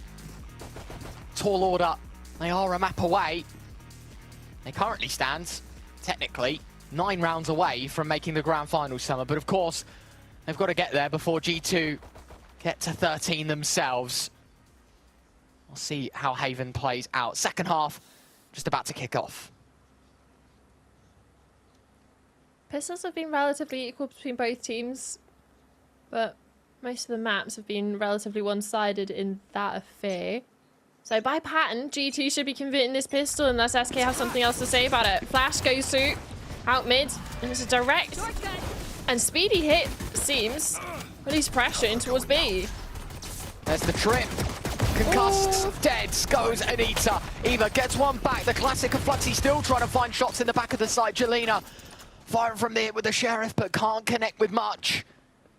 And G2 looking to fake the idea that B is theirs, but instead through Garage, the bodies just fly on out. Mimi needs to hit the shot and can't quite get there. And that leaves Varnia to activate, spotted, removed. Lisa gets the other. And Summer, I guess patterns sometimes do break. 8-5, SK have their answer in the pistol. Just when it's called for a pattern to break. One enemy remaining. Lovely little adjustment from Lisa to get the last. Now heading in towards the defensive gambit SK want to put forward. Weapons invested. Not a variety even of weapons, no two the same. What's concerning is the Marshall down towards long. Jelena stunned up though, crash in, but still hits the shots! No, you can't be doing that. Lisa's nearly just found 3 with the sidearm. You can see Eva pinging the guns, working out what's what. And it will be the Marshall collected. The pick and mix investment, as you say, from SK is now falling in the hands of G2. And Eva, a devastating blow to the A site made. A 2-on-2. Yes, sure, it's only a Marshall and a classic, but even then, it's not exactly like SK's guns are built for the right job. A Spectre and a Judge. And it's not built for the play that they're trying to pull off of walking around and down long. Sure, maybe twice better suited than Fluxy. Does have the pistol. Step. Audio cue. One enemy remaining. Speaking of cues, it's Amy that walks into one first. 2 players on the other side of the box. Eva threads the needle between them. Blistering pace now thwarted. G2. Good start in a round where they invest such little. Benefits so much. I mean, you look at SK's buy here, it is just a blanket bonus. Okay, look, some people have a little more breathing room than others when it comes to what guns can be brought into this round, but it's not exactly like you're seeing a top-heavy buy with all the bells and whistles. It's going to be quite stripped back, bare bones. Which normally we're seeing the opposite when it's talking about SK's bonuses. So G2 certainly happy about the damage that they've caused. Well, a bit of trading of bullets, pot shots through the smoke, but no real damage to talk about. It's mainly concerning Fluxy getting up close and personal in one of these corners with a Judge, and you can start to see the players rotate and shift more to the west side of the map. Prowler, whoa, way too close for comfort. Jelena has to snipe it down before. It's an argument for G2 to find an entry. Instead, Garage is no longer their focus. The B site under the microscope. Jelena just darting back and forth in between pieces of cover. Jelena slides back in, tries to find more. 2 is enough, G2 will say. And now Lisa handed a 1-on-3, finds the first. And to be honest, with how we saw Lotus go, Summer, if there's one person you want for this situation, Lisa has been on rails for SK. She'll creep forward, locating the spike, but neither enemy giving position away. Mimi now spotted. Spike attempted.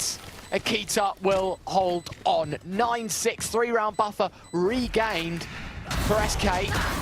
Trying to make the best of a bad situation. Now, I think there's an argument for weapons to come out and for SK to re-establish control in the second half of Haven. I mean, it's definitely G2 letting out a sigh of relief, really, after that round. A double kill from Jelena on the Sheriff, and then Lisa collecting Amy. It starts to make you wonder. The full rifle rounds, what is in store for the G2 side? Camera goes out towards mid, instantly shot down. Lisa's missed the timing of the cross and catches Amy. Falls.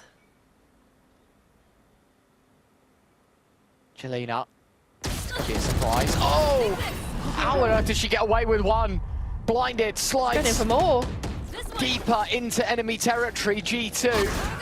Prowler sent out, has to move back across low HP.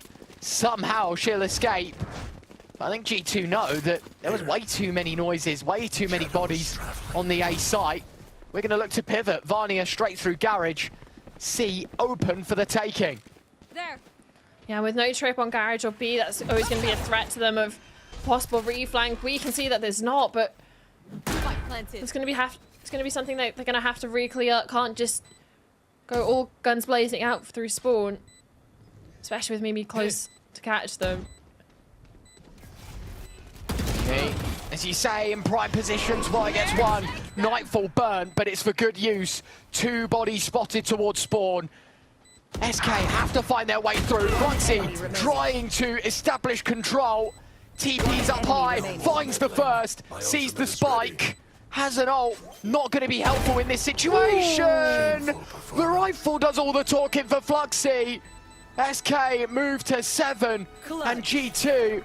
There's not going to be smooth sailing here on the attack. A Red Bull clutch for Fluxy. And the gap reduced back to 2. There's TP up on towards top side. Must not have been good. Pops out, absolutely dunks on Amy. And then takes the peak, takes the fight, not wanting any sort of utility or opportunity for G2 to walk away. The victors. And that's a perfect round for SK to have an answer back in, not allowing G2 to get up onto the double, keeping it within 2 rounds. And then the money on top of it. Look at what it's done to the money, Ryan. It's not looking good for G2.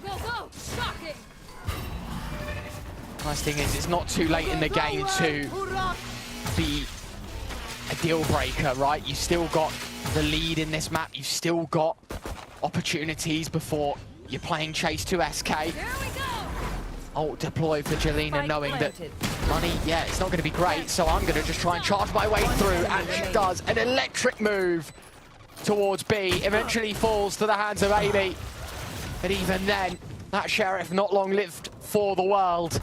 And G2, they will concede number 8. Eco, not going to find too much, Summer, but as you say, money wasn't great there, but it's going to look a lot better now.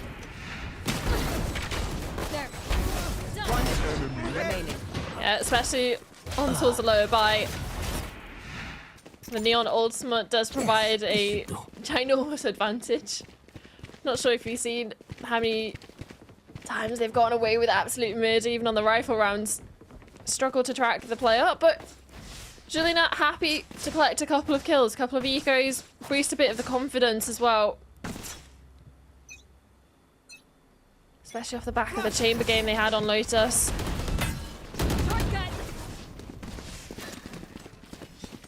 I mean, G2, util dumping outside A, hoping that SK bite the bullet on the idea that yet again this control taken towards long. Mimi uses to run it back. Fluxy's position compromised, but so is Varnia's. Both run it backs gone. So it is still a 5v5 despite seeing 2 kills in the feed, but Mimi, lightning might strike twice instead of that. Lisa holds on back and forth. It's so messy from Akita. And that could have been the introduction that G2 were looking for. Instead, SK retain control of B. But in the meantime, Varnia, look at the TP. It's deep towards A.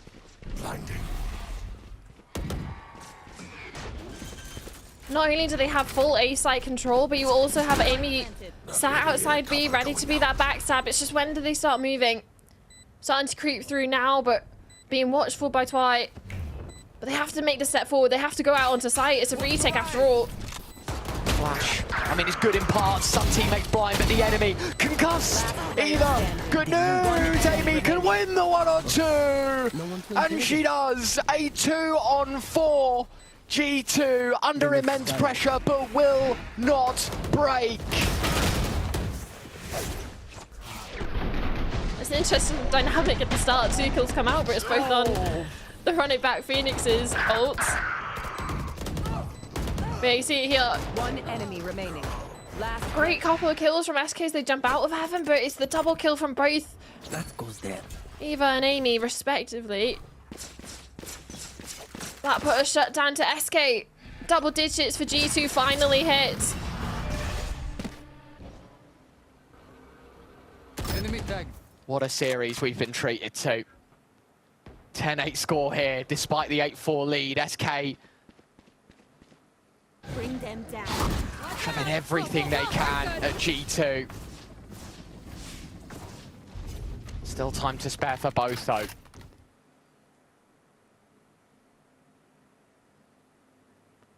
Wait. Call for a pause. Cut noise. Again, just a little quiet scale up long. Arrow has gone out, but only one person shot it, so still not too much information for SK to go off the back of, but they're expecting someone short. Rescue deep in enemy territory. Unexpected trip removed, Jelena. Idea knowing Amy, yes, is round that corner, but how deep has she got into sight? Blue connector can't be, the cavalry's arrived, but the distraction is so good. There's a couple of bodies that have moved off of A. The B player more cautious of what's in front than what's happening on C, and so G2 have bought themselves a bit of land towards this right-hand side of the map, but it might not be for long. It's Mimi in the 1-on-2, and while she's been second to none on the duelist argument, 13 seconds, time is running low. 10 seconds she left. has the spike. Out towards B, plants on the A side, Lisa up close, doesn't rush the issue. It gives Mimi a chance, and she's already found the first. Is this really happening? Fluxy has to win it out, and she will. 10-9. Oh, it's getting close. And Mimi had the information as well. You saw the ping go out on the minimap exactly to where Fluxy was. The pre-aim comes through, but Fluxy just quicker to the trigger. And it's here. It's just in this 10-second gap at the max. You've had so many trades go left, right, and center. That within 2 breaths, there's only 2 players left on the server. Now a tactical break. Of course, a moment for both teams to take a beat. Coaches to have the input, but yeah, I think everybody needs one after that round. Breathe, and people breathe. Like the Movember advert, guys. Take a beat. Take a breath. Yeah. Take a moment. Needed. Very much needed. This game still on a nice edge, and while SK fighting for victory, it's G2 at this very moment fighting for survival. They showed that they have grit. They showed that they have the determination. Can they put the pieces together? They've had the 60 seconds to discuss. It is now crunch time. SK down by 1. Of course, a map up overall, and it's their selection of Haven. We've started to see that spark once more from this defense. G2 reliant once more on a round where money is not the greatest. My camera is this cage trigger. Oh, but there's a judge. Prowler, oh my word, it's so difficult for Twy. Akita's used the ult, she's found 2. SK broken maybe, but Rescue in the back of the site. Information on a couple more. Yes, the cage goes up, but it does give her the opportunity to reposition as well. This is so unexpected. Jumps up, both players just so unexpected of her position, but Fluxy's here to help. After 20 rounds, these two still inseparable. And it really will come down to the last few once more. Yeah, lovely repositioning from Rescue. Takes this is a nice spot. The slim opportunity to pass from backside to plat. And G2 desperate, trying to jump through the smoke. Displays crosshairs and instead unaware of the cheeky Phoenix behind them. And that gives Rescue the run it back as well. Twy has the ultimate. A lot of these are starting to come online for SK. Same goes for G2 though. Run it back, invested through garage, but no one's home. Flash goes out. Mimi blind, the run it back. Earns information, but not enough time to deliver a kill for the G2 side. Smokes are up towards B. The cages are quick to follow. Mimi after the run it back takes the spike, sets it down. Rescue blind, but moving in. Enemy territory, wall goes up, the cam obscured by the utility, but it's still a 5v5. The camera now removed. G2 still with opportunities. Bear it in mind, this is a post-plant summer. They've got no time to make moves. Eva on the flank gets one. Nightfall, Rescue able to dodge, and that's going to give a prime opportunity to earn that kill back. Time still ticking in this round. Vania, that's disgusting. Mimi got another as Vania hits more heads. Twy left to tuck tail and save. G2 pull ahead again. Yeah, massive change in pace as well, getting that spike down so early on in the round. SK players just out of position. It being so early. You can see, just looking at the minimap, you have Eva still making her way back from C long as they're playing out through Garage.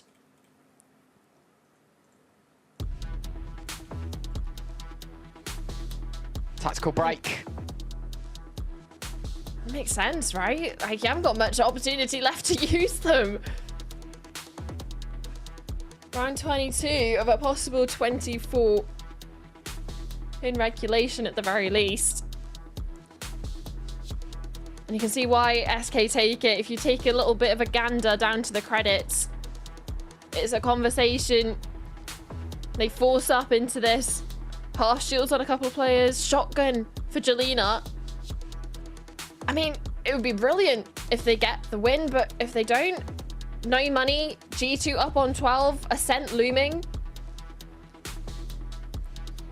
But a victory in this round would tie them up and put them in a prime opportunity to put themselves up onto 12 first. It's just, it's a risky play. If they have a pocket strat, a call from the coach or off the back of this timeout, you'd want to use it.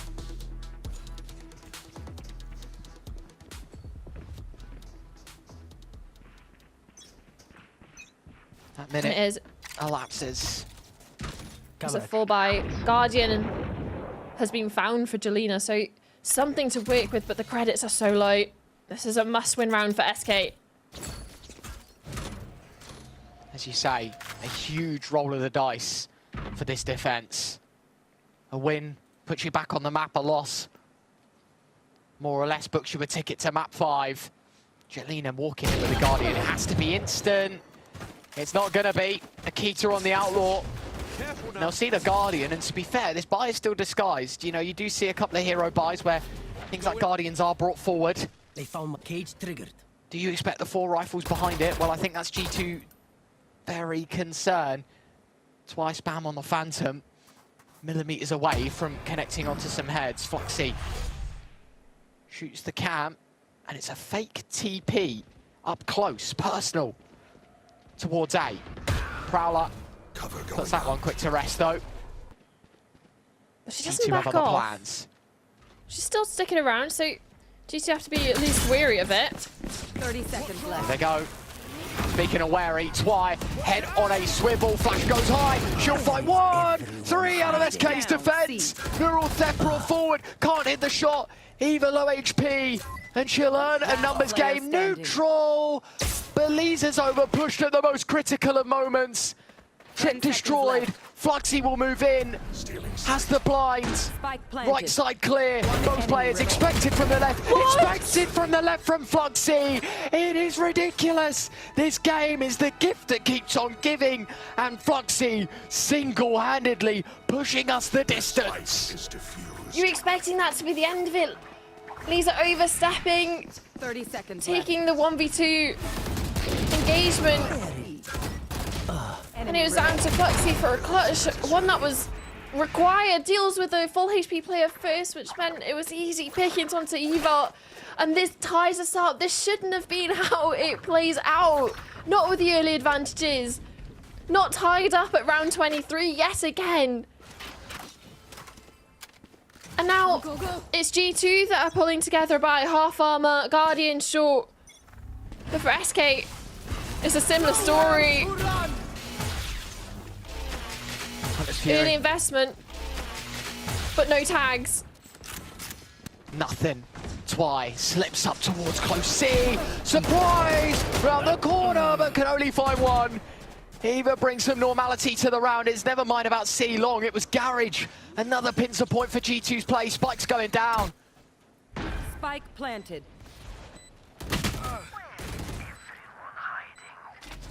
Neural theft. Huge investment made by Amy, but now you compromise this entire SK retake. Where do you look?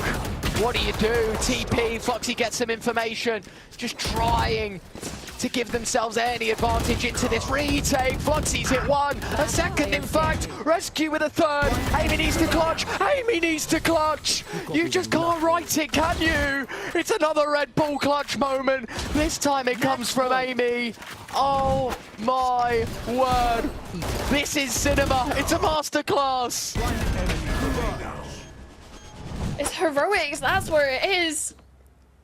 Backs against the wall, and of course, who other than a G2 player to step up with a triple. Almost outshining Flux's 1v2 in the previous. Goes a step further, a 1v3. Up onto 12. Wow.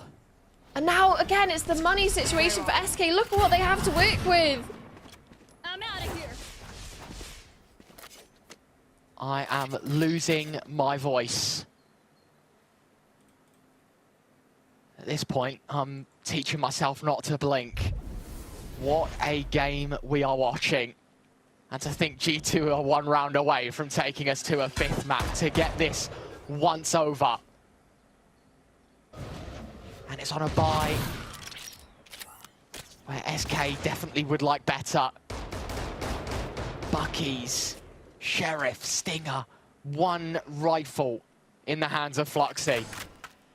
It's all their hopes and dreams are into this buy. It's all they could afford. It's round 24. Look at the pings. It's towards C yet again. And twice alone.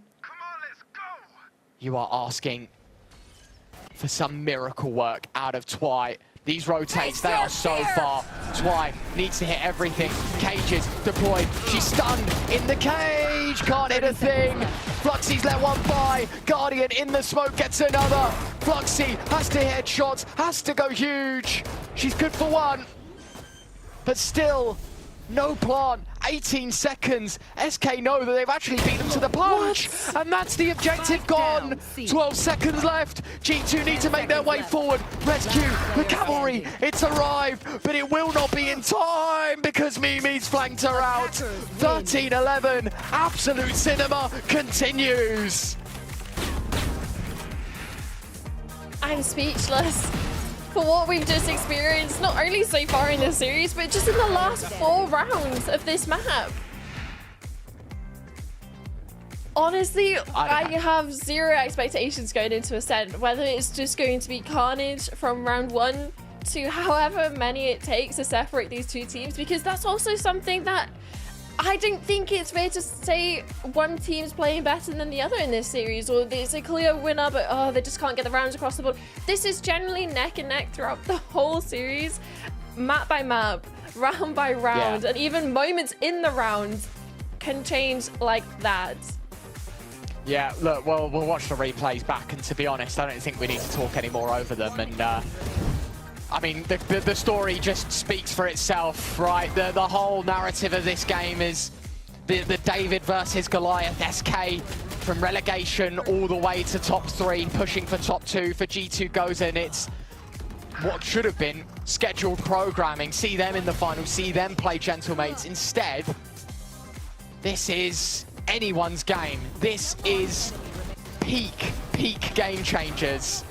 I mean, if you're not enjoying this, then I don't know what's good for you, because this, I mean, what a game. What a game we are being treated to. Yeah, honestly, like you said, if you're not enjoying it, you haven't got eyes, clearly, because genuinely, some of the rounds that we're having and some of the multi-kills that we're getting are absolutely insane. And my expectations going forward, when we go to that 5th and final map, that it's going to step up yet again to another level, starting to get to the tail end. Well, it is the tail end of the series. It's the last map, right? Whoever wins the next wins it all. And you look towards what we can expect from maybe individuals if they can repeat their performance from Haven, Vanya and Rescue. definitely players to watch, especially Vanya, just so consistent on those multi-kills and being everywhere while also supporting with the Omen utility. Yeah, I mean, obviously, Mimi, we saw the unorthodox pick of the Phoenix, and she was finding a lot of good ground in the early game. I mean, you've got to hand it to each individual for G2, right? Just pulled up where it mattered most for SK. Heartbreak, because, you know, in 5 different occasions, it felt like the map was in the palm of their hand. And the same could be said about G2, right? It was nobody winning. And yeah, I mean, look, at this point, I don't know what to believe. The camera's changing around me. My green screen's being used for all sorts. I need the break, man. I really do, because this is getting insane. We are going to a break. When we return, the 5th and final map, G2 versus SK. It is already an all-timer. You don't want to miss the final map.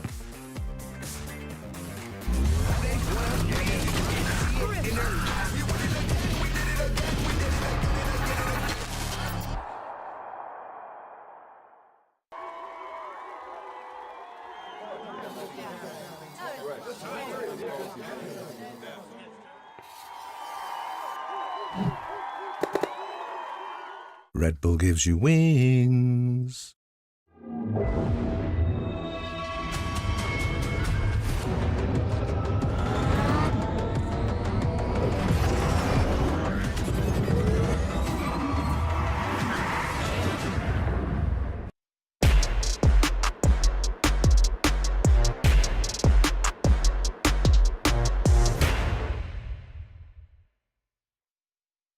Hey! Hey, Tom.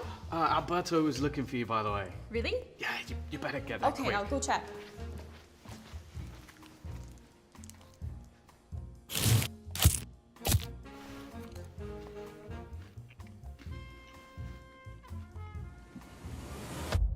Have a break.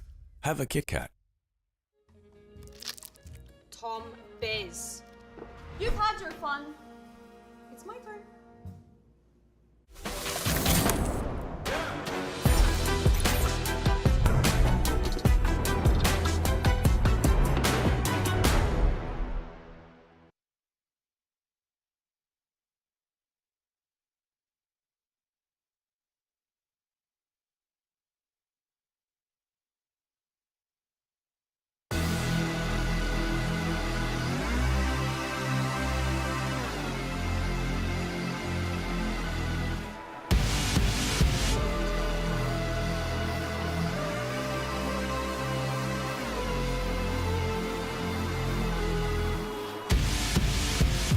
Am I learning my lesson? Never running from wreckage when it's getting too close.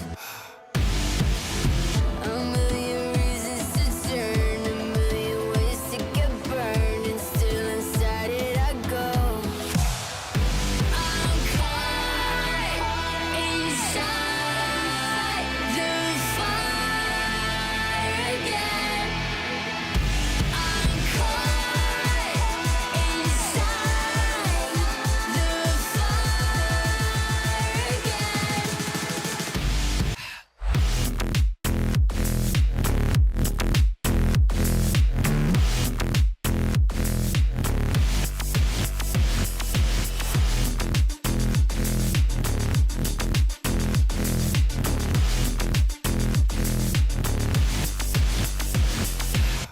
Follow me into the depths of hell. Maybe we're already in it and too close to tell. In another life, we might be playing it safe, but not here with fear. None, we're playing with fate. Don't be fooled or mistaken by my angel face. I'm just a hothead looking for a reason to break. I'm the wizard of death. I'll come visit you next. Whisper my name on the next till your very last breath. I'm caught inside the fire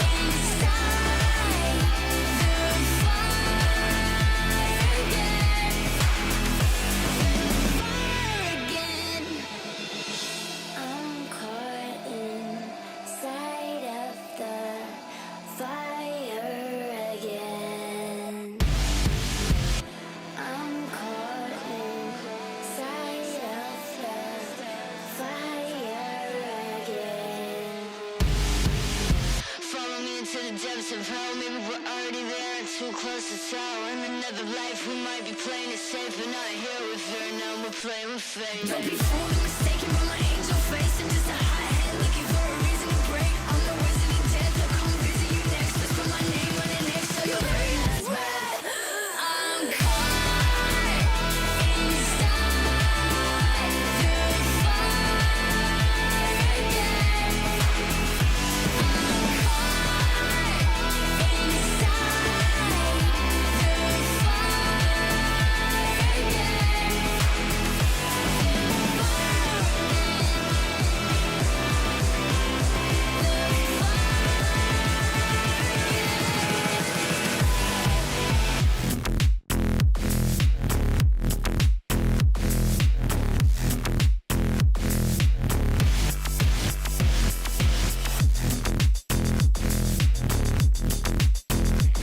I'm the wizard of death. I'll come visit you next. Whisper my name on an X till you're very last.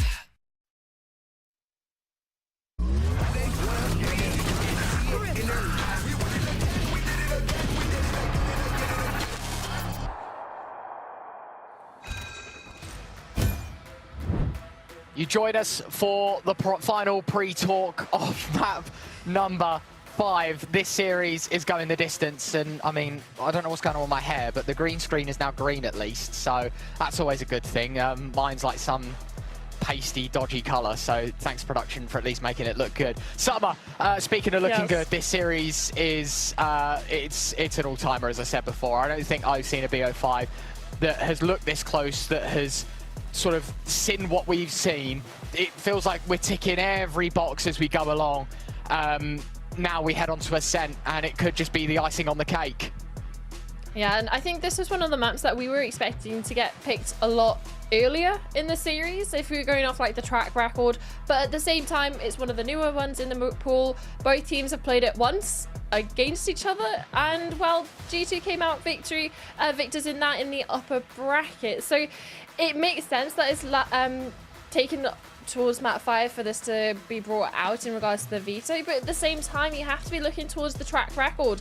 Neither of teams of this played this recently, apart from obviously the matchup they played against each other, and it's more of the expectation off the back of that. What has SK learned? Because it wasn't the greatest showing, okay? I think they lost, like, they were down 0-8 and they lost 13-7 or something. 13-7 or something like that. So they were able to build their way back up when they were on the defense, which is a positive thing that they're starting there, but it was again at the attacking half that really let them down in regards to they were already 0-8 down and had to build their way all the way back up, and it was just a little bit too little too late by that point.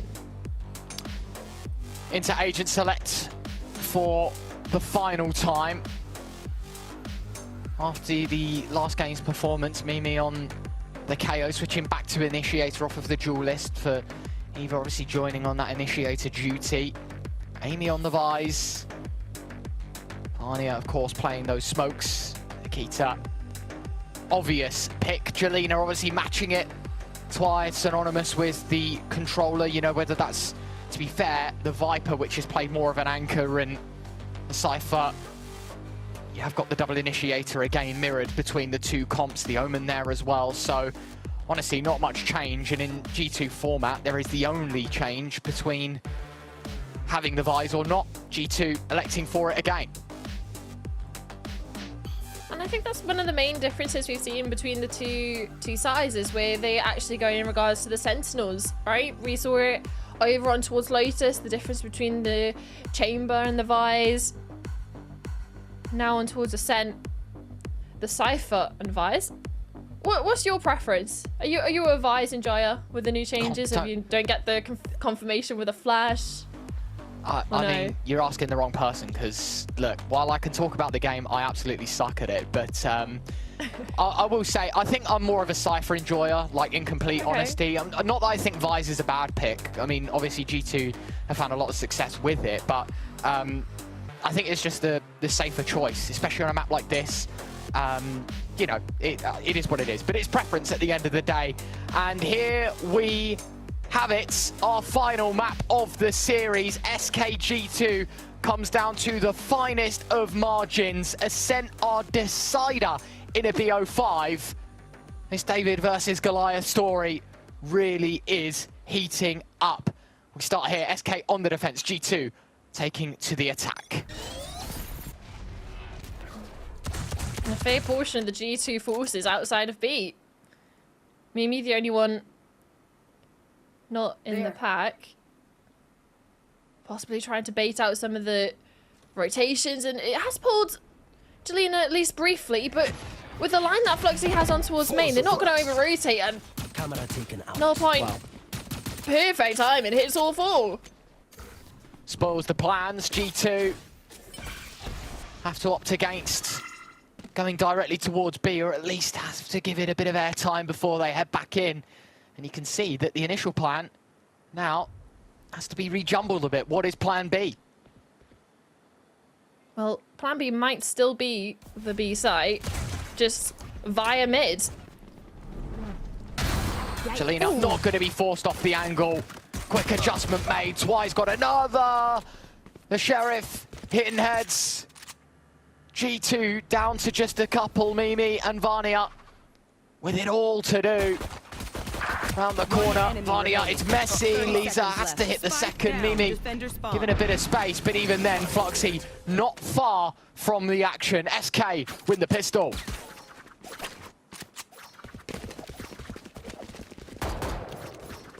Lovely couple of shots from Jelena. Yeah, watch this one out. Manages to avoid the paranoia. Just absolutely deletes the first player. 30 seconds. Defender spawn. First player seen. And it's relatively a simple cleanup off the back of it. And I think as we head in towards this one, this is where we're going to see a little bit more of the duelist head-to-head. Obviously only one duelist each side this time. Retrieving flash. No quadruple duelists on the server in Ascent at the very least, but it's more of Jelena on towards the scoped weapons, starting on the defense that I'm a little bit worried about. Maybe I shouldn't be. Vania. Too suppressed. With an upgrade. Flash. Not going to be finding much. Rescue. Fish in a barrel. Rescue. 3 quick kills out of the Guardian. Makes it look all too easy. SK draw 2 from 2. Pistol and follow-up. Time to see what G2 have now back on the rifles. Spike down A. One enemy remaining. Rescue is really heating up in the last couple. Playing against their ex-teammates.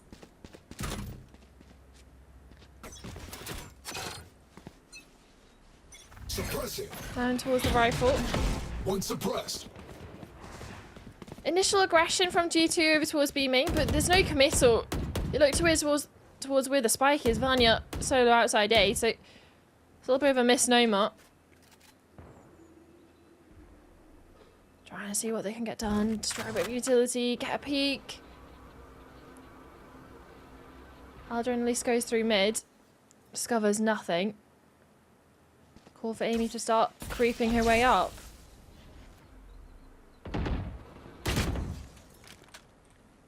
These are trying to spoil the plans outside B. The Aldrone goes in and yes, it spots one. But there's a lot more than just the singular body detected. Twice. Camera gone. But again, it's more information handed heading into this B site. They know G2 are going to try and put the screws to SK here. The bonus passing with flying colours right now. Lisa swings out. Lisa, it's fantastic. Nearly the third. Damage already done. Jelena holding down the 4. Amy 1 on 3. She has to back up. Knows that Fluxy's in spawn. The spike to her immediate left. Has to drop down to get it. Rescue low on site. 15 seconds. Time's the biggest factor right now. Amy moves in, expecting Fluxy to be close to the action. Instead, she's already parked herself in middle. No time. No chance for Amy. Rescue even looks for the damage. Stopping Amy from saving the weapon. Thorns get dropped down and popped to ensure SK don't go chasing. They are more than happy to take the third. G2 responseless with the rifles. Yeah, We missed the flash that came over from Rescue in support. And the fragment grenade, just so much in regards to supportive utility. And of course, the shots to follow up by the players on site. Lisa being one of the key figures yet again. One of the main issues for G2. Consistently, across maps, across rounds, across agents. G2 hero rifle on Akita, flashing towards A main. But instantly pushed off the angle with a smoke, a one-way, a paranoia. Want to surprise the SK players with a little bit of aggression. A little bit of a pace change and instead get pushed back.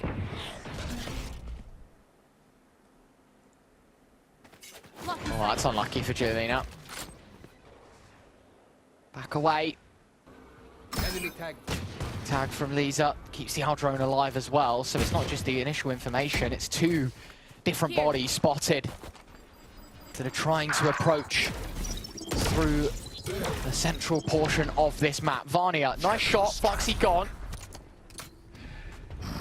4 on 5, it's an unorthodox situation. Rescue to try and bring some normality to it. Time's still ticking here, Summer. Gotta make a move in this site. Jelena, dash activated, would have expected a swing instead. G2 offered some mistake towards A. But this is just a crossfire waiting to happen with Rescue in main, 2 players coming out from heaven. They're all stuck into a site. They're fighting on 2 different fronts. Nicely done. Now the flank activated. Rescue expected to find at least something. It's laboured. She'll get there eventually, whether it's damage or frag. Eva finds one. But SK, they are now on 4 from 4 here on Ascent. And some of you obviously mentioned the last time these two played each other, this specific map. You know, it was G2, I do believe, that ran away with such an early lead. Sort of had one hand on the win already. Seems to be that SK looking to rewrite history, not just for themselves, but correct the record. Yeah, as both teams struggling to get things going on the attack, which plays into the hand of SK here. 4 in a row on the defense. And pressure firmly on the G2 side. Down for early timeout yet again. This is 2 games in a row now that we've had to see a timeout from G2. So early on.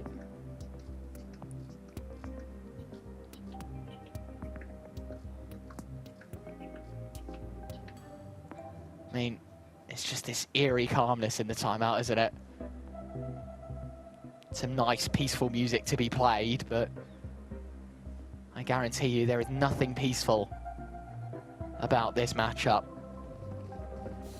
Comes down to the finest of margins. I mean, you even look at Haven, 13-11. SK could have won it there. Lotus, 13-9. G2 stood a good chance of taking home their pick. I mean, this is a real test. Mental ability, physically as well. These 10 girls performing the peak of Game Changers EMEA. Fast towards A Summer. Yeah, out on site, and especially with Jelena clearing out towards mid, they know it's full focus on the A main. Hunter True comes out as a couple of tags. Any more than it, though, that's what they'll be asking. Amy's found a double. Twice still alive in the back of this site. Finally, that removed the problem from under heaven. But on top of it goes Fluxy. Varnia needs to win a 1-on-2. Shock dart deployed. Lisa jumping down. Is that really the move you want to make? Varnia will punish. And G2 gifted their first. Spike down on the ground, Ryan. A player stuck in hell on 1 HP. And instead of waiting, playing for the objective, it's a leap of faith. I mean, that is such an important shot to hit for Varnia, though, because maybe, you know, in the same time that we're questioning if it's the right move, I mean, you have the spike, time, second by second burning. You've got to look at the flip side and be like, well, 30 points of health. If she doesn't hit the insta headshot, you probably do favour Lisa to win that fight. Knives up in the air, but Jelena can't slice through her first. Mimi lives to tell the tale. Important round for both teams. G2 wanting to build their way back up into this. A perfect opportunity to destroy the money of SK, but it's Fluxy that takes the first. Scheduled programming, clearly. SK confident in finding these advantages. Okay, sure. The KO ult invested from ResQ, but that forces the hand of G2. We're not interested in A anymore. Looking more towards the other side of the map, towards B. That's why... But from the side of SK, they're not necessarily rotating over though. As much as they've shut them out of A, it's almost an invitation in towards B. Utility down Mimi. now. There's no trips. Given the same treatment as you say, no trips, no cover. Broad daylight, fights are happening. Twy able to find one. Lisa's here, looking for more. Mimi peeks out from the stairs. Knife goes out. 4 on 2. SK numbers game, but never count G2 goes and out. Mimi's already found one. Varney has still got plenty of health to work with in this what was 2 on 4, now 2 on 3. Recon dart, lands short. No information given up. Mimi's tucked away as well. Fluxy, you could expect someone up close. She has to do it solo, Mimi. But Lisa and Fluxy win both their 1v1s. And SK move forward back to a 4-round buffer. 5-1.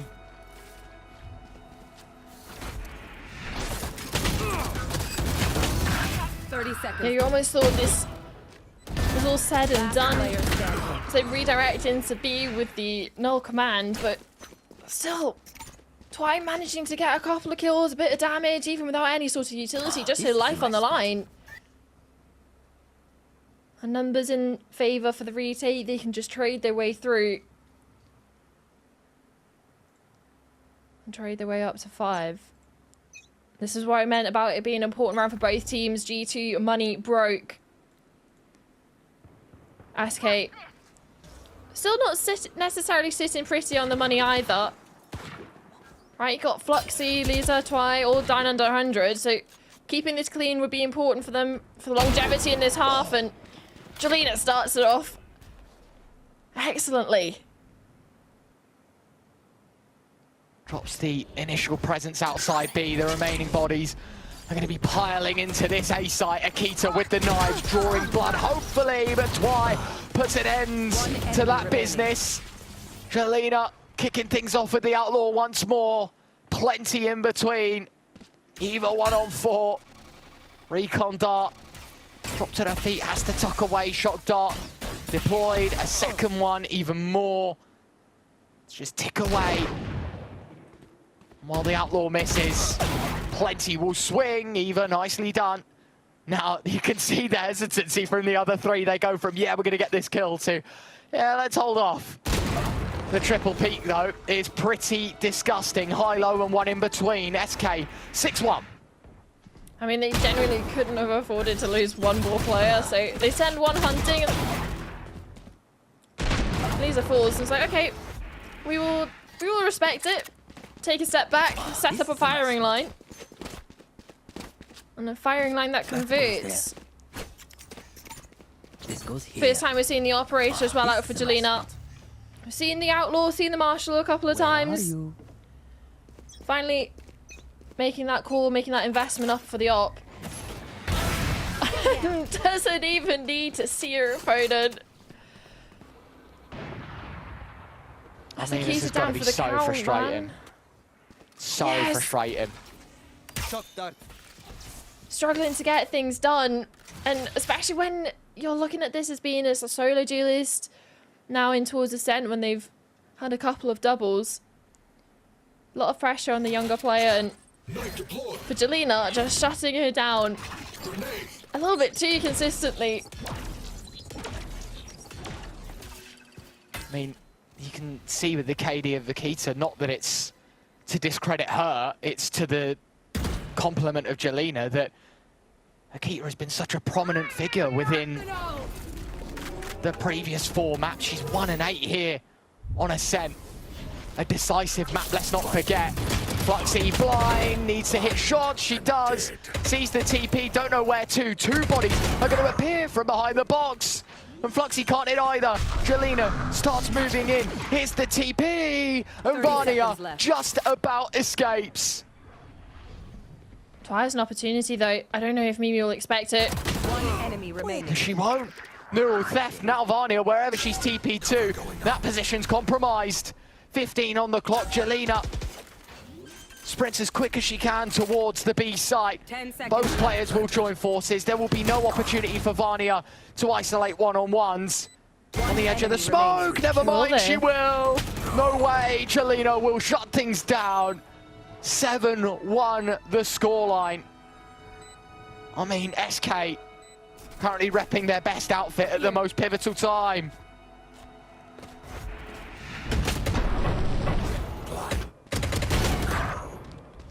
One enemy An remaining. attempt in towards A with the ultimate, right, from the Vise, the Steel Garden, but it just doesn't hit the player's backside. Can sit towards Hell, sit behind Triple. Just makes it ever so more difficult for G2 on their way out. Vanya having to TP out to safety just for Twy to be caught in between both players. And it's 9 rounds in, and we're on the 2nd timeout for G2.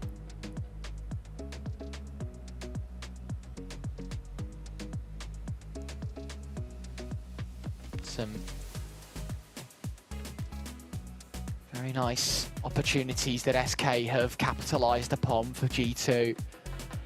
I think reality starts to set in, doesn't it, Summer? Look, face the facts, you're 7-1 down. This is map 5.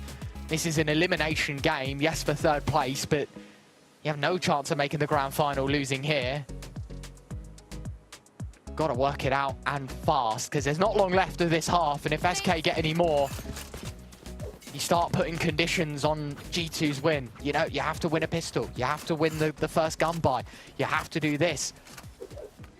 Again, you don't want to be asking too tall of an order. So G2... Just a round even. Exactly. Get their foot back in the game. The worst part is this isn't necessarily the round to do it in.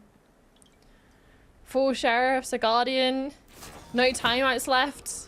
6 rounds to the deficit.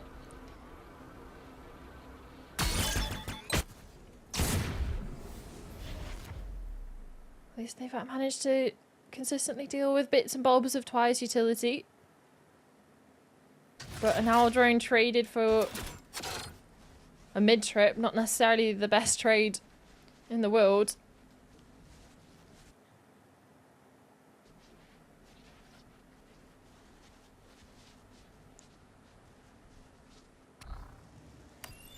Recon dart. Charged. Bounces around. Flash from Rescue as well. Again, just to delay G2 from this short take. And while it is disguised, mid to be on the cards. Lisa forced off the angle, but has different opportunities. Akita dead again. Unfortunate that she just gets killed on the move. But 2 more to come from it. You mentioned that this was not the round to get G2 some grounds. It is now 8-1 and done flawlessly by SK. Starting to get a bit concerning for G2. Or at least, maybe not a bit concerning, very concerning.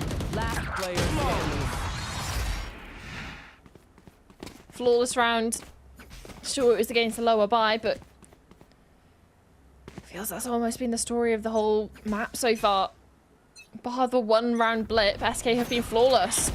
Okay, oh man! Oh, it's just so in the wound! A collateral from the operator.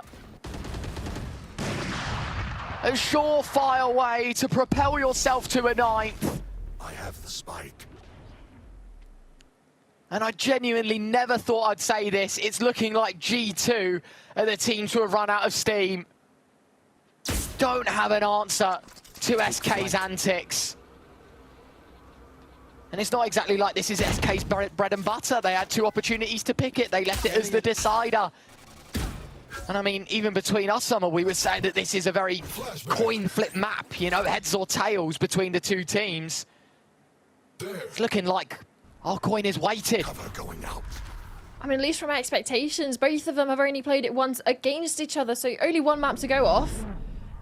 1 rep in officials so far this year. Obviously, only recently coming back to the map pool. It's a good way back in. 30 seconds left. Vanya to find Fluxy, but it was a 2-on-5. And only 1 step to recovery, plenty more. Mimi jumps into the crosshairs of Jelena.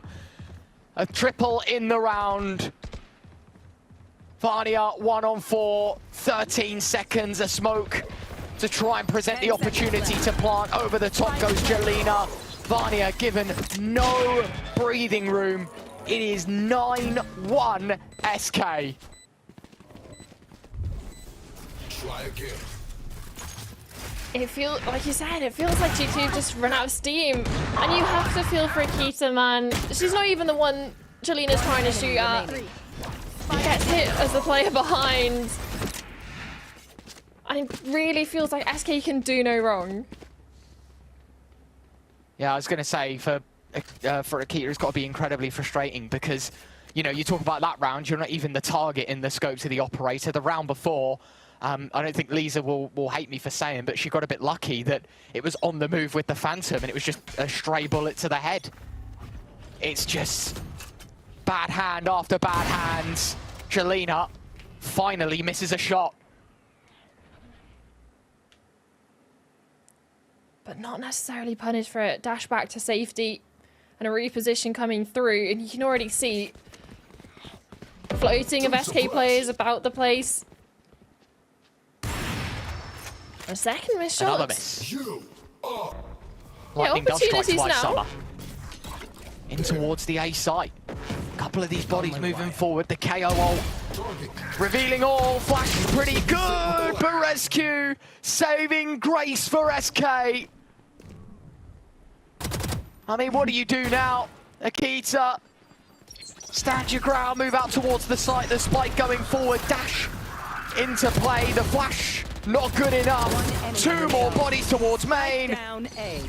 Twy does the damage. Rescue claims her hat trick. Double digits round in the half. inside a half, Summer.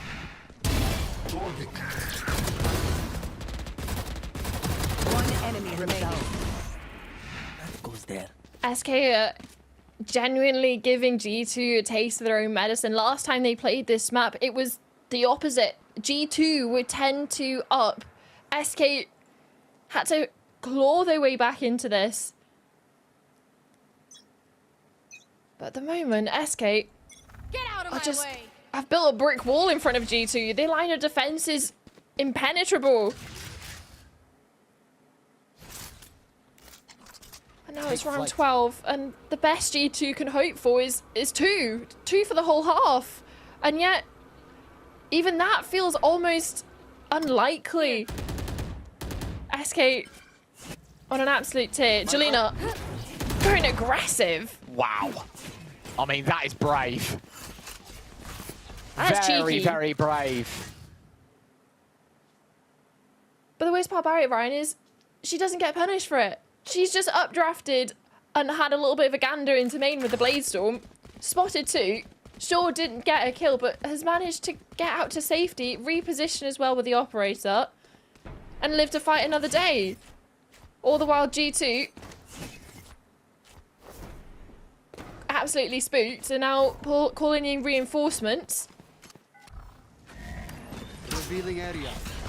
Knife goes out. Reveal as well. Akita trying to make some headway towards B. 30 seconds on the clock. Jelena's blocked off, but there are still 2 bodies in this site. Time is of the essence. Lisa alongside Twy. She's got 2 with the Phantom, and now the second pincer can just crush G2. Hearts and minds, but SK just don't care, and it does not matter what you believe. the scorelines can be for a defensive side comeback. 11-1 leaves G2 in a very tricky position. We are going to have to see a Game Changers phenomenon if we want to see OT, and if you want to see Game Changers in the final, G2 in the finals of Game Changers Stage 2. Can they do it? Let's find out.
A staggering half from SK.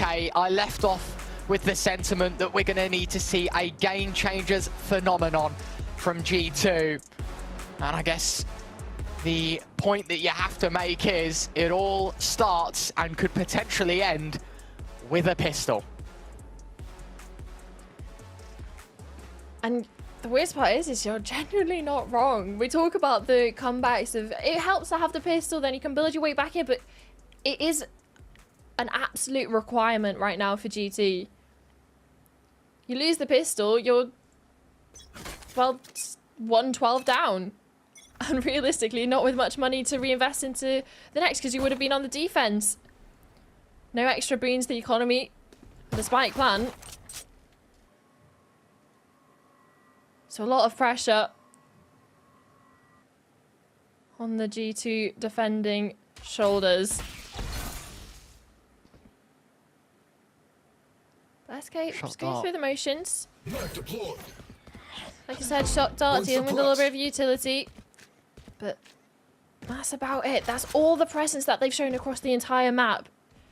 Only Lisa's been spotted. Only Lisa's made noise. And that looks like it's making G2 a little bit uneasy.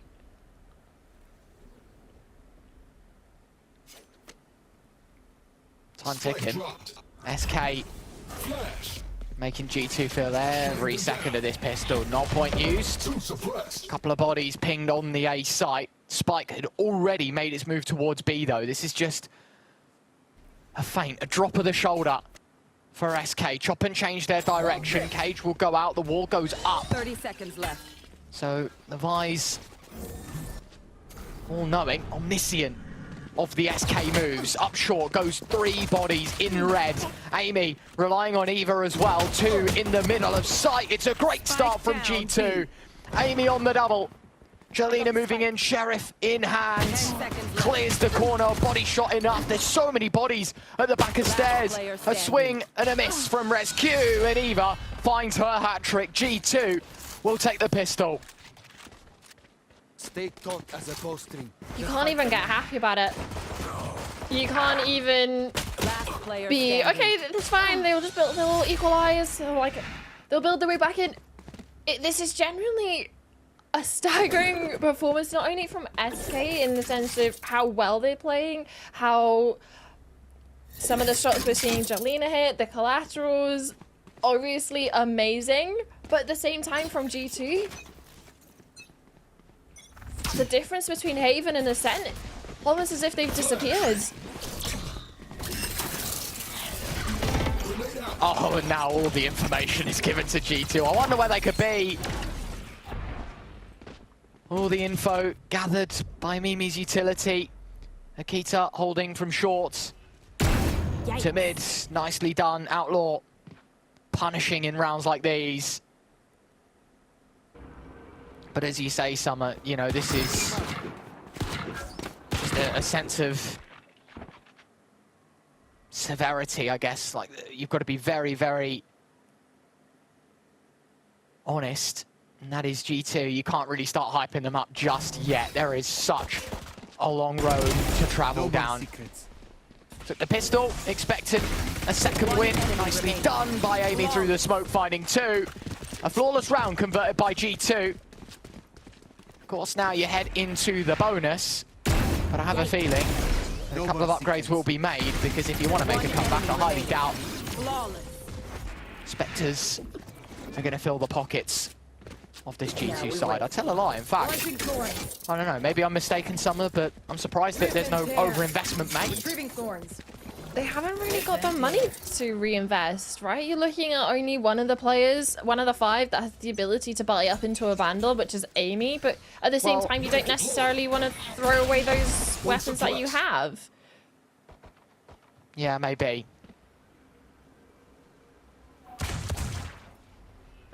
Even that one weapon, sure, Amy with the Vandal might have made a difference, but at the same time, that's the only player that would have been able to afford it to buy up, get a Vandal out, a premium weapon. So focus on G2 to get the chip damage done and work with the utility that they have. Nicely done by Vania. Blind and then a smoke. A huge deterrent from SK and heading up catwalking onto the A site. Amy going to be blocked off. Nade lobbed in front of the smoke, and that's going to give Amy a bit of cover. Flash as well. It's good. It's great. Good teamwork from G2 through the smoke. The bonus buy is starting to clip the heels of SK. 2 left. Fluxy and Twy. I stand corrected. I thought maybe some upgrades were necessary to the G2 arsenal. They make do with whatever. And for the remaining couple, I mean, Fluxy, Twy, no time to get the spike down, no time to indulge in a recovery. 10 seconds left. Straight up, this is a save.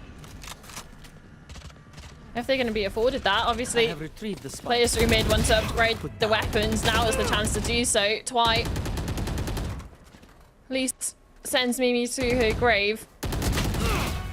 Oh, and Eva, just as the time ticks down. But again, like you said, because they didn't invest into the previous, it's fine. They have money.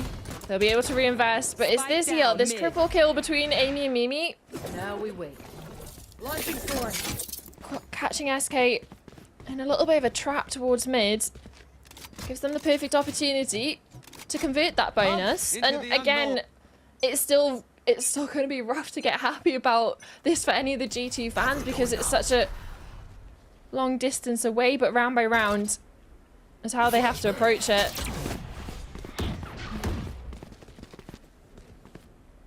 Barney up. Playing with fire in the smoke. Jelena wanting to get through, and that's Akita's job to dispatch of the flying jet. The judge able to find another. Twy does get a trade, 4 on 3. And SK working from a disadvantage yet again.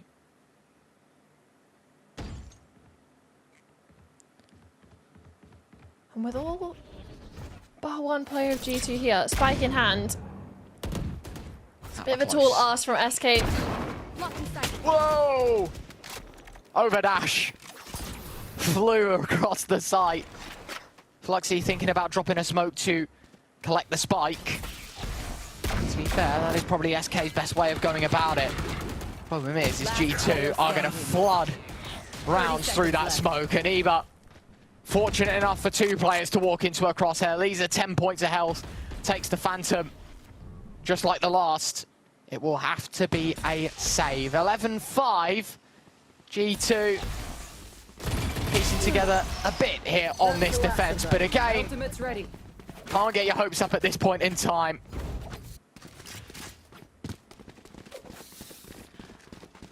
I mean, we're getting to the point where you might be. I'd say 7, 8. You start to believe in a couple of more rounds. See, I'd like to say that I'd agree with you, I think that's where you can start to believe that, you know, it's maybe a little more doable, but I don't think you can safely say that G2 are in with a chance until they're at like 10 or 11. Double digits. You know, like yeah. when the scoreline gets close, that's when you panic if you're SK. But, you know, you've got to think about it right now. You've got a 6-round buffer. That means this buy plus 2 more between that point and now. I just, you know, I think at any moment in time, you know, G2 make one misstep, one misplay, SK make a good call, it all gets pulled apart. So, look, maybe I'm just a bit more of a doubter than you, Summer.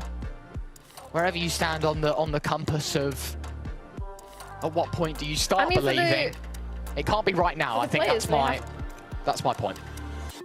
I mean, right now the players have to believe, otherwise there's no point going forward. But it's more for maybe the onlookers, the doubters, maybe. That 11-7, 11-8 is not the worst scoreline to be in. At least appears on the outside competitive, which is something that we're lacking right now. Even though G2 have strung the last 4 together, it's been a ragtag buy from SK for 2 rounds now. Finally, with weapons out across the board, so no one play on pistols. Ooh. Early Hunter's Fury expecting a heavy short push, but instead has to cancel with no tag. G2 putting up all the blockers that they can. I know exactly where. Bediva removed from middle. First blood awarded to SK, I do believe the first of this half that has gone their way. 50 seconds, still got time here to figure out right from wrong. And Akita, now on the operator, trying to deliver some good news! Oh my words! Full blind through a smoke, instant headshot, but it might not matter. More for Akita, more! Fluxy alone, 1 on 3. 30 seconds left. Would this be it? Fluxy had the clutch to give SK the opportunity of closing out Haven. No smoke. Eventually does get it. Perfect time to block off this CT angle and try and move in. Akita gonna hear those steps. Spike tapped. Now G2 will freeze. They don't have to move. There we are. No time, no matter what you do. She'll tap again, go for the spam. It's good damage. And Amy's not too far from the action, but there is not enough time to do it all. G2 move up to 6. Yeah, look at this replay. Akita honestly finally getting a chance to shoot back. It's been a rough first half of the map for her. But there was shots through the smoke, running, headshots, Colat's being the second player to get caught. And with the only weapon saved, the only weapon available to SK in this is the operator. Fluxy was able to grab. Deploying drone. Start to look for G2 to build up the confidence, build up the money. And as much as they've already got the momentum to snowball even further. Baited shot. Eva, drop of the shoulder. Jelena exposed on the operator. Pieces behind it, well, not as fruitful, Summer. 4 sheriffs. SK looking to take inspiration from the Wild West movie. Akita, a hawk towards middle, understood. SK's moves could potentially be towards her side. That will be removed, turns away from the flash, Eva. Unfortunate, can't get one. Jelena trades. That's Akita now suppressed by the null point, blind by the Omen util, and G2, the screws are being pushed in on this B site. Akita's just dead to rights, at least that's what you'd expect. Dashing back into cover, and under the safety of Mimi, knives are drawn. G2 still defending. Here goes Akita, but a right click from the Classic. 2-on-2. Is this how SK will fumble? Amy's got other ideas. Lisa will fall shortly after, and the G2 dream starts being a little bit believable. The spike is diffused.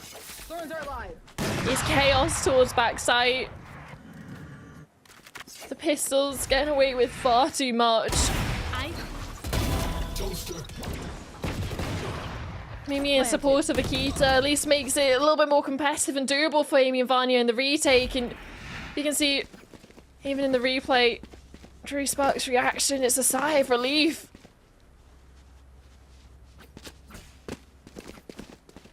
Two v 4 almost turned a loss. I mean, G2 now 6 in a row. Jelena, dash at the ready, flies in towards the site. Hunter's Fury, torched. To any avail for the attackers? No. SK, no information. Akita, just everywhere on the map right now, but Eva and Vanya will both fall. Spike is in the open, and with that smoke fading, clear line of sight offered for G2, but electing to play passive, hoping they can pull this back in the 3-on-4, facilitate the spike plant, but it's a tap, not a stick. G2 moving in, blind Amy, leaps from heaven. Mimi's got the second, all on Akita. She's got the rifle in her hands. She was class on the sniper, but looking to do it on the rifle. A must-win fight, but Fluxy will prevail. SK move to 12. G2 need 5 in a row. It's a tall ask. And the flashes, almost the key tie turn up for the G2 side.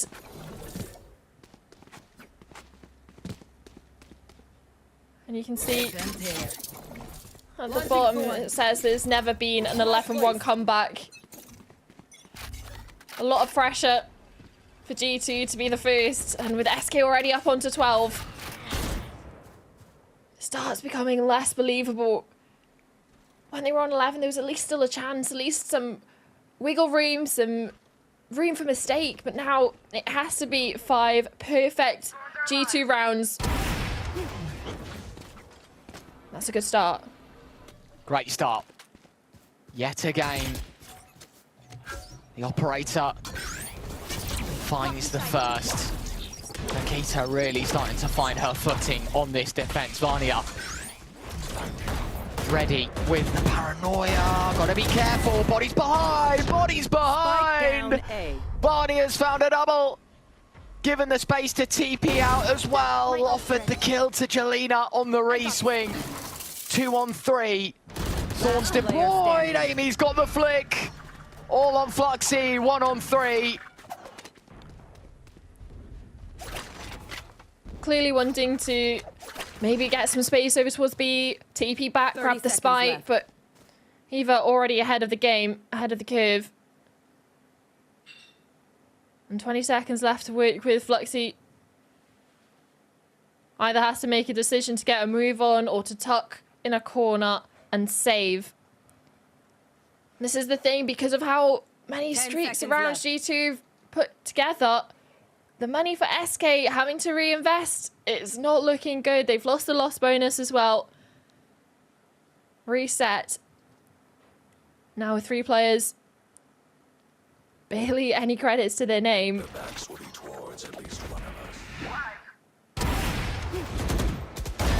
There's opportunities for G2. Duck, my ult's ready. G2, as you say, require a mistakeless game from here on out. At 11-1, you thought it was over.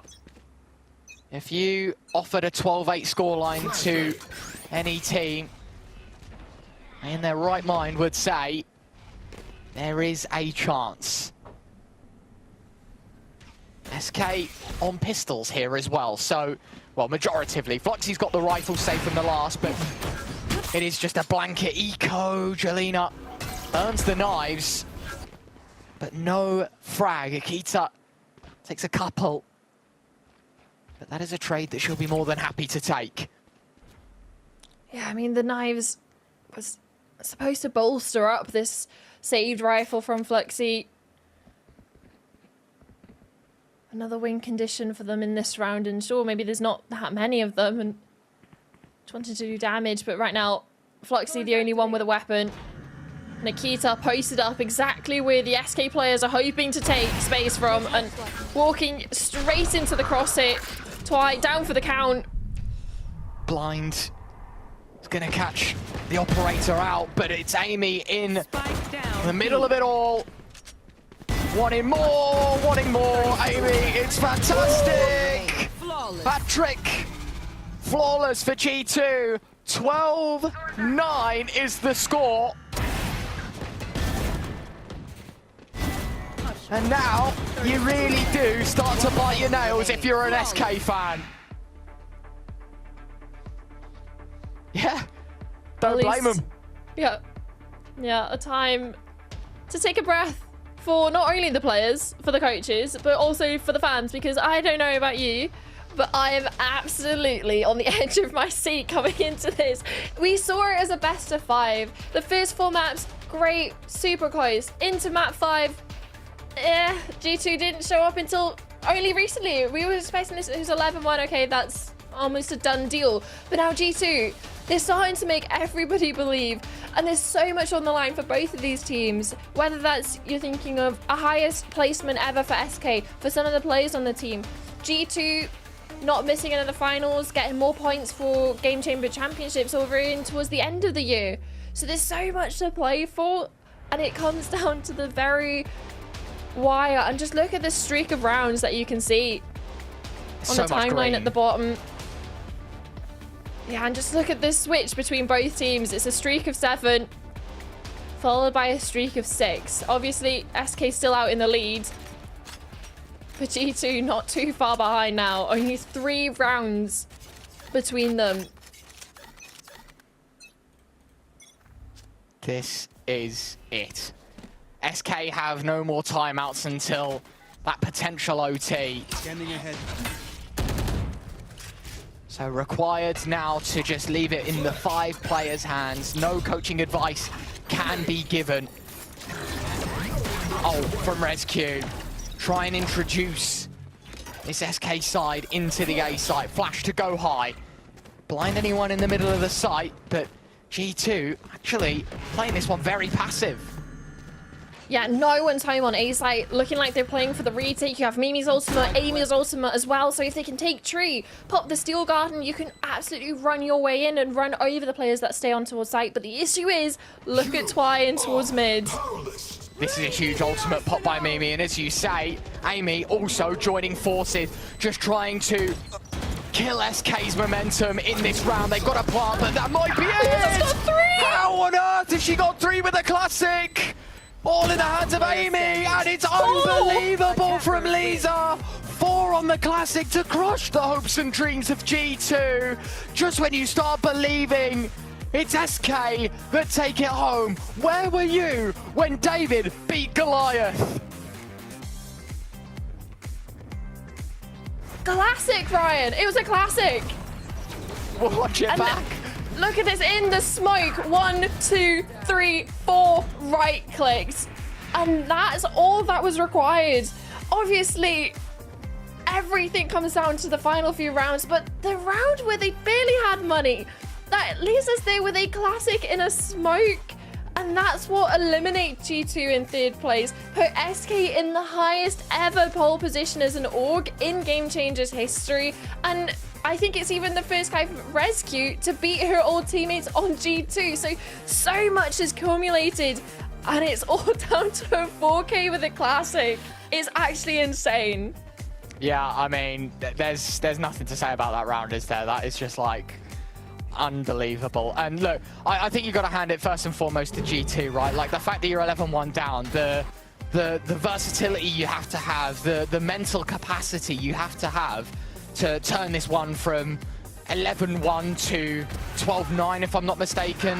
The scoreline is overall, like, you've got to hand it to G2. At the same time, for SK, it's just a fantastic day in the office for them beating G2. We welcome Billy back, and Billy, I hope you share the same sentiment as us all, and even though we live in the UK and we may not be used to the heat as much, it got damn hot for a second there. Mate, like, I have adrenaline. I can only imagine how the players are feeling. And when we saw that 11-1 scoreline, I thought, I've seen a comeback from here before. Could it happen? Could we get, you know, that moment that we saw Champs Finals, Fnatic versus NRG on Abyss? It almost happened. And if you're G2, guys, you have to be absolutely devastated. But I want to ask you, Summer, who do you think was the performer that kind of helped close that out? I know right now it's probably pretty easy to say Lisa, considering how that last round went. Yeah, I think I'm a little biased as well. I think throughout the entire series, I was just going, oh yeah, Lisa's great. Angstone Hero, she's doing great. She's top of the leaderboard. And then obviously in the last map as well, Jelena played incredible on the Jet. One of the main reasons they had such a big lead, right, going in towards that second half. But yeah, for me, it has to be Lisa throughout the entire series. And especially in regards to the last few playoff games that we actually got to watch. And it's just a little bit more of a step up for her in regards to performance from group stage now into playoffs. And one of the main reasons that has put SK into the grand finals. For sure. I think Jelena definitely stepped up. We can see that reflected in the scoreboard here. The round where she was able to get the collat on the operator, I think it's just great to see her thriving as well throughout this. I guess for you, Ryan, you know, we kind of set this matchup as David versus Goliath. Was the kind of expectation to go all the way to the 5th map, considering the experience of G2 versus, you know, some of the SK players playing their best of 5 for the very first time today? Yeah, I mean, yeah, we tee it up in such a way, and I think it's fair to say that this entire series has delivered on all fronts, right? Like, we've had so many ridiculous clutches, we've had so many insane plays, individual excellence. Yeah, I mean, look, I say David versus Goliath, and I feel like that kind of besmirches the SK name a bit, because I don't think they are a David in this Goliath story, right? Like, they are a very, very capable team.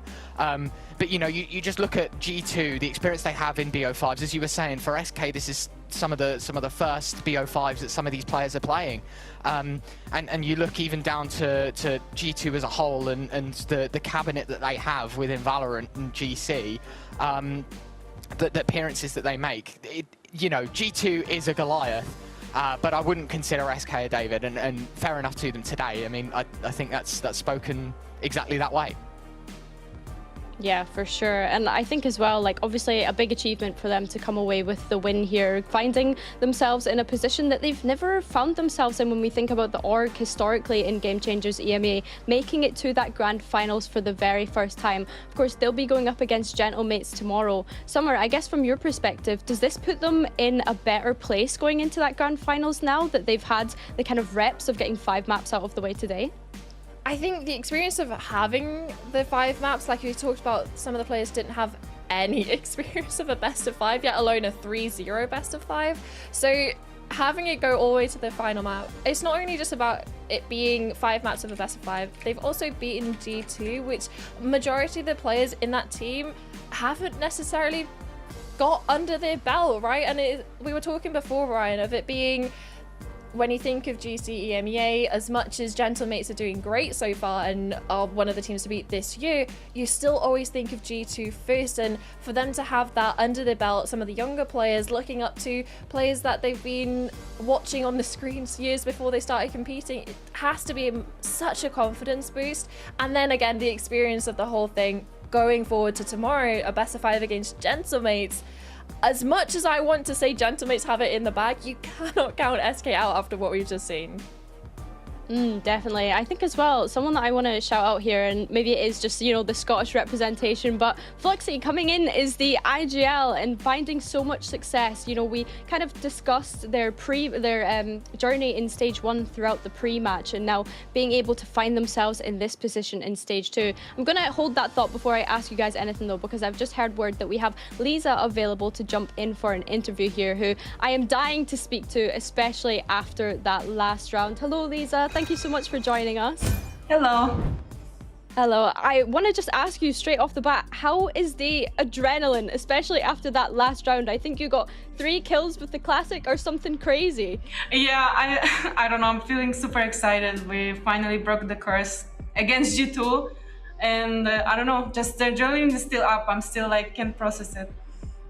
I can only imagine. Even I had adrenaline just sitting and watching you guys. But yeah, obviously I want to say congratulations. This is the best result that you've had, but also the SK as an organization has ever had in Game Changers EMEA. So I guess from your perspective, what do you think went different this time around in this stage for you to go from being relegated in stage 1 to now making it to a grand final in stage 2? I think this bootcamp has helped us a lot. And we just learned a lot from, like, I learned a lot of mistakes from last the split, and I don't know, we just processed together as a team. Our synergy went high together, and yeah, I don't know, just everything went good. For sure. And I read that pressure is a privilege is one of the quotes that you quite like. Did you feel any of that pressure in the server today, especially when it got to that 5th map? Yes, I felt the pressure, but I was trying to think it as a positive thing, and that I'm happy to do something that I like. Wait, sorry. I like doing what I do, you know? This job, the esports, the games, I love it so much. We can definitely see that when you're playing in the server. I also want to ask you, what were your goals coming into this stage, and do you feel like you've achieved them now that you're going into that grand finals tomorrow? As my goals? Or as the team? Yeah, your personal goals, yeah. My personal goals was just to be the best teammate that I could be and higher up a bit my comms, my energy, and yeah, just to be the best teammate that I could and be more like mid-round caller.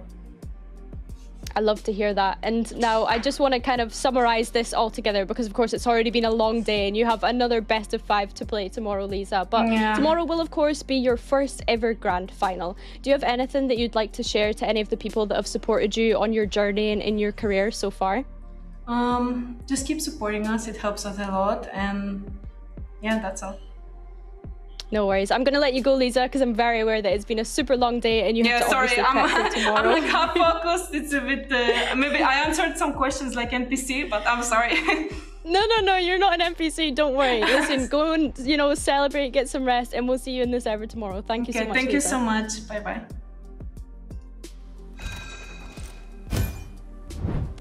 I can't believe she just called herself an NPC. Yeah, I mean, what can you say, right? Like, you've just gone through hours upon hours, right? Like, of playing, sitting at the desk, some really heated moments, some really narrow wins and losses. Like, I think, unfortunately, the last thing you want to do is be asked some questions and then have to go to sleep and do it all again tomorrow, right? But fair play, because they had a fantastic day today. And there's no denying that they've definitely, I think, inspired some people in GC EMEA and realised that, you know, the gap between those that get relegated and those that sit pretty at the top, not that far apart, and the clashing of heads will happen tomorrow. Yeah, for sure. I think especially when we consider SK and the journey that they had in Game Changers EMEA last year, right? They were kind of the underdogs, the team that had come up and were finishing in top 4s, which kind of came as a surprise, and now finally they find themselves just a year later punching a ticket to that grand finals. I want to bring up the bracket before we close things out as well, just so that we can see the journey that we've had throughout this stage 2 playoffs and how crazy it has been. Summer, are you happy with the grand finalists that we have going into tomorrow? I don't think I can be unhappy, honestly, with everything that we've seen. And the fact that we're getting to see Gentlemates defend their crown, one, that's the story from Split 1 to Split 2 that we get to see culminate tomorrow. But also, when you mentioned SK, last year they were a team that got relegated. They also got relegated in Split 1. This was a team that had to fight their way through promotion yet again, and it's this massive turnaround. And we were talking about it being this fairy tale story, and I generally don't know who to support tomorrow, and that's the best, most privileged position to be in regards to GC EMEA this year. Of there's so many teams that have this storyline that you want to support and want to see them through to the finish. For sure. Well, it looks as though we brought back the happy birthday banners for Ryan, just to remind him that it is in fact his birthday. Poor Ryan, he spent the whole day here on Game Changers working, but at least it's been some banger games. I guess before we close this out, I just want to kind of offer the floor to Ryan, yourself first, and then you, Summer, because of course this is kind of the first Game Changers lower finals that you've been able to work. So is there anything that you'd like to say to the people watching? It's been a pleasure, first and foremost. Thanks for having me. Second off, if you're not there tomorrow, and you've got something in the way, move it. It can happen another time, you know, another day, another place, move it. There's something to note, right, and that is that SK are a team that came from relegation. They are now fighting in the grand final. It's an SK team that lost both of their picks, but took G2's picks off of them. And if that doesn't speak chaos for tomorrow against Gentlemates, I don't know what does. And look, Ryan didn't move his birthday. Ryan's here on his birthday just to watch the lower finals. If you don't move your plans tomorrow for the grand finals, there's something wrong with you. But honestly, I do appreciate being able to work this event anyway, because I do love my girlies in GC. And also to any of the people watch partying or sharing stuff on Twitter, sharing the clips, sharing the clutches, everybody appreciates what you guys do, and the same goes for everyone in production as well. Just giving a platform for the GC scene to have an opportunity to get these possible comebacks, the 11-1s, the map 5 best of 5 final, the fairy tale runs, and the fact that we get to see it all is genuinely such a privilege. Listen guys, it's been absolutely great, and as you mentioned, Summer, the whole Game Changers EMEA community, we love you so much, and thank you so much for sticking around with us as well. It's been a very, very long day, but please remember we have our grand finals tomorrow. It is of course going to be Gentlemates going up against SK Nebula. We're going to sign off for the night, but please do stick around to watch our Razor end of day highlights.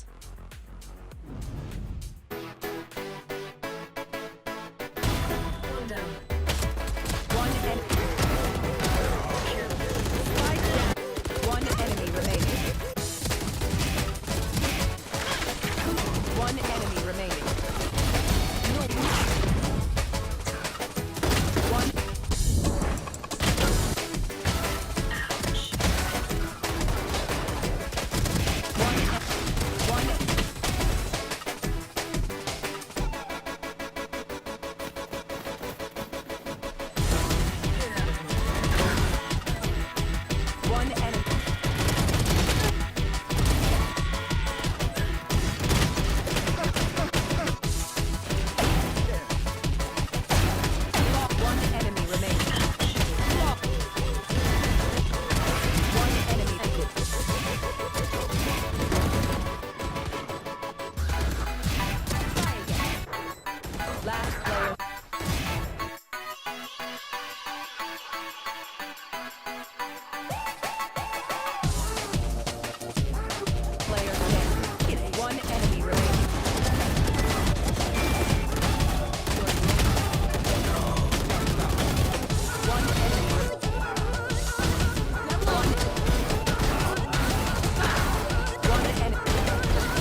walk anywhere. Eyes them locked on me fresh sneakers straight to the snapback. Pretty girl them smell make alone get weak. Wanna give me loose chat. Any boy try to take my style right now, better bring it right back. Come me look good in anything from the latest fashion, no throwbacks from a thrift shop. Yeah, hear that? Because my style so different. You see my style so different. Yo, watch how my style so different. Anywhere me go, yo, I'm just straight killing it. Ha, because my style so different. You see my style so different. Yo, watch how my style so different. Anywhere me go, yo, I'm just straight killing it.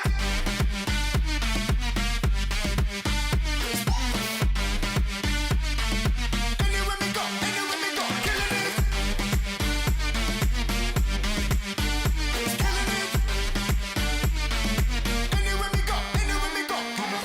Money on my mind, all I hear is chain, chain, chain. Some boy can't afford one chicken wing. Roll with top class, gal, no basic thing. Confidence in myself from the words we sing. Yo, become a style done properly, cause I must compliment the physical anatomy. When you see me on the street every day looking fresh, with I swear that the thing is a strategy. But it's just my style so different.